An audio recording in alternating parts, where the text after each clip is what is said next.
जोंहा गाहाय आलासि बिथाङा सफैबाय बयबो खनसे आखाइ खबनो थाखाय खावलायहरनाय जाबाय।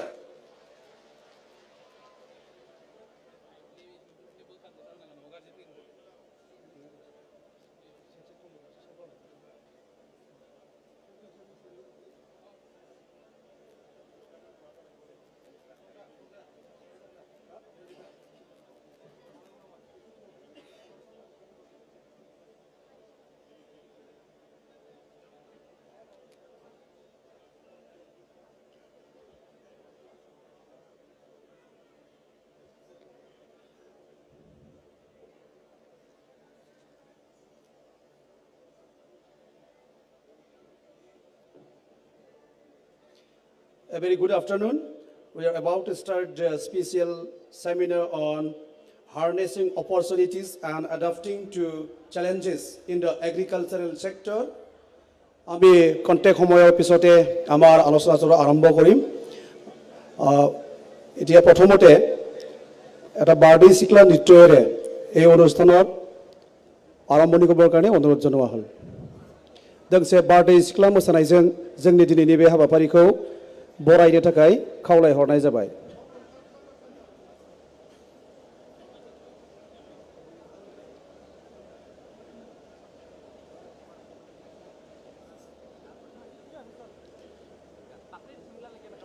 रंजाली कालचारेल सेन्टारनि मोसागिरि बिथांमोनखौ बारदै सिख्ला मोसानो थाखाय खावलायनाय जाबाय।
जोंनि बारदै सिख्ला मोसाग्रा हान्जाखौ थाबैनो मोसाफैनो थाखाय खावलायहरनाय जाबाय।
ধন্যবাদ আমাৰ ৰংজালী কালচাৰেল চেণ্টাৰৰ নৃত্যশিল্পীসকললৈ অশেষ ধন্যবাদ থাকিল এতিয়া আমি আৰম্ভ কৰিব বিচাৰিছোঁ আজিৰ সম্বৰ্ধনা অনুষ্ঠান আজি আমি প্ৰথমতে সম্বৰ্ধনা জনাব বিচাৰিছোঁ আমাৰ অসমৰ মাননীয় কৃষি মন্ত্ৰী শ্ৰীযুত অতুল বৰা দেৱক তেখেতক সম্বৰ্ধনা জনাব আমাৰ বিটিআৰৰ মুখ্য কাৰ্যবাহী সদস্য শ্ৰীযুত প্ৰমোদ বৰদেৱে মই তেখেতক আমাৰ সম্বৰ্ধনা গ্ৰহণ কৰিবলৈ অনুৰোধ জনাইছোঁ जोंनि आसामनि मन्त्रि मानाव गेदेर अतुल बरा बिथाङा जोंनि दिनैनि गाहाय आलासि बिथांखौ मान बावदों जोंनिनो बिटिआरनि गाहाय मावफुं सोद्रोमा श्रीजुत प्रमोद बर' बिथाङा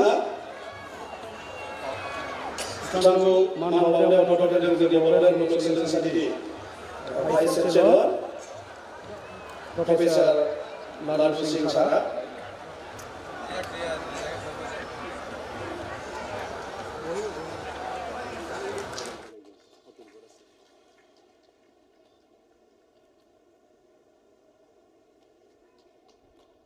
मोनसे मेमेन्ट' गथायदों जोंनि बड'लेण्ड मुलुगसोलोंसालिनि रेजिस्ट्रार डक्टर सुबुं बसुमतारी बिथाङा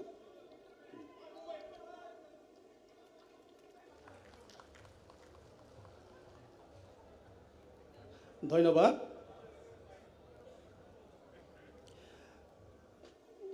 दायो आं जोंनि बानजाय आफादनिफ्राय जोंनि दिनैनि बे मेलनि बेखेवगिरि आरो जोंनि बिटिआरनि गाहाय मावफुं सोद्रोमा मानाव गेदेर प्रमोद बर' सार बिथांखौ गांसे आर'नाइजों मान बावनो थाखाय खावलायबाय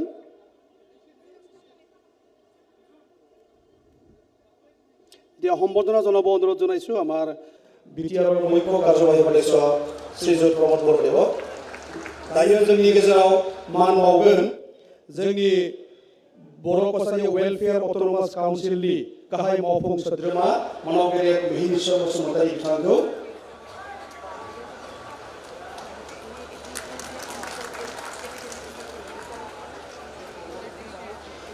Now we would like to felicitate our invited resource person, Dr. Ashish Kumar Bhutani, Additional Secretary, Government of Assam.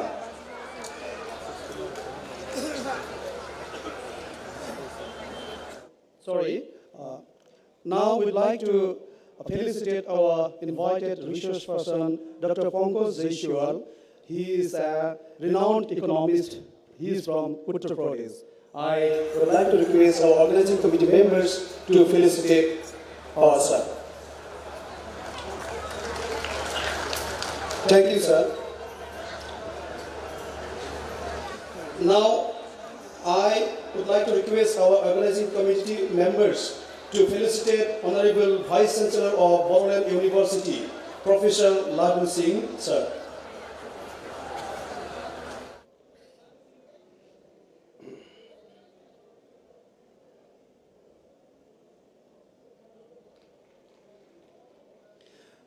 এতিয়া আমি সম্বৰ্ধনা জনাব বিচাৰিছোঁ আমাৰ বিটিচি লেজিসলেটিভ এছেম্বলিৰ ডেপুটি স্পিকাৰ শ্ৰীযুত অভিৰাম মহানায়ক দেৱক তেখেতক আমাৰ সম্বৰ্ধনা গ্ৰহণ কৰিবৰ কাৰণে অনুৰোধ জনাইছোঁ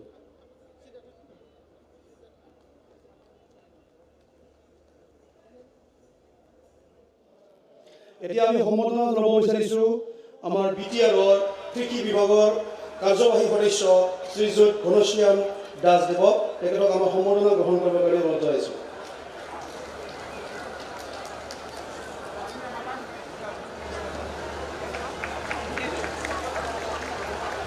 जोंनि गेजेराव आलासि महरै दंफैयो जोंनि आसाम आयेन आफादनि सोद्रोमा मानाव गेदेर लरेन्स इस्लारि बिथांखौ आं गांसे आर'नाइजों बरायनाय खावलायबाय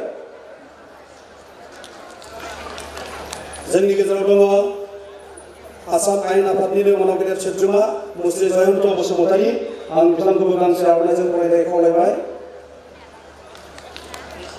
जोंनि गेजेराव दङ आसाम आयेन आफादनिनो मानाव गेदेर सोद्रोमा मुस्रि जलेन दैमारि बिथांखौबो आं गांसे आर'नाइजों बरायनाय खावलायबाय जोंनि गेजेराव दङ बिटिआरनिनो मावफुं सोद्रोमा डक्टर निलु स्वर्गियारि बिथांखौबो आं गांसे आर'नाइजों बरायनाय खावलायबाय जोंनि गेजेराव दङ आलासि महरै जोंनि बिटिआरनि मावफुं सोद्रोमा मुस्रि दावबायसा बर' बिथांखौबो गांसे आर'नाइजों बरायनाय खावलायबाय जोंनि गेजेराव दङ मानाव गेदेर मावफुं सोद्रोमा मिस्ट्रि रेवलेवा नार्जिनारि बिथांखौ आं गांसे आर'नाइजों बराय खावलायबाय जोंनि गेजेराव दङ बिटिसिनि मावफुं सोद्रोमा मानव गेदेर मिस्ट्रि रनेन्द्र नार्जारि बिथांखौ गांसे आर'नाइजों बरायनाय खावलायबाय जोंनि गेजेराव दङ এবাৰ আমি সম্বৰ্ধনা জনাব বিচাৰিছো আমাৰ বিটিআৰৰ কাৰ্যবাহী সদস্য শ্ৰীযুত অৰূপ দেৱ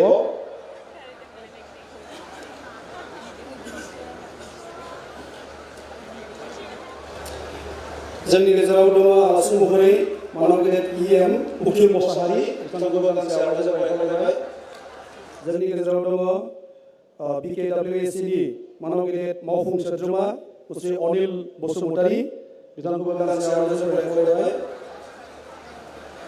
जोंनि गेजेराव दङ बिटिसि लेजिस्लेटिभ एसेम्बलिनि सोद्रोमा श्रीयुत माधव छेत्री बिथांखौ गांसे आर'नाइजों बरायनाय खावलायबाय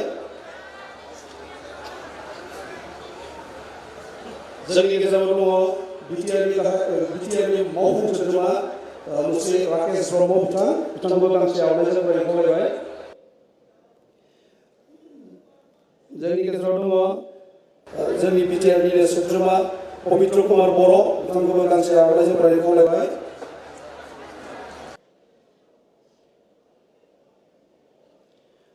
जोंनि बड'लेण्ड मुलुगसोलोंसालिनि registrar now I would like to request our members of the organizing committee to felicitate Honorable Registrar of Bodoland University, Dr. Shubham Bosumotari.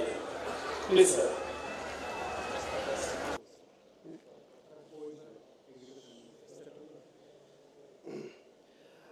दायो आरो जोङो बरायनो नागिरदों मोनसे सन्दीप बसुमतारी बारग' एमएलए तामुलपुर बिथांखौ गांसे आर'नाइजों बरायनो खावलायनाय जाबाय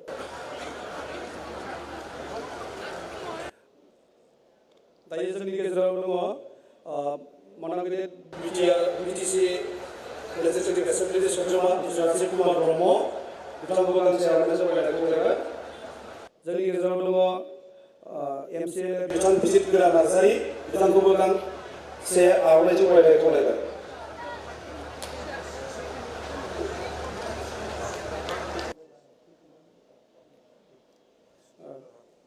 दायो now we would like to felicitate our one of the guests, Dr. Sudhir Pradhan. He is an independent director of NRL.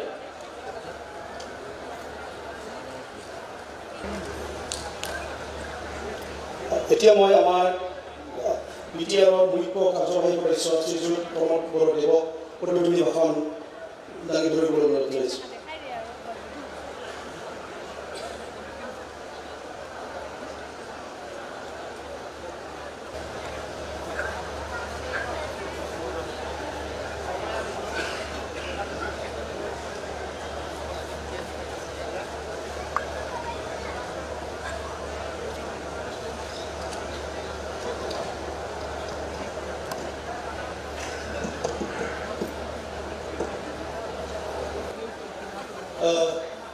Bodoland Knowledge Festival আজি অন্তিম দিনৰ এটি গুৰুত্বপূৰ্ণ বিষয়ৰ ওপৰত আলোচনা কৰিবলৈ আজি আমন্ত্ৰণ কৰি অনা হৈছে আমাৰ অসমৰ জ্যেষ্ঠ মন্ত্ৰী অসম গণ পৰিষদৰ সভাপতি অসমৰ সমাজ জীৱনৰ লগত জাতীয় জীৱনৰ লগত দশকৰ পৰা দশক ধৰি নেতৃত্ব দিয়া আমাৰ অতুল বৰা ডাঙৰীয়া মই প্ৰথমতে অতুল বৰা ডাঙৰীয়াক আমাৰ বডোলেণ্ড নলেজ ফেষ্টিভেলৰ আদৰণি জনাইছোঁ আৰু উপস্থিত আমাৰ সকলো ৰাইজক এটা জোৰছে হাত চাপৰি দি তেখেতক ৱেলকাম কৰিবলৈ আদৰণি জনাবলৈ মই অনুৰোধ কৰিছোঁ আজি আমাৰ মাজত উপস্থিত আছে আমাৰ vice chancellor professor Laishram Laddu Singh ডাঙৰিয়া বিকেডব্লিউএসিৰ চিফ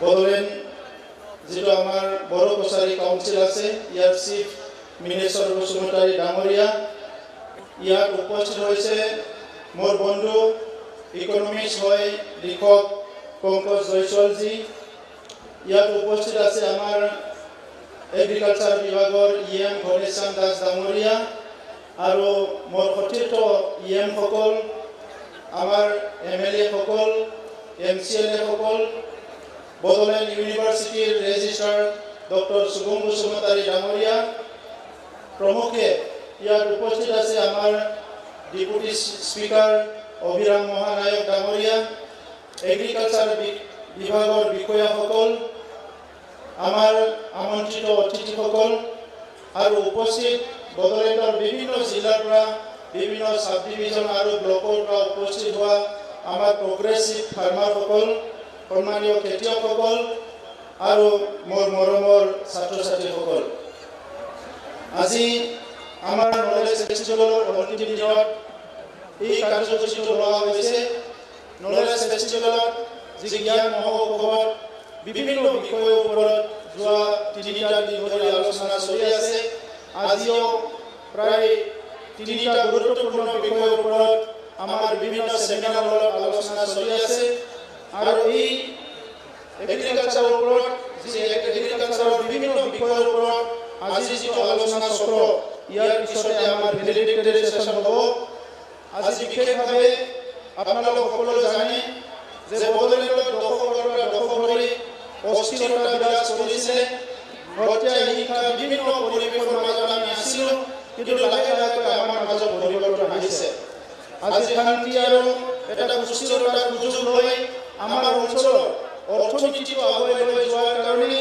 আমাৰ অঞ্চলৰ শিক্ষা দীক্ষা আগুৱাই লৈ যোৱাৰ কাৰণে আমাৰ অঞ্চলৰ এটা সুস্থ সমাজ গঢ়াৰ কাৰণে আজি আমাৰ এটা ডাঙৰ এটা প্ৰয়াস ইয়াত কৰা হৈছে এই নলেজ ফেষ্টিভেল বড়োলেণ্ড ইউনিভাৰ্চিটিৰ নেতৃত্বত 4দিনীয়া কাৰ্যসূচীত আমাৰ অঞ্চলৰ বিভিন্ন বিশ্ববিদ্যালয় মহাবিদ্যালয়ৰ বিভিন্ন প্ৰফেচাৰসকল আহি আৰু ইয়াৰ লগতে আমাৰ দেশৰ আৰু বাহিৰৰ বিভিন্ন অসমৰ ব্যক্তিসকল আহি আৰু বিভিন্ন ডিপাৰ্টমেণ্টৰ হেডবিলাক আহি ইনোভেটৰবিলাক আহি ইয়াত অংশগ্ৰহণ কৰিছে আৰু বিভিন্ন বিষয়ৰ ওপৰত খুব বিস্তাৰভাৱে আলোচনা হৈছে যে আজিৰ সময়ত সমাজখন আগুৱাই লৈ যাব লাগিলে কিমানখিনি আমাক ইনফৰমেশ্যন লাগে কিমানখিনি আমাক জ্ঞান লাগে কেনেকুৱা জ্ঞান ল'লে আমি সমাজত লগতে বিশ্বৰ বিভিন্ন আগশাৰীৰ সমাজৰ লগত আমি খোজত খোজ মিলাই আগবাঢ়ি যাব পাৰিম এইবিলাক কথা আলোচনা হৈছে আজি আমাৰ মাজত বিভিন্ন ইস্যু আছে বিভিন্ন বিষয় আছে সেই বিষয়বিলাক আমি আমাৰ মাজতে আলোচনা কৰোঁ আৰু আমাৰ মাজতে শেষ হয় কিন্তু সেই বিষয়বিলাকে দশকৰ দশক ধৰি আমাৰ অঞ্চলত চলি থকাৰ ফলত আমাৰ সমাজখন আগুৱাই যাব পৰা নাই আমি যদিও ইচ্ছা কৰোঁ যে অইন সমাজৰ নিচিনা আমাৰ সমাজো আগুৱাই যাওক ইয়াৰ কাৰণে চৰকাৰে কোটি কোটি টকা খৰচ কৰে কিন্তু আজিলৈকে আমি বহুত শিতানত পৰিৱৰ্তন দেখিবলৈ নাপাওঁ লাহে লাহেকৈ আমাৰ মাজত কিছুমান পৰিৱৰ্তন আহিছে আৰু সেই পৰিৱৰ্তনবিলাক বৰ্তমানৰ নেতৃত্বই বহু প্ৰয়োগ কৰাৰ পিছত এই পৰিৱৰ্তনবিলাক আহিছে তো সেই ক্ষেত্ৰত আজি বিশেষভাৱে আমাৰ অৰ্থনীতি বুলি ক'লে আমাৰ খেতি এগ্ৰিকালচাৰটোৱে আমি বুজি পাওঁ কৃষিটোৱে এই কৃষিৰ ক্ষেত্ৰত আমাৰ যথেষ্ট কাম কৰিব লগা আছে যে কেনেকৈ আমি এগ্ৰিকালচাৰ সেক্টৰটো অৰ্গেনাইজ কৰিম আমাৰ বড়োলেণ্ডৰ যিটো এগ্ৰিকালচাৰ ডিপাৰ্টমেণ্ট আছে এই এগ্ৰিকালচাৰ ডিপাৰ্টমেণ্টৰ নেতৃত্বত আজি প্ৰায় 28,000 খেতিয়কৰ লগত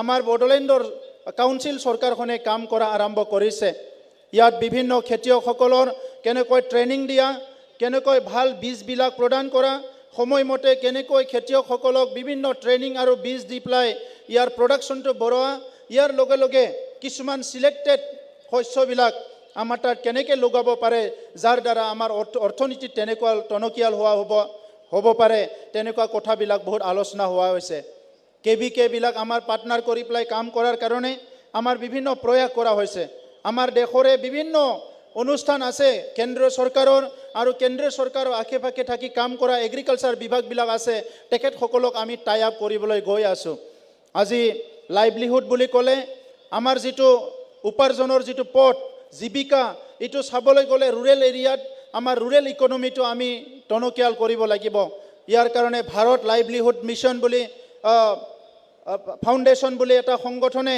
ভাৰতৰ বিভিন্ন ৰাজ্যত কাম কৰি আছে তেখেতসকলক আমন্ত্ৰণ কৰি আনি আমাৰ অঞ্চলত আজি এগ্ৰিকালচাৰৰ কামবিলাক আমি ৰুৰেল ডেভেলপমেণ্ট কামবিলাক আৰম্ভ কৰিবলৈ হাতত লৈছোঁ এগ্ৰিকালচাৰ ক্ষেত্ৰত বিশেষভাৱে আমি ফোকাছ দি পেলাই কি এলাইড সেক্টৰ আছে এগ্ৰিকালচাৰৰ লগত সেইখিনিকো আগবাঢ়ি যাব বিচাৰিছোঁ আজি অসমত কিছুমান ৰিভলিউচনাৰী কাম বৰ্তমান মুখ্যমন্ত্ৰী ডাঙৰীয়াৰ নেতৃত্বত আৰু কৃষিমন্ত্ৰী ডাঙৰীয়াৰ নেতৃত্বত হৈ আছে। ইয়াৰ ভিতৰত পেডি প্ৰক্ৰিটমেণ্ট যিটো অসমত কৰিলে ধান ক্ৰয় কৰা, এইটো আমি আগতে পাঞ্জাৱ হাৰিয়ানাৰ ক্ষেত্ৰত শুনিছিলোঁ, এতিয়া আমাৰ অঞ্চলত আৰম্ভ হৈছে। এই কামবিলাক এটা নতুন নতুন কাম, যিয়ে নেকি আমাৰ অৰ্থনীতিটো বহুত আগুৱাই লৈ যাব, খেতিয়কসকলৰ বাৰ্ডেনটো কমাই দিব। এই কামবিলাক আজি আমি একচেপ্ট কৰিব লাগিব। এই মাত্ৰ নহয়, ডাবলিং ফাৰ্মাৰ ইনকাম, যিটো মানে প্ৰধানমন্ত্ৰী নৰেন্দ্ৰ মোদী ডাঙৰীয়া দায়িত্ব লোৱাৰ পিছত এটা মিছন আগবঢ়াইছিলে, এই ডাবলিং ফাৰ্মাৰ ইনকামটো আমাৰ প্ৰত্যেকটো অঞ্চলত আমি সেইটো ভালকৈ ইমপ্লিমেণ্ট কৰিব লাগিব। আৰু ইয়াৰ কাৰণে আমাক ভাল ট্ৰেইনিং লাগিব, আমাক ভাল শস্য লাগিব, আৰু ভাল আমাক মাৰ্কেটিং নেটৱৰ্ক লাগিব। এতিয়া বিশ্বই অৰ্গেনিকৰ ফালে আগবাঢ়ি আছে। আমাৰ ইয়াতো বহুত বিদেশৰ মানুহ আহিছিলে, যিসকলে অকল অৰ্গেনিকৰ কথা পাতি আছে। আৰু আমাৰ খেতি যেতিয়া কেমিকেল ফাৰ্টিলাইজাৰ আৰু পেষ্টিচাইড আমি ইউজ কৰিছোঁ, বহুতখিনি বেমাৰ আমাৰ মানুহৰ শৰীৰত এতিয়া দেখা দিছে। মানুহৰ যিটো লাইফ এক্সপেক্টেঞ্চি আছিলে, এইটো বহুত কমি গৈছে। বহুত মানুহৰ এতিয়া গাত কেঞ্চাৰ দেখা দিছে, বিভিন্ন বেমাৰ দেখা দিছে। এনেকুৱা সময়ত আমাৰ যিটো খেতি, যিটো একমাত্ৰ জীৱিকাৰ পথ, সেইটো যদি আমি ভালকৈ কৰিব নোৱাৰোঁ, যিয়ে নেকি আমাক অৰ্থনীতিভাৱেও সহায় কৰিব, শাৰীৰিকভাৱেও সহায় কৰিব, এই দিশবিলাক আজি বিশ্লেষণ কৰাৰ সময় আহিছে। সেইকাৰণে এই জ্ঞান মহা উৎসৱত কৃষিটো এটা বিষয় হিচাপে লোৱা হৈছে। অনাগত দিনত বড়োলেণ্ডত আমি কেনেকৈ কৃষিৰ কাৰণে বিভিন্ন অনুষ্ঠান, আমাৰ কলেজ ইনষ্টিটিউশ্যনবিলাক আমি আৰম্ভ কৰিব পাৰোঁ, ইয়াৰ কাৰণে প্ৰয়াস কৰা গৈছে। আমাৰ চৰকাৰ অহাৰ পিছত বড়োলেণ্ডৰ যিখিনি ITI আছে, প্ৰত্যেকটো ITIত হেণ্ডলুম আৰু এগ্ৰিকালচাৰ ট্ৰেইনিং আমি আৰম্ভ কৰিবলৈ গৈ আছোঁ। কাৰণ এগ্ৰিকালচাৰ ট্ৰেইনিং ল'বলৈ আমাৰ তাত যিমানখিনি অনুষ্ঠান প্ৰতিষ্ঠান লাগে, এই অনুষ্ঠান প্ৰতিষ্ঠানবিলাক আমাৰ তাত নাই। আগত যিবিলাক কাম চলি আছিলে, এই কামবিলাক অলপ সলনি কৰিছোঁ। যিবিলাক স্কিম চলি আছিলে, এই স্কিমবিলাক অলপ সলনি কৰিছোঁ।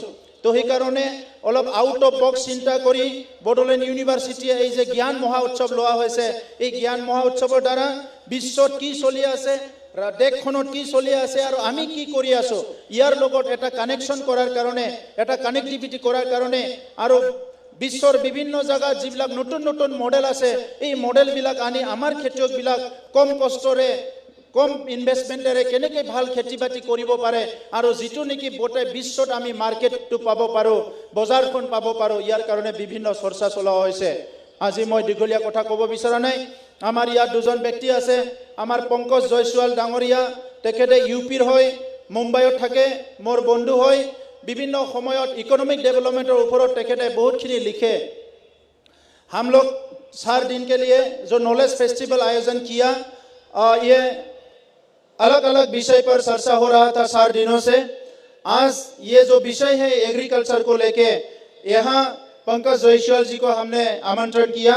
आपने बहुत बिजी शेड्यूल को छोड़ के बोडोलैंड में आया। मैं बोडोलैंड वासियों की तरफ से मैं आपको धन्यवाद देता हूँ। और पंकज जी के लिए एक बार जोरदार आप लोग हाथ ताली दीजिए, क्योंकि हमारा सरकार आते ही पंकज जयसवाल जी ने पहली बार आपके इनिशिएटिव से एयर इंडिया में यहाँ आके 100 से ज्यादा बच्चे को डायरेक्ट रिक्रूटमेंट किए थे। पंकज जयसवाल जी यहाँ एम्प्लॉयमेंट दिए थे, तो इसीलिए भी मैं धन्यवाद देता हूँ। और आने वाले समय में, एक समय पे बोडोलैंड में शांति नहीं था, स्टेबिलिटी नहीं था, हम लोग बहुत काम करने के लिए सोच भी नहीं सकते थे।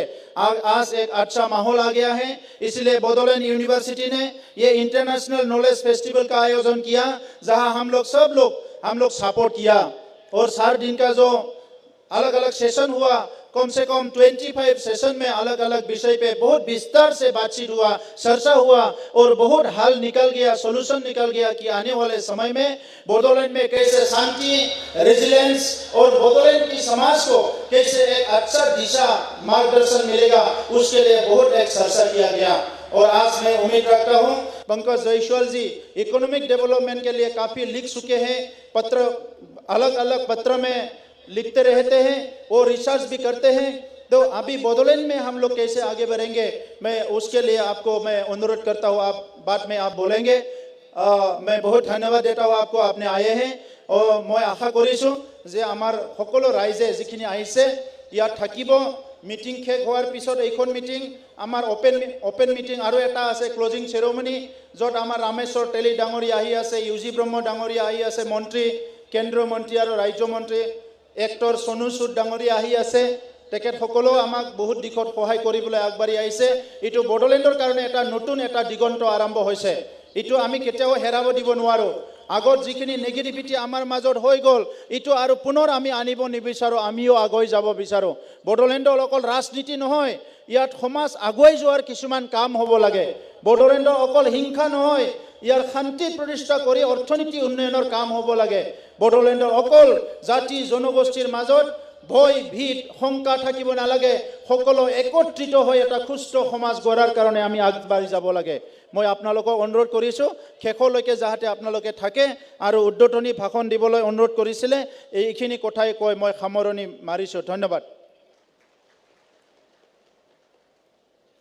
जोंनि बिटिआरनि गाहाय मावफुं सोद्रोमा मानव गेदेर प्रमद बर' सारनिसिम रोजा रोजा साबायखर थाबाय बिथांनि बेखेवनाय बिबुंथिनि थाखाय এতিয়া আমাৰ মাজত মুখ্য অতিথিৰ ভাষণ দিব মাননীয় অসমৰ কৃষি মন্ত্ৰী শ্ৰীযুত অতুল বৰাদেৱে স্যাৰ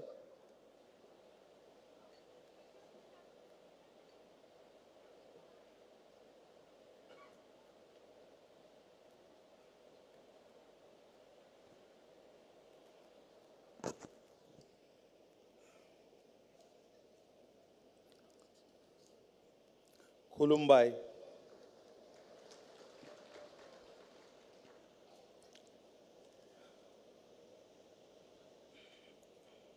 আজিৰ এই অনুষ্ঠানত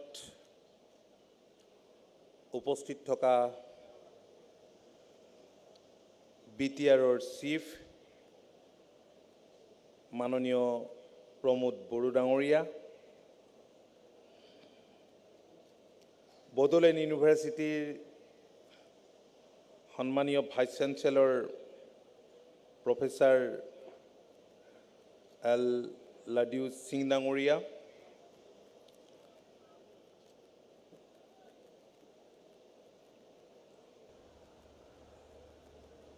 ডেপুটি স্পিকাৰ ডাঙৰীয়া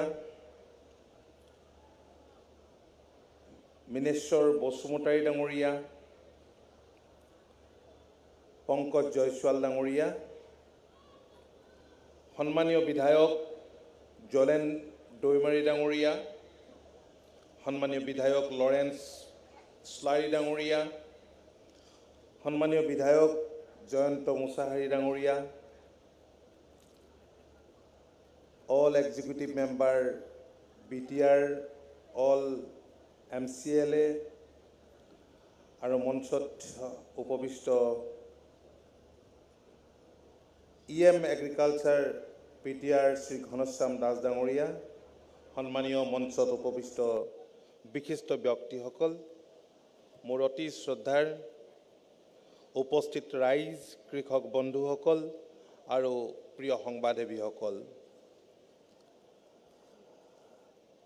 মই পোনপ্ৰথমে আপোনালোক আটাইকে মোৰ আন্তৰিক শ্ৰদ্ধা আৰু লগতে শুভেচ্ছা জনাইছোঁ মই অত্যন্ত আনন্দিত হৈছোঁ যে যিটো বিষয় যিটো সাবজেক্ট যিটো ফেষ্টিভেল ইয়াত অনুষ্ঠিত কৰা হৈছে এই ফেষ্টিভেল সচৰাচৰ আমাৰ ৰাজ্যখনত হয় যদিও এনেকুৱা ফেষ্টিভেলত মই কেতিয়াও উপস্থিত থকাৰ সুযোগ পোৱা নাই মই ভাবোঁ যে বিশ্ববিদ্যালয়ে বড়োলেণ্ড ইউনিভাৰ্চিটিয়ে বিটিআৰৰ মুৰব্বী প্ৰমোদ বড়ো ডাঙৰীয়াই অত্যন্ত এটা গুৰুত্বপূৰ্ণ পদক্ষেপ লৈছে আৰু যি পদক্ষেপে আমাৰ সমাজখনক আগুৱাই লৈ যাব আৰু ৰাইট ডাইৰেকশ্যনত উঠি অহা প্ৰজন্মক লৈ যাবলৈ সক্ষম হ'ব কাৰণ আমি সকলোৱে জানো আজি গোটেই পৃথিৱীখনেই এখন গ্লোবেল ভিলেজত পৰিণত হৈছে আৰু আপোনালোকে জানে যে পূৰ্বৰ চৰকাৰৰ দিনত লুক ইজ পলিচি আছিল, এতিয়া এক্ট ইজ পলিচি আছে। তো এনে পৰিস্থিতিত আমি বেপাৰ বাণিজ্য কৰাৰ ক্ষেত্ৰত চুবুৰীয়া ৰাষ্ট্ৰৰ লগত সহজ হৈ পৰিছে। আৰু মই জানি অত্যন্ত আনন্দিত হৈছোঁ যে যোৱাকালি ম্যানমাৰ, থাইলেণ্ড, বিভিন্ন দেশৰ, ছুইডেন, বিভিন্ন দেশৰ প্ৰতিনিধিয়ে এই ইণ্টাৰনেশ্যনেল নলেজ ফেষ্টিভেলত অংশ লৈছে। আৰু এইটোৱে স্বাভাৱিকতে মই ভাবোঁ যে সকলোকে উপকৃত কৰিব। আৰু আপোনালোক সকলোৱে জানে যে ৰাজ্যখনৰ গৰিষ্ঠ সংখ্যক ৰাইজেই হৈছে কৃষক। আৰু এই কৃষি ক্ষেত্ৰলৈ এক যুগান্তকাৰী পৰিৱৰ্তন আনিবৰ কাৰণে যোৱা বছৰকেইটাত আমি আন্তৰিকতাৰে চেষ্টা অব্যাহত ৰাখিছোঁ। BTR প্ৰশাসনেও সমান্তৰালভাৱে প্ৰচেষ্টা অব্যাহত ৰাখিছে। ইয়াৰ আগেয়ে পিগ মিছনৰ শুভাৰম্ভণিৰ দিনা মই উপস্থিত থকাৰ সুযোগ পাইছিলোঁ। প্ৰমোদ বড়ো ডাঙৰীয়াই নিমন্ত্ৰণ জনাইছিল। সেইটো এটা ভাল কাম হৈছে। আৰু মই বাটত আহোঁতে দেখি আহিছোঁ যে মাছৰুম মিছন ইয়াত আৰম্ভ কৰাৰ কাৰণে পদক্ষেপ গ্ৰহণ কৰিছে। আৰু খন্তেক আগতে আমি আমাৰ এগ্ৰিকালচাৰ ডিপাৰ্টমেণ্টৰ যি ষ্টল আছিল বিভাগৰ দ্বাৰা দিয়া, তাত সোমাওঁতে কেইগৰাকীমান মহিলাই আমাক মাতি লৈ গৈছিল আৰু তেওঁলোকে নিজে কষ্টৰে উপাৰ্জন কৰা মাছৰুম আমাক খাবলৈ দিয়া হৈছিল। আৰু যিজনে তাত এই কামখিনি কৰিবৰ কাৰণে মহিলাসকলক উৎসাহ যোগাইছে, তেওঁ বিশ্ববিদ্যালয়ৰ ছাত্ৰ বুলি বিশ্ববিদ্যালয়ৰ অধ্যাপকে কৈছে, ভাইচ চেঞ্চেলৰে কৈছে। আৰু তেওঁ যি পদক্ষেপ লৈছে সেই পদক্ষেপে মই ভাবোঁ যে হাজাৰ হাজাৰ মহিলাক নিশ্চয় এনেধৰণে নিজৰ ভৰিত থিয় হোৱাৰ এটা সুযোগ দিব।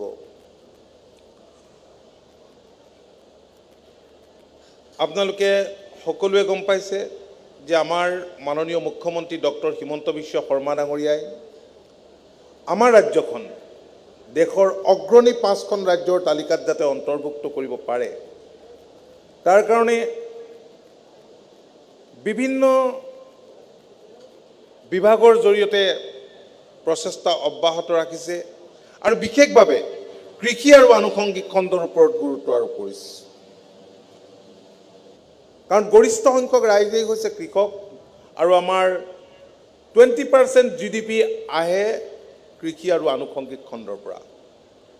আৰু ভাৰত চৰকাৰেও, দেশৰ মাননীয় প্ৰধানমন্ত্ৰীয়ে আমি দেখিছোঁ যে কোভিডৰ পিছত কৃষি আৰু আনুষংগিক খণ্ডৰ ওপৰত যথেষ্ট গুৰুত্ব আৰোপ কৰিছে আৰু শেহতীয়া বাজেটতো তাৰে প্ৰতিফলন ঘটিছে।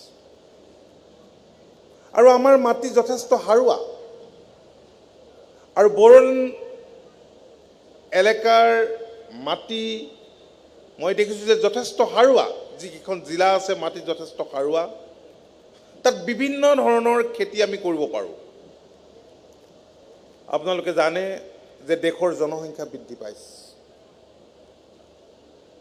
এই জনবিস্ফোৰণৰ ফলত অধিক খাদ্যশস্য উৎপাদন কৰিবলৈ পাঞ্জাৱ, হাৰিয়ানাৰ দৰে যেতিয়া ৰাজ্যবিলাকে প্ৰতিযোগিতাত নামিছিল, অত্যাধিক মাত্ৰাত ৰাসায়নিক সাৰ ব্যৱহাৰ কৰিছিল, কীটনাশক দ্ৰব্য ব্যৱহাৰ কৰিছিল, সেই সময়তো অসমৰ কৃষকসকলে তেনে কাম কৰা নাছিল। অজ্ঞতাৰ বাবেই হওক বা উপান্ত খেতিয়ক হোৱাৰ বাবেই হওক, ধনৰ অভাৱৰ বাবেই হওক, কিন্তু সেইখিনি নকৰাৰ ফলত আমি দেখিছোঁ যে এতিয়াও আমাৰ মাটি যথেষ্ট দেশৰ বিভিন্ন ৰাজ্যৰ তুলনাত উৰ্বৰা হৈ আছে। আৰু এই উৰ্বৰা মাটিত আমি বহু ধৰণৰ খেতি কৰিব পাৰোঁ। আমাৰ কেইবাগৰাকীও খেতিয়কক লৈ, আমাৰ কেইবাগৰাকীও জনপ্ৰতিনিধিক লৈ ভিয়েটনামলৈ চৰকাৰৰ যোৱাটো কাৰ্যকালত যোৱাৰ মোৰ সুযোগ হৈছিল, সুবিধা হৈছিল, সৌভাগ্য হৈছিল। আৰু মই দেখিছিলোঁ এতিয়া ভিয়েটনামৰ জলবায়ু আৰু অসমৰ জলবায়ুৰ মাজত বিশেষ পাৰ্থক্য নাই, যাৰ ফলত যিসকল কৃষক আমাৰ সৈতে ভিয়েটনামলৈ গৈছিল সেই কৃষকসকলে ড্ৰেগন ফ্ৰুটছকে ধৰি তাত কৰা নতুন নতুন খেতিৰ প্ৰতি আকৰ্ষিত হৈ এই খেতিবোৰ এতিয়া অসমৰ মাটিত অসমত আৰম্ভ কৰিছে আৰু সেই খেতিবোৰৰ বাণিজ্যিক মূল্য আছে। আপোনালোকে সকলোৱে জানে যে আগতে আমাৰ যিসকল খেতিয়ক সেই খেতিয়কসকল উপান্ত খেতিয়ক হোৱাৰ বাবেই তেওঁলোকে কৃষিক বাণিজ্য হৈছে ব্যৱসায়িক ভিত্তিত কোনেও গ্ৰহণ কৰা নাছিল, কিন্তু কৃষিক ব্যৱসায়িক ভিত্তিত গ্ৰহণ কৰিছে। আগতে খেতি বুলিলে আমাৰ ধান খেতিৰ কথাই খেতিয়কসকলৰ মনলৈ আহে বা সাধাৰণ মানুহৰ মনলৈ আহে। এতিয়া আধুনিক খেতি আপোনালোকে জানে গৰু পোহা, ছাগলী পোহা, মৌ পোহা, গাহৰি পোহা, হাঁহ পোহা, পাৰ পোহা, এইবিলাক খেতিৰ ভিতৰতে পৰে। মৌ পোহা খেতিৰ ভিতৰত পৰে। আৰু ভাৰত চৰকাৰে প্ৰায় 2000 কোটি টকাতকৈ বেছি টকা আমাক দিছে। এগ্ৰিকালচাৰ ইনফ্ৰাষ্ট্ৰাকচাৰ ফাণ্ড, এটা ফাণ্ড আছে। আৰু যিটো ফাণ্ড মই 3 বছৰ দেখিলোঁ যে বেছি ব্যয় হোৱা নাই। হয়তো সকলোৱে গম পোৱা নাই এই ফাণ্ডটোৰ কথা, আৰু সেইকাৰণে বহুল প্ৰচাৰৰ কাৰণে আমি আমাৰ বিভাগক আমি কৈছোঁ, বেংক বিষয়াসকলক মাতি আনিছোঁ। বেংকবিলাক ঋণ দিয়াত ৰিলাক্টেণ্ট। অসমৰ যিবোৰ বেংক আছে, ৰাষ্ট্ৰীয়কৃত বেংকেই হওক বা আমাৰ স্থানীয় বেংকেই হওক, গতিকে বেংকবিলাকে যদি ছাপোৰ্ট দিয়ে কৃষকসকলক, তেতিয়াহ'লে গভমেণ্টে যদি ছাবচিডি দিয়ে, মই ভাবোঁ যে বহু কৃষকে উঠি অহা নতুন প্ৰজন্মই নতুন নতুন খেতিত হাত দিব আৰু ইয়াৰ জৰিয়তে উপকৃত হ'ব। যোৱাকালি ম্যানমাৰৰ যিগৰাকী এম্বেচাডৰ আহিছিল, তেওঁৰ বক্তব্য মই এখন বাতৰি কাকতত পোৱাৰ বাবে পঢ়িছোঁ। বহুত গুৰুত্বপূৰ্ণ ভাল কথা কৈছে, আৰু এই চুবুৰীয়া ৰাষ্ট্ৰবিলাকৰ লগত আমাৰ বাণিজ্যৰ ৰাস্তা এতিয়া মুকলি আছে। নাজিৰাত এটা পৰ্ক প্ৰচেছিং প্লেণ্ট আমি আৰম্ভ কৰিবলৈ লৈছোঁ। মাননীয় মুখ্যমন্ত্ৰীয়ে মাৰ্চ মাহৰ ভিতৰতে সেইটো মুকলি কৰাৰ কথা, য'ত আমাক দৈনন্দিন গাহৰি লাগিব, আমাক 400 প্ৰচেছিঙৰ কাৰণে পৰ্ক প্ৰচেছিং এটা প্লেন। গতিকে 400 গাহৰি আমি দৈনন্দিন পাবলৈ হ'লে ৰাজ্যখনৰ প্ৰতিখন জিলাই গাহৰি উৎপাদন কৰিব লাগিব। সকলো জিলাতে গাহৰি উৎপাদন নকৰে, পৰম্পৰাগতভাৱে কিছুমান মানুহে পোহে আৰু কিছুমানে গাহৰি নোপোহে। এতিয়া আমি অনুভৱ কৰিছোঁ যে আফ্ৰিকান সোয়াইন ফিভাৰে যথেষ্ট আমাৰ পালকসকলৰ ক্ষতি কৰিলেও এতিয়া যথেষ্ট কমিছে। এই বেমাৰৰ বৰ্তমান আফ্ৰিকান সোয়াইন ফিভাৰৰ প্ৰাদুৰ্ভাৱ ৰাজ্যখনৰ অতত আমি দেখা পোৱা নাই। আমি যদি বায়'ছিকিউৰিটি মেইনটেইন কৰোঁ, তেতিয়াহ'লে নিশ্চয় আমি নিৰোগী কৰি আমি ৰাখিব পাৰিম, আমাৰ পালকসকলে ৰাখিব পাৰিব। গতিকে আমি যি খেতি কৰোঁ, আপোনালোকে জানে যে বৈজ্ঞানিক পদ্ধতিৰে আমি খেতি কৰিব লাগিব। বৈজ্ঞানিক পদ্ধতিৰে কৰা খেতিত আমি ধানেই কৰোঁ, সৰিয়হ কৰোঁ, মাহেই কৰোঁ, যি খেতিয়ে নকৰোঁ লাগে অধিক উৎপাদন হয়। এতিয়া যিবিলাক হাইব্ৰিড আছে, এই হাইব্ৰিডবিলাকৰ যতন আমি অলপ বেছিকৈ ল'ব লাগে, ঠিকমতে ৰুব লাগে, সময়মতে সিঁচিব লাগিব, সময়মতে লিংক কম্পনেণ্ট দিব লাগিব, পানী দিব লাগিব, কেয়াৰ ল'ব লাগিব, তেতিয়া অধিক উৎপাদন হ'ব। আৰু বাণিজ্যিক মূল্য থকা আমি খেতি কৰিব লাগিব। গতিকে এতিয়া নতুন প্ৰজন্মৰ যুৱক যুৱতীসকলৰ মাজত আমি দেখিছোঁ যে তেনে এটা চিন্তা, তেওঁলোকৰ চিন্তাত, তেওঁলোকৰ কৰ্মত আমি প্ৰত্যক্ষ কৰিছোঁ আৰু সেইখিনি প্ৰতিফলিত হৈছে। মই ভাবোঁ যে যোৱা সময়ছোৱাত ৰাজ্যখনৰ বহু শিক্ষিত যুৱক যুৱতী এই ছেক্টৰৰ লগত জড়িত হৈ পৰিছে। আপোনালোকে জানি সুখী হ'ব যে যোৱা বছৰটোত আমাৰ ৰাজ্যখনৰ উৎপাদিত ফচল 4000 কোটি টকাৰ ফচল বিদেশৰ বজাৰলৈ ৰপ্তানি কৰিবলৈ আমি সক্ষম হৈছোঁ। 4000 crores, এয়া কম নহয়, পূৰ্বতে কেতিয়াও হোৱা নাছিল। এতিয়া BTRৰ কেইখনমান আপোনালোকে জানি আনন্দিত হ'ব, হয়তো জানে যে ইয়াত কেইবাটাও ফাৰ্মাৰ্ছ প্ৰডিউচাৰ্ছ কোম্পানী হৈছে। এটা ওদালগুৰিত হৈছে Bhergaon agro organic producer company, ঠিক তেনেকৈ জিঞ্জাৰ টাৰ্মাৰিক হাই ভেলু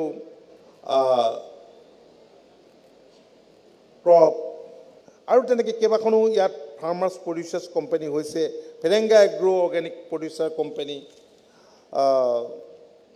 কেইবাটাও তেনেধৰণৰ ফাৰ্মাৰ্ছ প্ৰডিউচাৰ্ছ কোম্পানী হৈছে, যিকেইটাই যথেষ্ট এক্সপৰ্টৰ ক্ষেত্ৰত আমি দেখিছোঁ যে আগভাগ লৈছে। আমাৰ কেৱল বিদেশলৈকে ৰপ্তানি হৈছে এনেকুৱা নহয়, বহি ৰাজ্যলৈকে আমাৰ বহুত উৎপাদিত ফচল গৈছে। আজি কেইদিনমানৰ আগতে মহামান্য ন্যায়ালয়ে এটা আমাৰ ষ্টেট গভৰ্ণমেণ্টক নিৰ্দেশ দিছে। কাৰণ আপোনালোকে জানে যে আমাৰ ৰাজ্যখনৰ কেইখনমান খেতিপ্ৰধান অঞ্চল আছে, কেইটামান বিশেষ ঠাই, আজি দলগাঁও, বৰপেটাৰ কিছুমান ঠাই, যিবিলাকত অত্যাধিক মাত্ৰাত কীটনাশক ঔষধ ব্যৱহাৰ কৰা হয়, ৰাসায়নিক সাৰ ব্যৱহাৰ কৰা হয়, যাৰ ফলত মানুহৰ বিভিন্ন ধৰণৰ বেমাৰ আজাৰ আৰম্ভ হৈছে বা হোৱাৰ সম্ভাৱনা আছে। গতিকে এই ক্ষেত্ৰত ৰেষ্ট্ৰিকশ্যন আনিবৰ কাৰণে ইতিমধ্যে চৰকাৰে পূৰ্বৰে পৰা ব্যৱস্থা ল'লেও এই ক্ষেত্ৰত আহি থকা দিনবিলাকত আমি অধিক কঠোৰ ব্যৱস্থা ল'বৰ কাৰণে আমি ইতিমধ্যে সিদ্ধান্ত লৈছোঁ আৰু সেইমতে অনাগত দিনত আমি কাম কৰিম। অৰ্গেনিক কাল্টিভেশ্যনৰ ওপৰত যথেষ্ট গুৰুত্ব আৰোপ কৰা হৈছে। অৰ্গেনিক কাল্টিভেশ্যনৰ জৰিয়তে আমি অধিক উপাৰ্জনো কৰিব পাৰোঁ আৰু অৰ্গেনিক কাল্টিভেশ্যনৰ গুৰুত্ব সমগ্ৰ পৃথিৱীতে এতিয়া বৃদ্ধি পাইছে। আমি মাজুলীক অৰ্গেনিক হাব কৰিবৰ কাৰণে আমি বিভিন্ন ধৰণৰ পদক্ষেপ আমি ইতিমধ্যে গ্ৰহণ কৰিছোঁ। তাত লাহে লাহে আমি যদি প্ৰতিখন জিলাক অৰ্গেনিক কাল্টিভেশ্যনত আমি যদি লৈ যাব পাৰোঁ, তেতিয়াহ'লে আমি ভাবোঁ যে আমি সকলো দিশৰ পৰাই নিশ্চয় আমি উপকৃত হ'ম। আপোনালোকে সকলোৱে জানে যে যোৱা দিনবিলাকত আমাৰ চৰকাৰখনে কৃষি ক্ষেত্ৰলৈ এক যুগান্তকাৰী পৰিৱৰ্তনৰ কাৰণে বিভিন্ন ব্যৱস্থা গ্ৰহণ কৰিছে। আৰু বৰ্তমান সময়ত আমাৰ আটাইতকৈ ডাঙৰ প্ৰত্যাহ্বানটো হৈছে বতৰৰ জলবায়ুৰ পৰিৱৰ্তন। এইটো এটা ডাঙৰ চেলেঞ্জ আৰু এই প্ৰত্যাহ্বানটোক আমি গ্ৰহণ কৰিব লাগিব। এই প্ৰত্যাহ্বানৰ মুখামুখি হ'ব পৰাকৈ আমি নিজকে প্ৰস্তুত কৰিব লাগিব। কাৰণ আমি যোৱা বছৰটোত দেখিলোঁ যে মাৰ্চত বানপানী আহি গ'ল, যিটো সময়ত বানৰ কাৰণে কোনো খেতিয়ক বা চৰকাৰ প্ৰস্তুত নাছিল। 3টা ফেজত ৰাজ্যখনত বানপানী আহিল। এই 3টা ফেজত প্ৰায়বিলাক জিলাই আচলতে ক্ষতিগ্ৰস্ত হ'ল, কৃষক ক্ষতিগ্ৰস্ত হ'ল। 2.5 লাখ ক্ৰপ হেক্টৰ বানপানীত ডুব গ'ল আৰু কিছুমানত পানী নুশুকালেই পিছলৈও। আমি যদিও ৰাবি খেতিত গুৰুত্ব দিম বুলি ভাবিছিলোঁ, সেই ঠাইবিলাকত আমি তাত খেতি কৰিব পৰাৰ সুযোগ আমি লাভ নকৰিলোঁ। ফ্লাডৰ পিছতে আকৌ কেইখনমান জিলাত ড্ৰট হ'ল। কেতিয়াও এনেধৰণৰ ড্ৰট এই জিলাবিলাকত আমি প্ৰত্যক্ষ কৰা নাছিলোঁ। গতিকে জলবায়ুৰ লগত খাপ খোৱাকৈ আমাৰ যিবিলাক ৰিচাৰ্চ স্কলাৰ আছে, অসম কৃষি বিশ্ববিদ্যালয়ে ৰিচাৰ্চ কৰিব লাগিব। কিছুমান flood tolerant variety, short duration variety Ranjit চাহ-বোৱানৰ দৰে উলিয়াইছে আৰু এইবিলাক ব্যৱহাৰ কৰি আমাৰ খেতিয়কসকল উপকৃত হৈছে। ড্ৰটৰ কাৰণেও তেনে কেতবোৰ ব্যৱস্থা গ্ৰহণ কৰিব লাগিব। আমি কোনটো সময়ত আমাৰ কোন খেতিৰ কাৰণে আমি খেতি পথাৰত যাম, কি কৰিম, এই সকলোবোৰ আচলতে আমি আকৌ নতুনকৈ জুকিয়াই চাবৰ সময় হৈছে। মই দেখিছোঁ যে প্ৰচুৰ সম্ভাৱনা BTR এলেকাত আছে আৰু এই ক্ষেত্ৰত বিশেষভাৱে মই BTR কৰ্তৃপক্ষই প্ৰমোদ বড়ো ডাঙৰীয়াই যিখিনি গুৰুত্ব দিছে, মই তাৰ কাৰণে তেখেতক ধন্যবাদ জনাইছোঁ। আৰু এই ক্ষেত্ৰত আমাৰ ৰাজ্য চৰকাৰৰ যিমানখিনি সহযোগিতা লাগে, নিশ্চয় আমি সেই সহযোগিতা আমি আগবঢ়াম। যিমান পাৰোঁ আমি সহযোগিতা আগবঢ়াম বিভিন্ন স্কিমৰ জৰিয়তে। এই সময়ত আমি প্ৰকৃতিৰ ওপৰত যাতে হাত সাৱটি বহি থাকিব নালাগে। আগতে খেতিয়কবিলাকে কি কৰে যে চ'ত যাব, বহাগ আহিব, পানী আহিব, অট'মেটিক বৰষুণ হ'ব, পানী আহিব, তাৰ পৰা মানুহে নাঙল যুঁৱলি লৈ খেতি পথাৰত নামি পৰিব। সেই পৰিৱেশটো এতিয়া নাই। কৃষি যান্ত্ৰিকীকৰণৰ ওপৰত আমি যথেষ্টখিনি ব্যৱস্থা ইতিমধ্যে গ্ৰহণ কৰিছোঁ। পাৱাৰ টিলাৰ দিয়া হৈছে, থ্ৰেচাৰ দিয়া হৈছে, ৰিপাৰ দিয়া হৈছে, অনুৰূপ ধৰণৰে কম্বাইন হাৰ্ভেষ্টৰো দিয়া হৈছে, যিবিলাক BTR এলেকাটো BTR প্ৰশাসনে এইখিনি খুব সুন্দৰভাৱে কৰি থকা আমি প্ৰত্যক্ষ কৰিছোঁ। গতিকে এই কামবোৰ আমি যদি ঠিকমতে কৰি যাওঁ তেতিয়াহ'লে মই ভাবোঁ যে কৃষি ক্ষেত্ৰখনলৈ আমি এক যুগান্তকাৰী পৰিৱৰ্তন আনিব পাৰিম। দেশৰ প্ৰধানমন্ত্ৰীয়ে আত্মনিৰ্ভৰ ভাৰতৰ কথা কৈছে। আমাৰ মাননীয় মুখ্যমন্ত্ৰীয়ে আত্মনিৰ্ভৰ অসমৰ কথা কৈছে। আত্মনিৰ্ভৰ অসম আৰু বিশেষভাৱে কৃষি আৰু আনুষংগিক খণ্ডৰ জৰিয়তে আজি এনেধৰণৰ আমাৰ চৰকাৰৰ যি পৰিকল্পনা, বিটিআৰ প্ৰশাসনৰ যি পৰিকল্পনা, এইবিলাকে সাকাৰ ৰূপ পাব যদিহে ৰাইজে সম্পূৰ্ণৰূপে সহযোগিতা কৰে। ডেভেলপমেণ্ট লাগে। আজি এই গোটেই জিলাকেইখনত আপোনালোকে জানে যে এটা সময়ত হত্যা হিংসাৰ এটা যি পৰিৱেশ আছিল, সেই পৰিৱেশ এতিয়া লাহে লাহে নোহোৱা হৈছে। সেই পৰিৱেশ আমি নাইকিয়া কৰিব লাগিব। আমি যদি আমাৰ ৰাজ্যখন, আমি যদি প্ৰতিটো জাতি জনগোষ্ঠীক আগুৱাই লৈ যাবলৈ হয় তেতিয়াহ'লে এক শান্তিৰ পৰিৱেশ লাগিব। শান্তিৰ পৰিৱেশত প্ৰগতি হ'ব। শান্তিৰ পৰিৱেশত আমি ৰাজ্যখন আমি সমৃদ্ধিশালী কৰিব পাৰিম। অনুৰূপ ধৰণে আমাৰ যিবিলাক কাউন্সিল আছে, আজি বিটিআৰৰ নিজস্ব কেতবোৰ ক্ষমতা আছে, বহুতখিনি ক্ষমতা আছে। কাৰ্বি আলং যি ডিষ্ট্ৰিক্ট কাউন্সিল আছে তেওঁলোকৰ আছে, ডিমা হাছাওত আছে। সেইবিলাক যাতে সঠিকভাৱে যিবোৰ পৰিকল্পনা গ্ৰহণ কৰে, আজি বিটিআৰ প্ৰশাসনে যি পৰিকল্পনা গ্ৰহণ কৰিব, সেই পৰিকল্পনাবোৰ সঠিকভাৱে কাৰ্যকৰী হ'বলৈ ইয়াত এটা পৰিৱেশ ৰাইজে সৃষ্টি কৰিব লাগিব।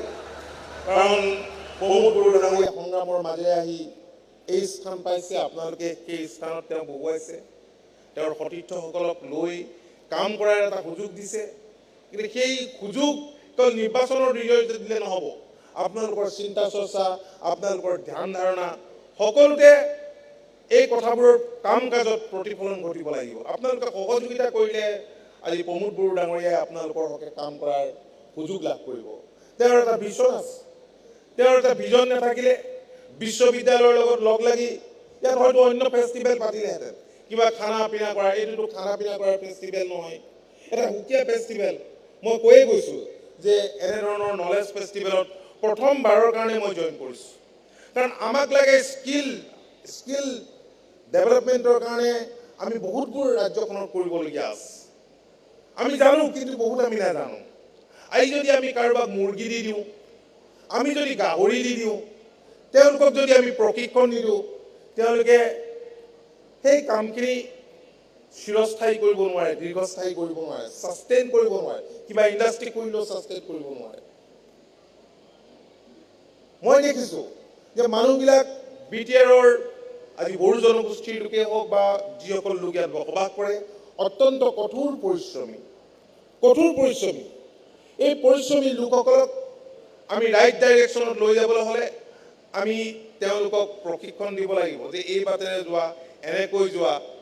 আৰু তাত চৰকাৰে বিটিআৰ প্ৰশাসনে ইচ্ছা কৰিলে নহ'ব, ৰাইজে সহযোগিতা কৰিব লাগিব। গতিকে বিটিআৰ প্ৰশাসনে যিবিলাক নতুন আঁচনি গ্ৰহণ কৰিছে, নতুন ধ্যান ধাৰণাৰে এই বৃহৎ অঞ্চলটোৰ ৰাইজক আগুৱাই লৈ যাবলৈ চেষ্টা কৰিছে। আমি আশা ৰাখিছোঁ আপোনালোকে এই কামত নিশ্চয় বিটিআৰ প্ৰশাসনক সম্পূৰ্ণৰূপে সহযোগিতা আগবঢ়াব। মই দীঘলীয়া নকৰোঁ। কৃষিভিত্তিক অৰ্থনৈতিক নিশ্চয় এই অঞ্চলত শক্তিশালী হৈ উঠিব আপোনালোক আটাইৰে সহযোগত। ভাৰত চৰকাৰৰ বহুতবোৰ আঁচনি আছে। আজি PM কিষাণ, এতিয়া PM কিষাণ আঁচনিটোৰ সুবিধা বহুত কৃষকে গ্ৰহণ কৰিব পৰা নাই। কাৰণ কিছুমান ভুৱা কৃষকে দেশৰ বিভিন্ন ঠাইত PM কিষাণৰ হিতাধিকাৰী হোৱাৰ বাবে এই শেহতীয়াকৈ যিসকল হিতাধিকাৰীৰ একাউণ্টছত পইচা সোমাইছে, বিভিন্ন ধৰণে পৰীক্ষা নিৰীক্ষা কৰা হৈছে যে আধাৰ চিডিং হৈছে নে নাই, তেওঁৰ প্ৰকৃততে মাটি আছে নে নাই। এই গোটেই কামখিনি বিভিন্ন ঠাইত বিভিন্ন জিলাত ঠিকমতে হৈ উঠা নাই কৃষকসকলৰ এই ক্ষেত্ৰত সহযোগিতা লাগিব 2011 সেন্সাস মতে আমাৰ ৰাজ্যখনত 27 লাখ কৃষক ফ্যামিলি আছে ফাৰ্ম ফ্যামিলি আছে কিন্তু ইমানখিনি মানুহে এই 6000 টকাৰ সুবিধা লাভ কৰা নাই যদি লাভ কৰে আপোনালোকে ভাবকচোন কিমান টকা 6000 কে 27 লাখৰ যদি একাউণ্টছত সোমালেহেঁতেন আমাৰ জিডিপি বাঢ়িলেহেঁতেন কৃষকসকল আৰু লাভান্বিত হ'লহেঁতেন ঠিক তেনেকৈ প্ৰধানমন্ত্ৰী ফসল বীমা যোজনা আছে এই প্ৰধানমন্ত্ৰী ফসল বীমা যোজনাত আমি বেছি পইচা দিব নালাগে 1 হেক্টৰ মাটিত 100 টকা দিলেই হয় প্ৰাকৃতিক দুৰ্যোগ আছে ইয়াত বান গৰাখহনীয়া ড্ৰট এইবিলাক আছে গতিকে যিদৰে মানুহে লাইফ ইন্সুৰেন্সত যায় ঠিক তেনেদৰে আমাৰ সেই খেতি পথাৰত আমি তেনেধৰণে ইন্সুৰেন্স কৰিব পাৰোঁ এইখিনি কৰিবলৈ আগবাঢ়ি যাব লাগে আৰু যিবিলাক আঁচনি চৰকাৰে লৈছে আজি কেন্দ্ৰীয় চৰকাৰৰ যিবিলাক আঁচনি আছে মুখ্যমন্ত্ৰী আমাৰ সমগ্ৰ গ্ৰাম্য উন্নয়ন যোজনা আঁচনি আছিল যি আঁচনিৰ জৰিয়তে ৰাজ্যখনৰ প্ৰতিখন ৰাজহ গাঁৱৰ একোটা আত্মসহায়ক গোটক আমি সাবসিডিত একোখনকৈ ট্ৰেক্টৰ দিছিলোঁ কিন্তু বহুত ৰেভিনিউ ভিলেজত মই দেখিলোঁ যে কৃষকসকলে আবেদনেই নকৰিলে কিন্তু বহুতে পালে আৰু ইয়াৰ উপৰিও পাৱাৰ টিলাৰ দিয়া হৈছে য'ত ৰাজ সাহায্য আছে ঠিক তেনেকৈ সোলাৰ পাম্প দিয়া হৈছে ডিজেল পাম্প দিয়া হৈছে ইলেক্ট্ৰিকেল পাম্প দিয়া আছে কোনোবা এটা স্কিমত 75% সাবসিডি আছে কোনোবা এটা স্কিমত 85% সাবসিডি আছে পানীটো আমাক লাগিব বতৰৰ ওপৰত প্ৰকৃতিৰ ওপৰত নিৰ্ভৰ কৰি আমি চলিলে নহ'ব কাৰণ কৃষি হৈছে এটা বিজ্ঞান কৃষি বিভাগটোক মই সদায় বিষয়াসকলক কওঁ যিহেতু এটা সায়েন্স গতিকে আমি সেইমতে চলিব লাগিব আৰু সেইমতে যদি আমি চলোঁ তেতিয়াহ'লে উপাৰ্জন নিশ্চয় আমাৰ বৃদ্ধি পাব আমাৰ ৰাজ্যখনৰ এনেকুৱা কিছুমান মাটি চন পৰি ৰয় যি মাটি অত্যন্ত সাৰুৱা এটাও খেতি নকৰে এতিয়া ভাৰত চৰকাৰে কৃষকসকলক কৈছে যে আপোনালোকে অধিক উপাৰ্জনৰ খাতিৰত আপোনালোকে ডাবল ক্ৰপিঙত যাওক আপোনালোকে ট্ৰিপল ক্ৰপিঙত যাওক কিন্তু আমাৰ খেতিয়কসকল সকলো ঠাইতে ট্ৰিপল ক্ৰপিং বা ডাবল ক্ৰপিঙত নাযায় আমি ধান খেতি কৰাৰ পিছত তাত সৰিয়হ খেতি কৰিব পাৰোঁ তাত ডাংমাহ খেতি কৰিব পাৰোঁ বিভিন্ন ধৰণৰ খেতি কৰিব পাৰোঁ একেটুকুৰা মাটিত আমি বহুত উপাৰ্জন কৰিব পাৰোঁ সেইটো আমি নকৰোঁ আজি কেইটামান মৌ বাকচ লৈ এটা পৰিয়াল খুব সুন্দৰভাৱে চলিব পাৰে আৰু এই বছৰ আমি দেখিছোঁ যে আমাৰ ৰাজ্যখনত যথেষ্ট মাষ্টাৰ হৈছে সৰিয়হ হৈছে বিভিন্ন জিলাত যেতিয়া গৈছোঁ এনেকুৱা লাগে যে এখন দলিচা পাৰি থৈছে হালধীয়া দলিচা মাজুলীতে বহুত কোটি টকাৰ এবাৰ সৰিয়হ বিক্ৰী হৈছে আপোনালোকে জানে এই কথা প্ৰমোদ বড়ো ডাঙৰীয়াই কৈ গৈছে যে ৰাজ্য চৰকাৰে পেডি প্ৰকিউৰমেণ্ট কৰিছে পেডি প্ৰকিউৰমেণ্ট যোৱাবাৰ 10 লাখ মেট্ৰিক টন টাৰ্গেট আছিল সেয়া নহ'ল 6 লাখ মেট্ৰিক টন হ'ল কিন্তু এই বছৰ আমি আকৌ এটা নিৰ্দিষ্ট টাৰ্গেট লৈ কাম কৰিছোঁ এতিয়ালৈকে অলমষ্ট প্ৰায় 3 লাখ মেট্ৰিক টন ধান ক্ৰয় কৰা হৈছে খেতিয়কৰ পৰা আৰু এইবাৰ Assam food and civil supply কৰ্পোৰেশ্যনক বিশেষভাৱে এই দায়িত্ব দিছে যদিও এগ্ৰিকালচাৰ মাৰ্কেটিং বোৰ্ড অন্য এজেঞ্চিও আছে বিশেষভাৱে Assam food and civil supply কৰ্পোৰেশ্যনে কামখিনি কৰিব ষ্টেট গভৰ্ণমেণ্টে পুৰা ছাপোৰ্ট দিছে আৰু কেৱল মিনিমাম ছাপোৰ্ট প্ৰাইচ এই পেডিহে আছে এনেকুৱা নহয় আমি সৰিয়হত দিব পাৰোঁ আমি মিলেটত দিব পাৰোঁ এতিয়া আলু আৰু মই দেখিছোঁ যে বিলাহী যিবিলাকে কৰিছিলে সেই খেতিয়কবিলাকে লোকচানৰ সন্মুখীন হৈছে মই বিষয়াসকলক পৰহি মাতি আনি কৈছোঁ যে আপোনালোকে পটেটো বিলাহী এইবিলাক মিনিমাম ছাপোৰ্ট প্ৰাইচত আপোনালোকে লোৱাৰ ব্যৱস্থা কৰক সেই ব্যৱস্থাটো আছে খালি কাৰ্যকৰী কৰক এইবাৰ ৰাজ্য চৰকাৰে মিলেট মিছন আৰম্ভ কৰিছে নৱেম্বৰ মাহৰ 15 তাৰিখে মাননীয় মুখ্যমন্ত্ৰীয়ে গুৱাহাটীত এই মিছন আৰম্ভ কৰিছে মিলেট এনে এবিধ আপোনালোকে জানে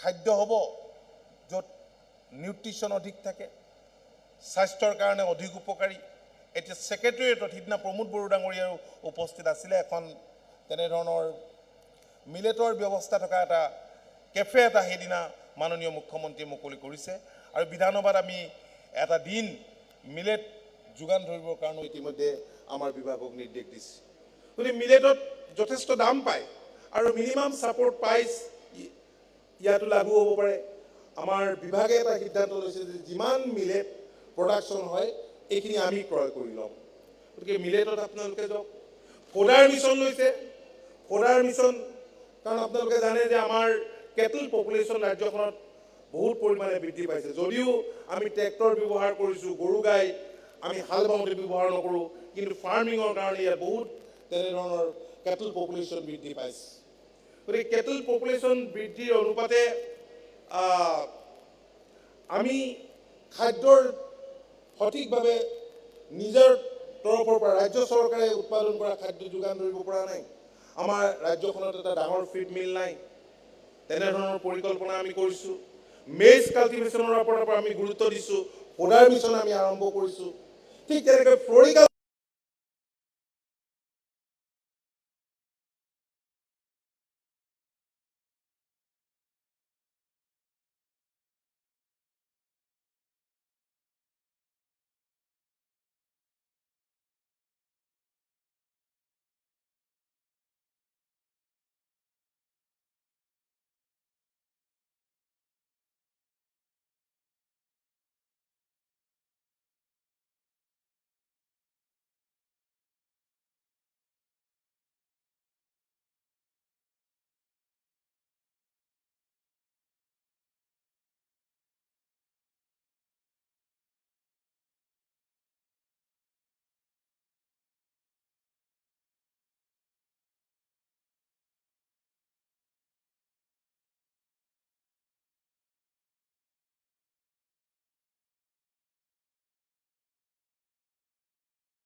জৰিয়তেও বহুতখিনি FPC ৰাজ্যখনৰ প্ৰান্তে প্ৰান্তে কৰা হৈছে কাৰণ আমি দেখিছোঁ যে পোষ্ট হাৰ্ভেষ্ট লছ মানে অসমত শস্য চপোৱাৰ পাছৰ পৰ্যায়ত বহুত ক্ষতি হয় যাক আমি পোষ্ট হাৰ্ভেষ্ট লছ বুলি কওঁ 5ৰ পৰা 40% হয় আৰু ইয়াৰ মূল কাৰণসমূহ হৈছে যে বেছিক ইনফ্ৰাষ্ট্ৰাকচাৰ আমাৰ ষ্ট'ৰেজ হাউচৰ অভাৱ পেক হাউচৰ অভাৱ ছাপ্লাই চেইন আদিৰ অভাৱ আৰু এইবিলাক দূৰ কৰিবৰ কাৰণে আমি এতিয়া এগ্ৰিকালচাৰ ইনফ্ৰাষ্ট্ৰাকচাৰ ফাণ্ডৰ এই বিশেষ পুঁজিৰ আমি সহায় ল'ব পাৰোঁ আৰু সেইকাৰণেই এই বিশেষ পুঁজিৰ ভাৰত চৰকাৰে ব্যৱস্থা কৰিছে মাননীয় মুখ্যমন্ত্ৰী এই বিশেষ পুঁজিৰ ওপৰত গুৰুত্ব দিছে আৰু এই ক্ষেত্ৰত যদি আপোনালোকৰ ছাপোৰ্ট লাগে বা আপোনালোকে ল'ব খোজে তেতিয়া বিভাগৰ লগত যোগাযোগ কৰিলে ডেফিনেটলি এই ক্ষেত্ৰত আপোনালোকক সকলোখিনি সা সুবিধা আগবঢ়াবলৈ আমাৰ বিভাগ প্ৰস্তুত আৰু ইয়াৰ উপৰিও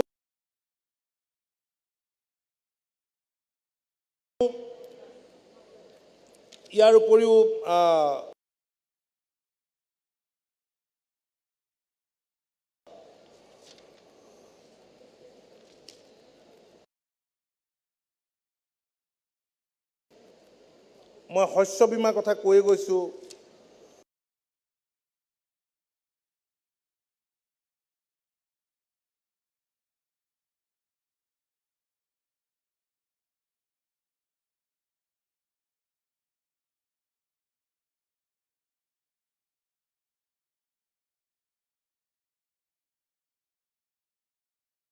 মই ভাবোঁ যে পিক মিছনটো যিটো লৈছে ইয়াৰ গতি অনাগত দিনত ক্ষীপ্ৰতৰ হ'ব কাৰণ মই প্ৰমোদ বড়ো ডাঙৰীয়াক সুধিছিলোঁ এই আফ্ৰিকান সোৱাইন ফিভাৰটোৰ কাৰণে অলপ থমকি ৰ'ব লগা হৈছিল মনোজ বসুমতাৰী ডাঙৰীয়া তেওঁ এই মিছনটোৰ লগত জড়িত হৈ আছে এজন অভিজ্ঞ ব্যক্তি তেওঁ বেংকৰ চাকৰি বাদ দি নিজেও এটা সবল স্থিতি গ্ৰহণ কৰাৰ লগতে বহুজনক আগবঢ়াই দিয়াত সফল কাম হৈছে মই ভাবোঁ যে পিক মিছনটোৱে ইয়াত যথেষ্ট আদৰ পাব ৰাইজৰ আদৰ পাব আৰু ইয়াৰ জৰিয়তে আমাৰ কৃষকসকল নিশ্চয় উপকৃত হ'ব আৰু বিভিন্ন ধৰণৰ সংস্কাৰমুখী ব্যৱস্থা চৰকাৰে গ্ৰহণ কৰিছে। এতিয়া গাখীৰ উৎপাদনৰ ক্ষেত্ৰত আমাৰ চৰকাৰে এটা বিশেষ ব্যৱস্থা লৈছে। NDDBৰ লগত এখন MOU কৰিছে, national dairy development board. National dairy development ব'ৰ্ডে 50% ধন যোগান ধৰিব, ৰাজ্য চৰকাৰে 50% আৰু টেকনিকেল ছাপোৰ্ট তেওঁলোকে আমাক দিব। টাৰ্গেট হৈছে দৈনন্দিন 10 লাখ লিটাৰ গাখীৰ ৰাজ্যখনত উৎপাদন কৰা। আৰু তাৰ কাৰণে আমাক NDDBয়ে মাটি বিচাৰিছিলে। ইতিমধ্যে কাছাৰ, যোৰহাট, ডিব্ৰুগড় মিল্ক প্ৰচেছিং প্লাণ্টৰ কাৰণে আমি মাটি দিছোঁ। ঠিক তেনেকৈ ফিড মিলো হ'ব। ডেইৰী ডিপাৰ্টমেণ্টেও অনুৰূপভাৱে কাম কৰি আছে। গতিকে ভাৰতবৰ্ষই আটাইতকৈ হায়েষ্ট গাখীৰ প্ৰডাকশ্যন কৰা পৃথিৱীৰ ভিতৰত দেশ, কিন্তু সেই অনুপাতে অসমত আমাৰ সিমান উৎপাদন নহয়। আমি উৎপাদন বঢ়াবৰ কাৰণে আমি চেষ্টা কৰি আছোঁ। গতিকে এইবিলাকত আপোনালোকে অংশ লওক। আৰু ইনফৰমেশ্যনটো মূল কথা, সজাগতাটো কৃষকৰ মাজত মূল কথা। গতিকে কৃষক ৰাইজৰ সক্ৰিয় অংশগ্ৰহণ অবিহনে বিভাগীয় কোনো আঁচনি কেতিয়াও সফল হ'ব নোৱাৰে। গতিকে কৃষকৰ বাবে যিবিলাক সুবিধা চৰকাৰে BTR প্ৰশাসনে আগবঢ়াইছে, এইবিলাক গ্ৰহণ কৰিবলৈ মই আপোনালোকক অনুৰোধ জনাইছোঁ। আৰু সেই আঁচনিবিলাক যাতে ক্ষিপ্ৰভাৱে ৰূপায়িত হয়, তাৰ বাবে আমাৰ যিসকল বিষয়া কৰ্মচাৰী ইয়াত নিয়োজিত হৈ থাকে, সেই বিষয়া কৰ্মচাৰীসকলে খুব চোকা দৃষ্টি ৰাখিব লাগিব। নহ'লে আঁচনি বহুত লোৱা হয়, কিন্তু তাৰ কাৰণে ৰূপায়ণৰ কাৰণে যিখিনি ব্যৱস্থা গ্ৰহণ কৰিব লাগে সঠিকভাৱে নকৰাৰ ফলত সেই আঁচনিবিলাকৰ সফল ৰূপায়ণ আমি দেখা নাপাওঁ। মই বিশেষ আৰু দীঘলীয়া নকৰোঁ। মই আশা ৰাখিছোঁ এই ইণ্টাৰনেশ্যনেল যি নলেজ ফেষ্টিভেল ইয়াত অনুষ্ঠিত কৰিলে, এই ফেষ্টিভেলৰ জৰিয়তে আমাৰ কৃষকসকল উপকৃত হ'ব। মই আহিয়ে দেখিলোঁ মহম্মদ বড়ো ডাঙৰীয়াই যেতিয়া লৈ গ'ল, তাত কাষতে এগ্ৰিকালচাৰ ডিপাৰ্টমেণ্টৰ ষ্টলৰ কাষতে তাত দেখিলোঁ যে অগৰৰ এইটো এক্সট্ৰেক্ট কৰাৰ এটা ব্যৱস্থাও তাতে ৰাখি থৈছে। উজনি অসমৰ গোলাঘাট, যোৰহাট, মৰাণ এইবিলাকত বহুত চাচি গছ আছে। বহুত চাচি গছৰ পৰাই তেলটো ওলায়। এটা অট'মেটিক তাত ফাংগাছ এটা সৃষ্টি হয়, আৰু সেই ফাংগাছটোৰ জৰিয়তে আমি দেখিছোঁ যে হোজাইৰে তাত উজনি অসমৰ সেই জিলাবিলাকৰ পৰা হোজাইৰে লৈ অনা হয়। হোজাইৰ মানুহবিলাকে এই কামখিনি খুব ভালদৰে জানে, আৰু বিদেশৰ বজাৰত এইবিলাক বহুত মূল্যত বিক্ৰী হয়। এতিয়া আমাক ঘনশ্যাম দাসে কৈছে যে তেওঁ যথেষ্টখিনি অগৰ গছ, চাচি গছ কৰিছে, তাৰ পৰা তেওঁ বহুত উপকৃত হৈছে। কেইজোপামান গছ বিক্ৰী কৰোঁতে বহুত টকা পাইছে। গতিকে বাণিজ্যিক মূল্য থকা এনেধৰণৰ খেতি, অগৰ, চন্দন এইবিলাক কৰিব লাগিব। এতিয়া তুলসী খেতি বহুত ঠাইত মানুহে কৰিছে। গতিকে এইবিলাক কৰক। আমাৰ মাটি এতিয়াও সাৰুৱা হৈ আছে। আমি কেইবাটাও খেতি আমি বছৰেকত কৰিব পাৰোঁ। গতিকে কোনেও যাতে মাটি পেলাই নথয়, তাৰ প্ৰতি মই আপোনালোকক বিশেষভাৱে আহ্বান জনাইছোঁ। আৰু আপোনালোকৰ লগত আজি মুখামুখি হোৱাৰ সুযোগ দিয়াৰ কাৰণে মই প্ৰমোদ বড়ো ডাঙৰীয়াক বিশেষভাৱে মই আন্তৰিক ধন্যবাদ জনাইছোঁ। আমাৰ যিসকল জনপ্ৰতিনিধি আছে BTRৰ, মই দেখিছোঁ যে প্ৰমোদ বড়ো ডাঙৰীয়া সতীৰ্থ আমাৰ MLA সকল বা MCLA সকলো, এইসকল যথেষ্ট সক্ৰিয় আৰু য়ং, মনত উদ্যম আছে, জিল আছে। গতিকে আপোনালোকে যদি সহযোগিতা কৰে, তেওঁলোকে ৰাইট ডাইৰেকশ্যনত আপোনালোকক লৈ যাব, আৰু আপোনালোকে লক্ষ্যত নিশ্চয় উপনীত হ'ব পাৰিব। মই এইখিনি কথাৰেই BTRৰ এই বৃহৎ অঞ্চলটোৰ উত্তৰোত্তৰ উন্নতি আমি কামনা কৰিছোঁ। কাৰণ ৰাজ্যখনৰ সকলো অংশ সমানে আগুৱাই গ'লেহে ৰাজ্যখনৰ সৰ্বাংগীন বিকাশ সম্ভৱ কৰি তুলিব পৰা যাব।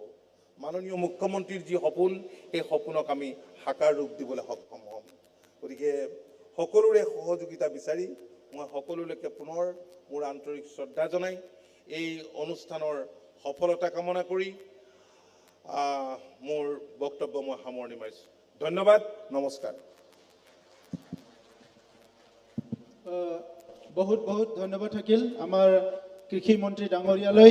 আপোনালোকে খুব ভালকৈ শুনিলে, বयबो मोजाङै खोनादों जे जोंहा मन्त्रि बिथाङा जोबोद मोजाङै मा स्किम दङ गभर्नमेन्टनाव बे गासैखौबो फोरमायनानै होबाय। आरो बे गासैबो स्किम्सफोरा मोजाङै इमप्लिमेन्ट जायोबा जोंनि रांखान्थिया जे जौगागोन, बेखौ माने बिथाङा जोबोद मोजाङैनो नोंथांमोननि खाथियाव फोरमायबाय। आं खेबसे गोबारै आखाइ खबनानै बिथांखौ बरायनो थाखाय खावलायबाय। অলপ আগতে মই কেইটামান কথা কৈছিলোঁ, ইতিমধ্যে মন্ত্ৰী ডাঙৰীয়াই কৈ গৈছে তাত জাষ্ট মই ফিগাৰটো ক'ব বিচাৰিছোঁ আঙো অঞ্জিমাকো বুংনো নাগিৰদों আমাৰ পিক মিছনটোতো চলি আছে সোয়াইন ফ্লুৰ কাৰণে 1 বছৰ আমি পিছুৱাই গ'লো এতিয়া আমি খুব স্পিডত আগবাঢ়ি আছোঁ ট্ৰেইনিঙৰ কাৰণে বিভিন্ন প্ৰগ্ৰাম আমাৰ হাতত ইতিমধ্যে চলিছে ইয়াৰ পিছত আমি কৰিছোঁ গড মিছন এটা কৰিছিলোঁ ছাগলীৰ কাৰণে প্ৰায় 10,000 ফাৰ্মাৰৰ লগত আৰু লগতে আৰু কিছুমান সেলফ হেল্প গ্ৰুপৰ লগত আমি গড মিছনটো ডিজাইন কৰিছোঁ ইতিমধ্যে আমাৰ WPTৰ যিটো পইচা আগতে WPT বুলি ক'লে কিবা কিবি সাপ্লাই টাপ্লাই কৰি শেষ হৈছিলে এইবাৰ প্ৰায় 70 কৰোৰ মান পইচা WPTৰ আমাৰ পোৱা পইচাটোকে আমি ৰাখি প্ৰায় 18,000 ফাৰ্মাৰৰ লগত অগৰু প্লেন্টেশনৰ কাৰণে আমি মিছন এটা বনাইছোঁ ইটো এটা বছৰৰ আৰু দুটা বছৰত 38,000 ফ্যামিলিৰ লগত আমাৰ অগৰু প্লেন্টেশন হ'ব আৰু প্ৰত্যেকটো VCDCত এটা অগৰু ক্লাব আমি বনাবলৈ গৈ আছোঁ যাহাতে ফাৰ্মাৰ বিলাকে ইচ আদাৰ একেলগে কথা পাতি ট্ৰেইনিং কৰি এই খেতিটো কৰিব পৰা যায় আমাৰ ডাঙৰ মাশৰুম মিছন এটা চলি আছে মাশৰুম আমাৰ বডোলেণ্ড ইউনিভাৰ্সিটি বায়োটেকনলজি ডিপাৰ্টমেণ্টটো এছিয়াতে মাশৰুমত লিডাৰশ্বিপ লৈ আছে গতিকে সেই এডভান্টেজটো আমি ল'ব বিচাৰিছোঁ আৰু তাত প্ৰায় 10,000 ফাৰ্মাৰৰ লগত বিভিন্ন মাশৰুমৰ বিভিন্ন আমাৰ এই আছে স্পেচিছ আছে বেলেগ বেলেগ ভেৰাইটি আছে এই সকলক আমি ইয়াতে মাশৰুমৰ ট্ৰেইনিং দি মাশৰুম খেতি কাৰণে আগবাঢ়ি আছে আৰু আমাৰ যেটো 40টা সমষ্টি আছে বৰ্তমান এই 40টা সমষ্টিত প্ৰত্যেকটা সমষ্টিত মিনিমাম 5টা FPC বনাবলৈ গৈ আছো আমি ফাৰ্মাৰ প্ৰডিউচাৰ অৰ্গেনাইজেশ্যন আৰু ইয়াত আমাৰ ফাৰ্মাৰ সকলে জড়িত হলে ডাঙৰ এটা ৰেভলিউচন আহিব আৰু মন্ত্ৰী মহোদয়ে কোৱাৰ নিচিনা কেন্দ্ৰ চৰকাৰ আৰু ৰাজ্য চৰকাৰৰ আঁচনি বিলাক আমি ভালকে ইমপ্লিমেন্ট কৰিব পাৰিম মই এটা আশা ৰাখিছো তো মই জাস্ট এই ইনফৰমেশন খিনি দিব বিচাৰিছিলো ধন্যবাদ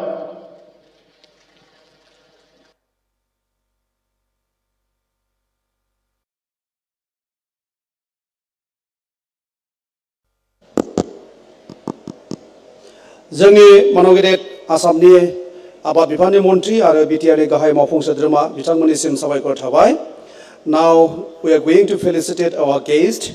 On the dais we have 3 guests from Germany that have been participating the first ever Bodoland International Knowledge Festival. First of all, I would like to felicitate Professor Dr. Engineer Thomas Grischek, is a professor of this Division of Water Science, University of Dresden, Germany. I would like to request our organizing committee members to felicitate him. Sir, please. Professor Dr. Engineer Thomas Grischek. They have come all the way to Bodoland to participate in this first ever International Knowledge Festival. Now we would like to felicitate Dr. Hilmar Bernick. He is also a professor in the Department of Chemistry, Dresden, Germany. Now we would like to felicitate Dr. Cornelius Sandu. He is a senior researcher, Division of Water Sciences, University of Applied Sciences, Dresden, Germany. Thank you. এতিয়া আমাৰ সান্থালী কৃষ্টি দলক তেওঁলোকৰ নৃত্য পৰিবেশন কৰিবলৈ অনুৰোধ জনাইছো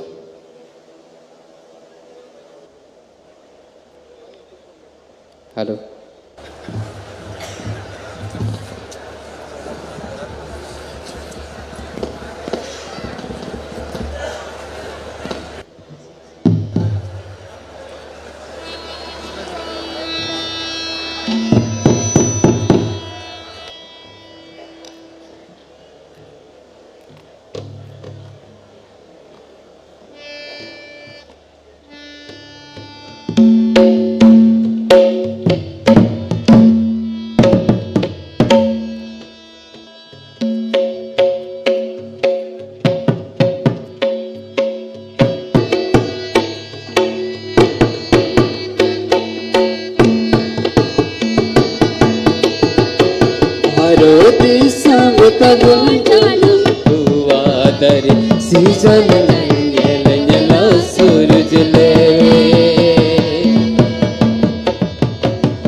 कलर सोना भारती समतबुन जन्म तो वादानी सीजन नेल नेल नेला सुरजले भारती समतबुन जन्म तो वादानी सीजन नेल नेल नेला सुरजले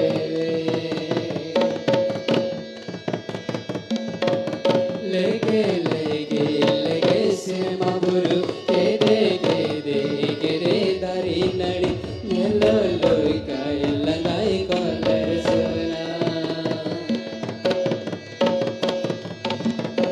लगे लगे लगे से माबुरु के दे दारी नड़ी नेलो लोई काय लंगाई कलर सोना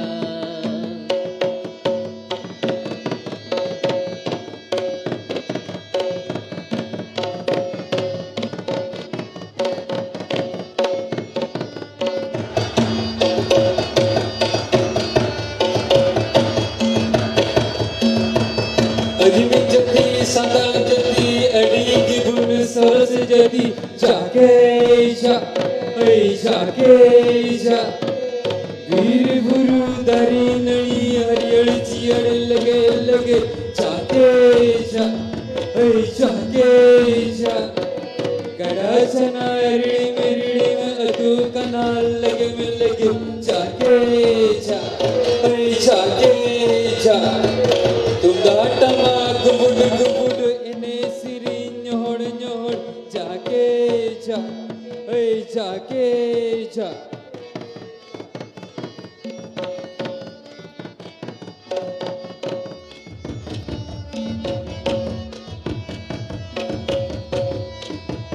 हम दो कदम जति संदल हो बन हो मैं मरी दम जैसे एने सिरिन की तमरंग दंद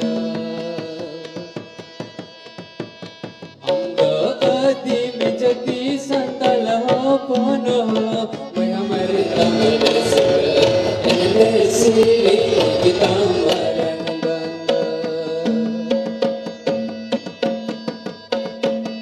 अखेड़ा रे बोलो ये नाना चोनिया मंदड़िया हेड़े की दाई सरी उड़ा दूर हेड़े की दाई सरी रंगे दिता अरे सोर से किया संकर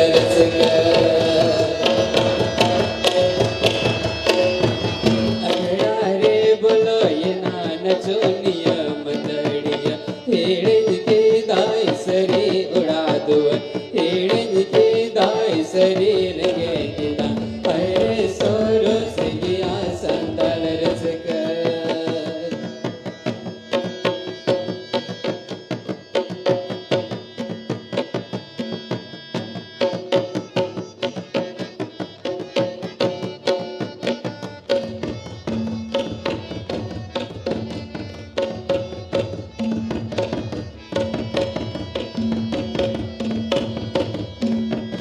भारती समतबुन जन्म तो वादरी सीजन जल जल लस जले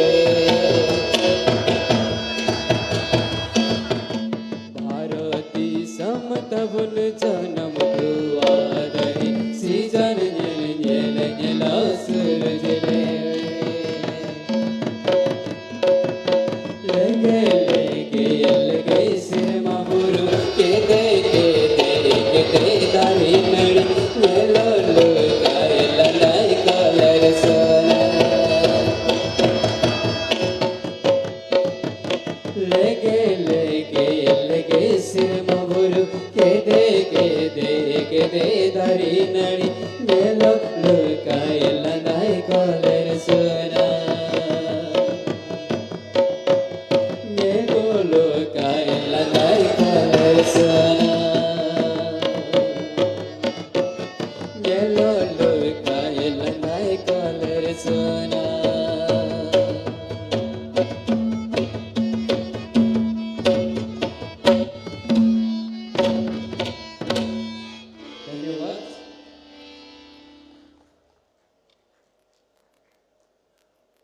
সান্থালী নৃত্য দললৈ অশেষ ধন্যবাদ তেখেতসকলৰ নৃত্য পৰিৱেশনৰ বাবে।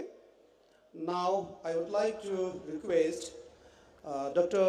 Pankaj Jaiswal, renowned economist of India, to deliver his speech. दायो जोंनि गेजेराव बिबुंथि लाखिगोन सासे मुंदांखा रांखान्थिगिरि पंकज जयसवाल बिथाङा। এতিয়া আমাৰ মাজত ভাষণ প্ৰদান কৰিব আমাৰ আমন্ত্ৰিত সমল ব্যক্তি বিশিষ্ট অৰ্থনীতিবিদ ডক্টৰ পংকজ জয়সৱাল দেৱে।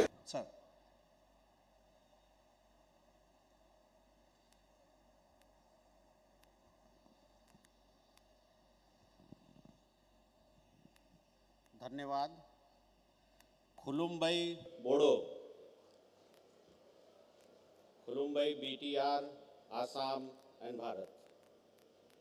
डायस पे बैठे माननीय श्री हमारे मित्र प्रमोद बोरो जी, विहीनेश्वर जी, CEM BKWAC, अभी अभी यहाँ से गए अतुल बोरा जी, अन्य हमारे गेस्ट और जर्मनी से पधारे हमारे प्रोफेसर थॉमस एवं अन्य हमारे जो सीनियर्स हैं, एक तरह से नॉलेज एसेट्स हैं, आपको प्रणाम करते हुए और पूरे जो सामने हमारे distinguished of the dice guest हैं, जो पब्लिक है, उन सबको प्रणाम करते हुए हमें जो सब्जेक्ट आज दिया गया है और बहुत अच्छा सब्जेक्ट है, उस पर मैं आपके साथ कुछ अपना एक्सपीरियंस शेयर करना चाहता हूँ।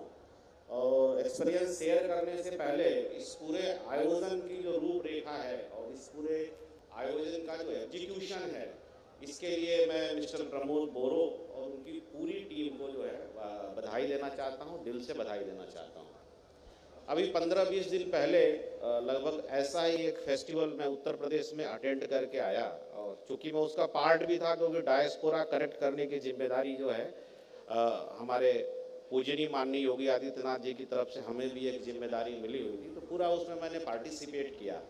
तो मैं एक दावे के साथ कह सकता हूँ कि जो आपका ये बोडोलैंड नॉलेज फेस्टिवल है उससे कम नहीं है, उसके बराबर है और एक सेंस में उससे बेहतर है। उससे बेहतर क्यों है मैं आपको बताता हूँ, क्योंकि पूरा नॉलेज फेस्टिवल है यहाँ के लोगों के द्वारा, यहाँ के लोगों के लिए ऑर्गेनाइज किया गया है। यहाँ मैं जिस तरह से पार्टिसिपेशन आपका देख रहा हूँ, जिस तरह से लोगों का खुद से पार्टिसिपेशन देख रहा हूँ, ये बहुत कम जगह मिलता है। तो ये जो आपने नई बयार या जो नई पहल शुरू की है, इसके लिए आप लोग भी बधाई के पात्र हैं। जिस तरह से आप लोग ने पार्टिसिपेट किया है और इस पूरी BTR की टीम का उत्साह बढ़ाया है। जैसे मैं आ रहा था तो हमारे साथ हमारे प्रणव सिंह हैं CIT में, उनको मैंने ये फर्स्ट BICAF 2023 लिखा हुआ देखा। मैंने कहा सबसे बढ़िया काम किया है BTR की टीम ने और मिस्टर प्रमोद बोरो ने। इसका नाम फर्स्ट BICAF 2023 है। आप बस ये समझ लीजिए कि आपके लिए बस शुरुआत है। ये नॉलेज फेस्टिवल एक शुरुआत है। जब इसकी series second, third, fourth, fifth करके जब मेच्योरिटी पे पहुंचेगी तो ये BTR का जो मॉडल है ये दुनिया में जो है इसकी कॉपी की जाएगी, क्योंकि आप जो है अपने आप में एक लोकल गवर्नमेंट की सबसे बेस्ट यूनिट हैं और भगवान ने आपको ये मौका दिया है और मिस्टर प्रमोद बोरो के नेतृत्व में मौका दिया है। तो हम पूरा भगवान से भी प्रार्थना करते हो, मेरी पूरी शुभकामना आपके साथ है। मैं पूरा आसामी तो नहीं समझ पाता हूँ, लेकिन जब मिस्टर प्रमोद बोरो स्पीच दे रहे थे तो वो आलोचना शब्द बोल रहे थे, तो आलोचना हिंदी में मुझे समझ में आया कि शायद वो बोल रहे थे कि हमारे इस काम को देखकर कोई आलोचना करेगा। तो मैं दावे के साथ कह सकता हूँ कि इतना बड़ा काम देखकर कोई आलोचना नहीं करेगा। या तो वो साथ होगा आपके, या तो आपके पीछे हो लेगा। किसी की हिम्मत नहीं है, क्योंकि आप लगातार काम कर रहे हो और आपकी जो वाणी है और आपका जो व्यवहार इतना मीठा है कि कोई आपसे दुश्मनी भी नहीं रख सकता। अगर दुश्मन भी होगा 3-4 बार मिलेगा, चौथी बार बोलेगा दोस्त हो लो यार, इतना प्यारा आदमी है। तो इतने प्यारे आदमी का नेतृत्व आपको मिला है, तो आपको इसको यूटिलाइज करना चाहिए और इसको यूटिलाइज करके आपको इस एरिया का अपलिफ्टमेंट करना चाहिए। ये सिर्फ उनकी जिम्मेदारी नहीं है, ये हम सब की जिम्मेदारी है। और अब मैं कार्यक्रम में जो मुझे सब्जेक्ट दिया गया है उस पर मैं आता हूँ। सबसे पहले तो नॉलेज फेस्टिवल शुरू करने के लिए बधाई। नॉलेज फेस्टिवल रखा गया, इसके बारे में मैं बताऊँ। ये जो इसके अंदर इन बिटवीन द लाइन इसकी जो मीनिंग है, नॉलेज का मतलब एजुकेशन नहीं होता है। आप सब जो यहाँ लोग आए हैं, ये इस बात का प्रमाण है कि नॉलेज का मतलब एजुकेशन नहीं होता है। ये कार्यक्रम सिर्फ बोडोलैंड यूनिवर्सिटी का या CIT कोकराझार का या कॉलेज में पढ़ने वाले बच्चों का नॉलेज फेस्टिवल नहीं है। इस BTR में अर्जित ज्ञान बहुत है। अर्जित ज्ञान परंपरागत किसानी का अर्जित ज्ञान है। अभी यहाँ पे जो नृत्य कर रहे थे परंपरागत नृत्य का ज्ञान है। यहाँ पे जो म्यूजिक कर रहे थे इनका परंपरागत म्यूजिक का ज्ञान है। टेक्सटाइल में वीविंग का ज्ञान है। पिगरी मिशन में जो आपका एक्सपीरियंस है, हजारों साल से जो सनातन ज्ञान आप लेके चले आए हैं, ये उसका फेस्टिवल है। अगर ये सिर्फ एजुकेशन का फेस्टिवल रहता तो इस तरह से आम आदमी का जो है पार्टिसिपेशन नहीं दिखता। आम आदमी का पार्टिसिपेशन है, इसका मतलब कि ये उस नॉलेज का फेस्टिवल है जो यहाँ का सनातन ज्ञान है, जो यहाँ का सस्टेनेबल नॉलेज है। इसीलिए आज का विषय भी उन्होंने सस्टेनेबल एग्रीकल्चर रखा, और जिसने भी सस्टेनेबल एग्रीकल्चर विषय रखा उसको भी मैं बधाई का पात्र देता हूँ। सस्टेनेबल की मीनिंग मैं समझाता हूँ। सस्टेनेबल एग्रीकल्चर से जाने से पहले मेरे हिसाब से सस्टेनेबल का मीनिंग होता है सनातन। सनातन यहाँ मैं एक रिलीजन से नहीं कनेक्ट कर रहा हूँ, क्योंकि धर्म जो है दो तरीका, धर्म एक रिलीजन का होता है, एक पंथ होता है, एक धर्म एक करेक्टर होता है। जैसे अग्नि का धर्म क्या है? अग्नि का धर्म है जलना। जल का धर्म क्या है? जल का धर्म है शीतलता। तो पृथ्वी का मूल धर्म है सनातन। क्यों मूल धर्म है सनातन? क्योंकि पृथ्वी जो है मिट्टी से बनी है, और इस मिट्टी में जो भी चीज पैदा होती है उसको इसी मिट्टी में मिल जाना है। जब पृथ्वी का मूल धर्म है सनातन, तो इस पृथ्वी पे जो हमारी जो सबसे इम्पोर्टेंट चीज़ जो पृथ्वी हमें देती है उपज के रूप में, एग्रीकल्चर के रूप में, वो भी सस्टेनेबल ही होना चाहिए। अगर हम इस पृथ्वी के मूल धर्म से छेड़छाड़ करेंगे, केमिकल से छेड़छाड़, केमिकल डाल के इस पृथ्वी का जो मूल धर्म है, जो मूल एसेट है मिट्टी, उस मिट्टी से छेड़छाड़ करेंगे, पेस्टिसाइड डाल के छेड़छाड़ करेंगे, तो पृथ्वी के मूल चरित्र से छेड़छाड़ हो जाएगा। और जब पृथ्वी डिस्टर्ब होगी तो बहुत सारी चीज़ें डिस्टर्ब हो जाएंगी। एटमॉस्फेयर डिस्टर्ब होगा, एनवायरनमेंट डिस्टर्ब होगा, आपका स्वास्थ्य डिस्टर्ब होगा। इसीलिए यूनाइटेड नेशन जो है, अब जो हमारा जो नेचुरल ज्ञान है, जो हमारा नेचुरल ज्ञान है, सनातन ज्ञान है, उसी को अपने इंग्लिश लैंग्वेज में सस्टेनेबल डेवलपमेंट गोल बोलती है। सस्टेनेबल डेवलपमेंट गोल मतलब विकास के वो कार्यक्रम जिससे इस पृथ्वी का जीवन बना रहे, और इस पृथ्वी पे मानवों का जीवन बना रहे, और पृथ्वी के इकोसिस्टम में अन्य जीव जंतुओं का जीवन बना रहे। इसलिए जो हमारा ज्ञान है, जो हमारा सनातन ज्ञान है, वही संयुक्त राष्ट्र का सस्टेनेबल डेवलपमेंट ज्ञान है। तो जिसने भी सस्टेनेबल एग्रीकल्चर का इस कार्यक्रम का नाम रखा, वो भी बहुत बधाई का पात्र है। अब मैं आता हूँ कि सस्टेनेबल एग्रीकल्चर में यहाँ पे BTR में क्या हो सकता है और क्या डिस्कनेक्ट है। पहली चीज़ तो BTR का एक मंत्र हम देना चाहेंगे, इस चीज को आप ध्यान रखिए। BTR के 3 सिग्नेचर हैं, ये तीनों सिग्नेचर को हमको मेंटेन रखना है। अगर व्यक्ति अपना सिग्नेचर बदलता है तो उसका व्यक्तित्व ही बदल सकता है। तो BTR के 3 सिग्नेचर है जो वहां आपको दिख रहा है, वो 3 सिग्नेचर है, नेचर, कल्चर और एग्रीकल्चर। अगर आपने BTR के 3 सिग्नेचर को अपने विकास के कार्यक्रम के द्वारा बरकरार रखा, तो BTR जो है दुनिया में एक उदाहरण के तौर पे लिया जाएगा, क्योंकि पूरी दुनिया इस समय सस्टेनेबल की तरफ भाग रही है, सनातन की तरफ भाग रही है। तो ये BTR के 3 की सिग्नेचर आप लोग जो हैं उसके की डिसीजंस मेकर हैं। तो जब भी अपने कोई भी कार्यक्रम बनाइए, विकास के कार्यक्रम बनाइए, तो BTR का कुछ 3 की सिग्नेचर मंत्र है, वो नेचर, कल्चर और एग्रीकल्चर। इसको हमेशा ध्यान में रख के बनाइए। आपके विकास के कार्यक्रम से BTR के नेचर से कोई छेड़छाड़ नहीं होना चाहिए, BTR के कल्चर से कोई छेड़छाड़ नहीं होना चाहिए, और BTR के एग्रीकल्चर से कोई छेड़छाड़ नहीं होना चाहिए। अगर इन 3 चीज़ों को अपने विकास यात्रा में आपने बरकरार रखा, तो BTR को जो है इंडिपेंडेंट विकसित होने से कोई रोक नहीं सकता। तो ये पहला मेरा जो सीख है, पहला जो मेरा मंत्र है कि हमें BTR के 3 की सिग्नेचर को अपने हर विकास कार्यक्रम में, अपने हर नीतियों में उसको बरकरार रखना है। तीसरा, सस्टेनेबल एग्रीकल्चर की जब हम बात करते हैं, सनातन कृषि की जब हम बात करते हैं, तो हमारे पड़ोस में सबसे बड़ा उदाहरण है, और आज उसके चीफ मिनिस्टर शायद आने वाले हैं सिक्किम के। सिक्किम जो है सस्टेनेबल एग्रीकल्चर में, सिक्किम का मॉडल जो है वर्ल्ड से सर्टिफाइड है।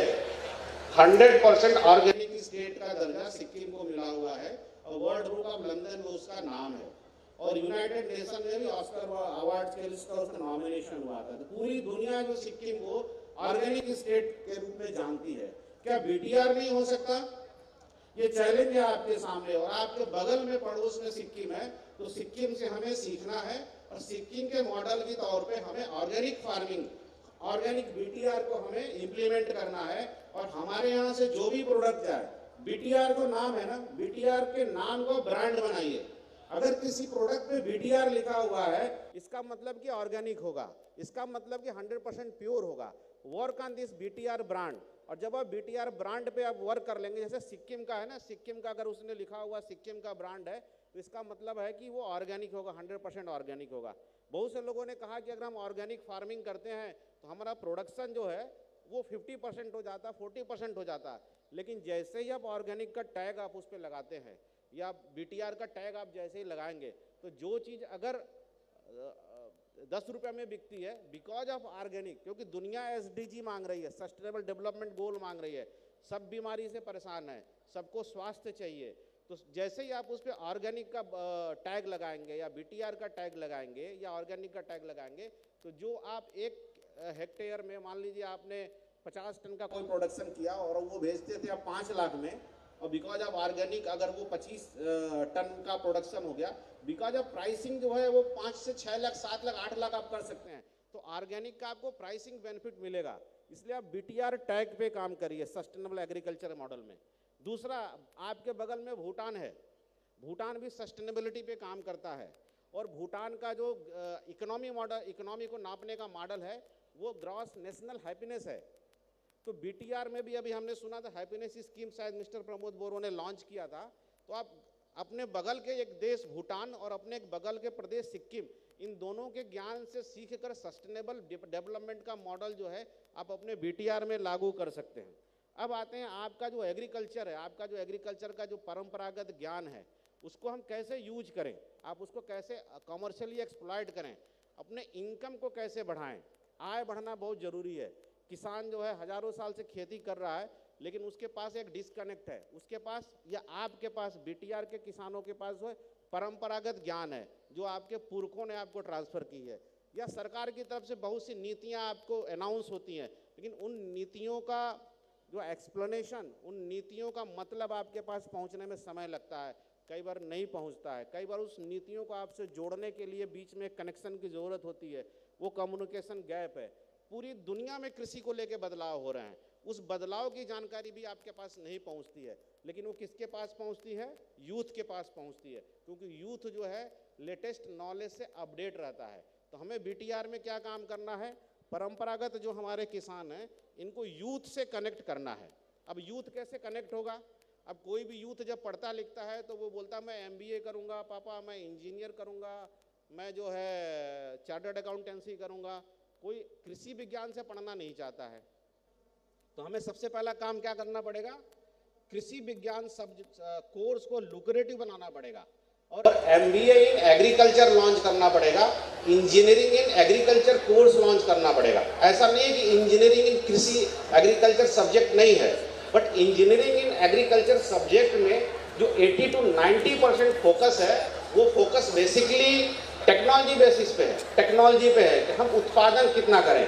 हम जो है 25 एकड़, 1 एकड़ में अगर 25 टन बनाते हैं तो 1 एकड़ में हम 40 टन कैसे बनाएं, 50 टन कैसे बनाएं। तो जो भी कोर्स की डिजाइन हुई है वो प्रोडक्शन को बढ़ाने की हुई है। अब किसानों के साथ समस्या क्या होती है कि वो प्रोडक्शन तो बढ़ा लेते हैं लेकिन बेच नहीं पाते हैं। पता चला आपने आलू पैदा कर लिया और आलू नहीं बेच पाए तो क्या होगा?